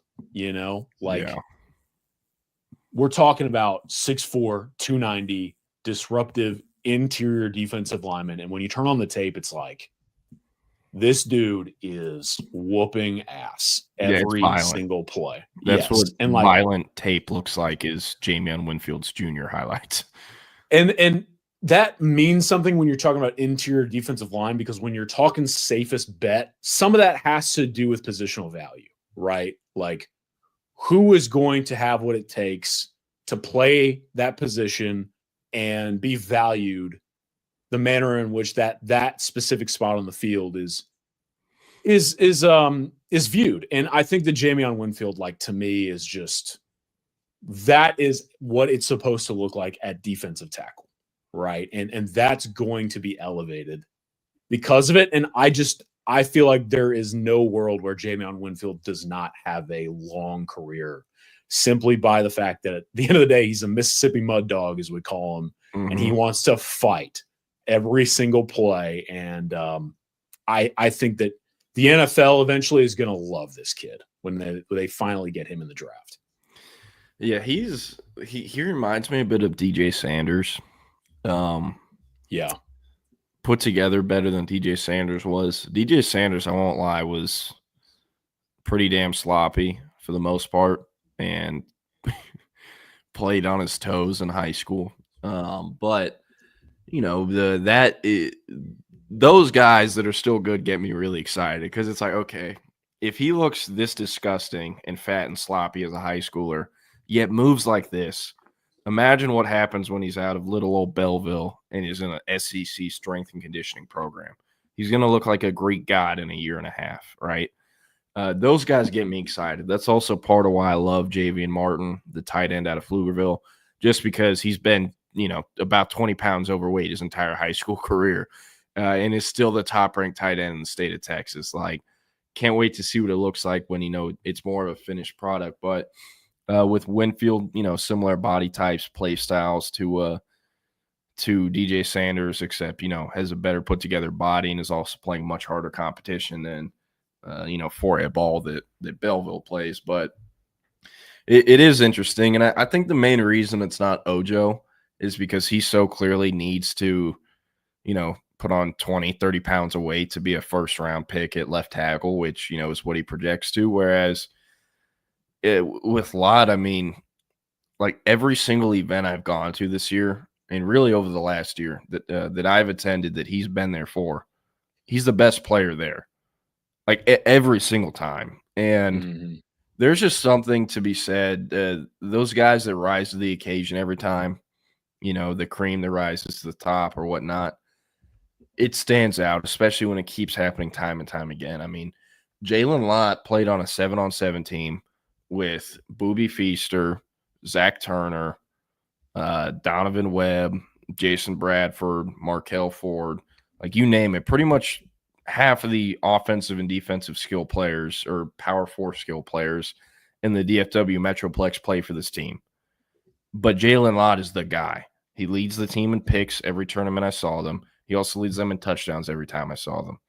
They throw to him. If it's a third down, the QB's looking at him. And, their quarterback is Angelo Renda or Renata Renda, whatever it is, the South Lake Carroll QB, who's a Pittsburgh Panther commit.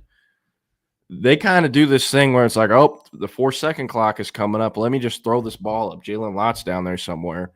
And Jalen Lott, who has a 7-foot high jump, then proceeds to jump out of the sky and out jump everyone and come down with the ball. And man, the guys who do that, who rise to the top, rise to the occasion, and stake their claim as the best player at each event they attend, usually end up doing, extremely well in college and eventually in the NFL. Never saw Travis Hunter in person, but, read all the reports on him. He was one of those guys that was the best player at every single event he attended. And I think Jalen Lott's a bit similar. Can't wait to see what he does at the state 7-on-7 tournament in College Station, because, I mean, he was awesome there, great there last year, and, got even more of a stamp, I believe, from the scouting team. I'll tell you what, if Jermaine Bishop weighed 170 pounds, that I'm running the card in. Yeah. Sprinting the card in.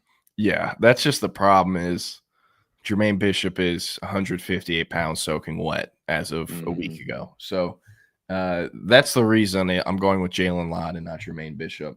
Comment right here from Nathan said Mike Roach just posted Lamar Brown is going to take an official visit to Texas. Big deal. Lamar Brown is now, I believe, our number 7 player in the country. Been a 5-star the entire cycle. 6'4", 6'5", close to 300 pounds. North of 34-inch arms, is a 5-star at either interior offensive line as a guard or, interior defensive line as a defensive tackle. He's been ranked at both positions throughout the process. At this point, they've just stuck an athlete tag on him.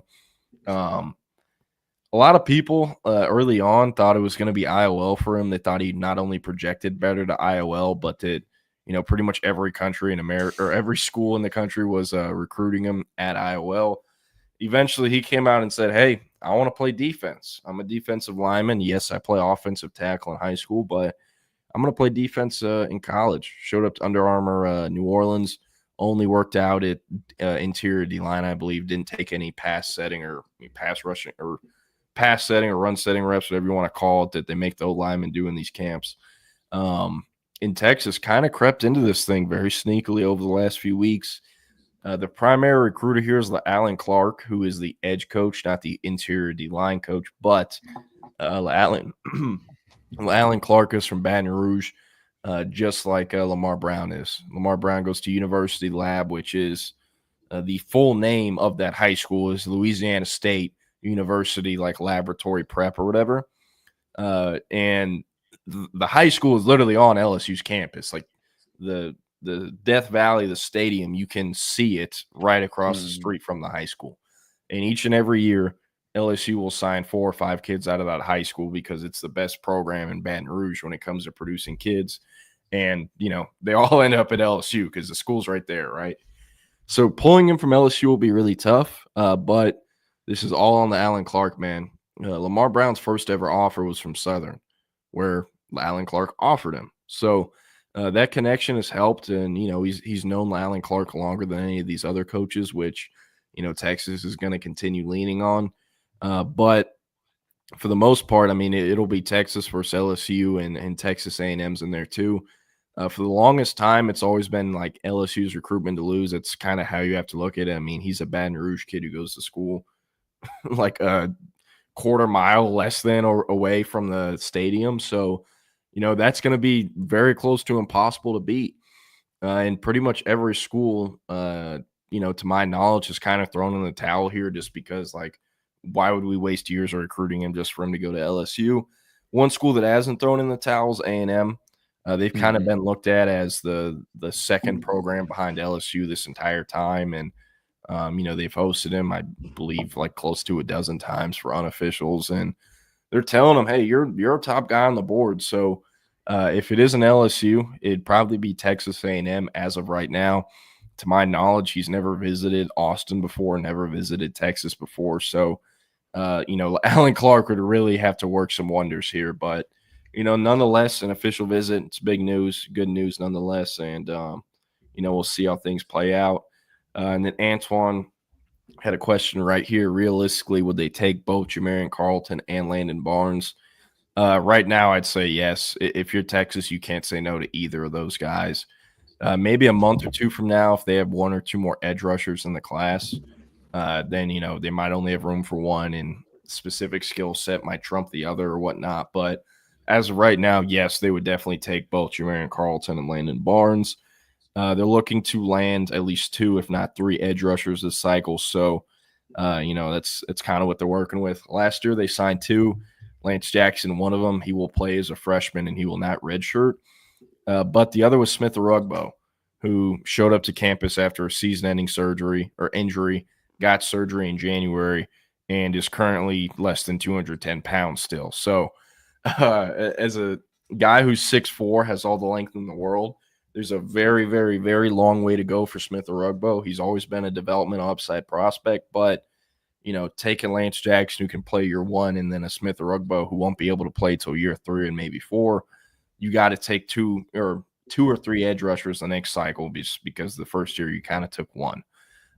So that's kind of where that stands. We'll have more tomorrow on this, so I guess save your questions for then. Colin, anything you want to close out with? I don't think so. I wrote up a whole Yaheem Riley scouting report, and I guess I'll just listen. I'll listen to you talk about him for an hour tomorrow, which will be more than enough for me. But I do want to say that I really like the get for Texas.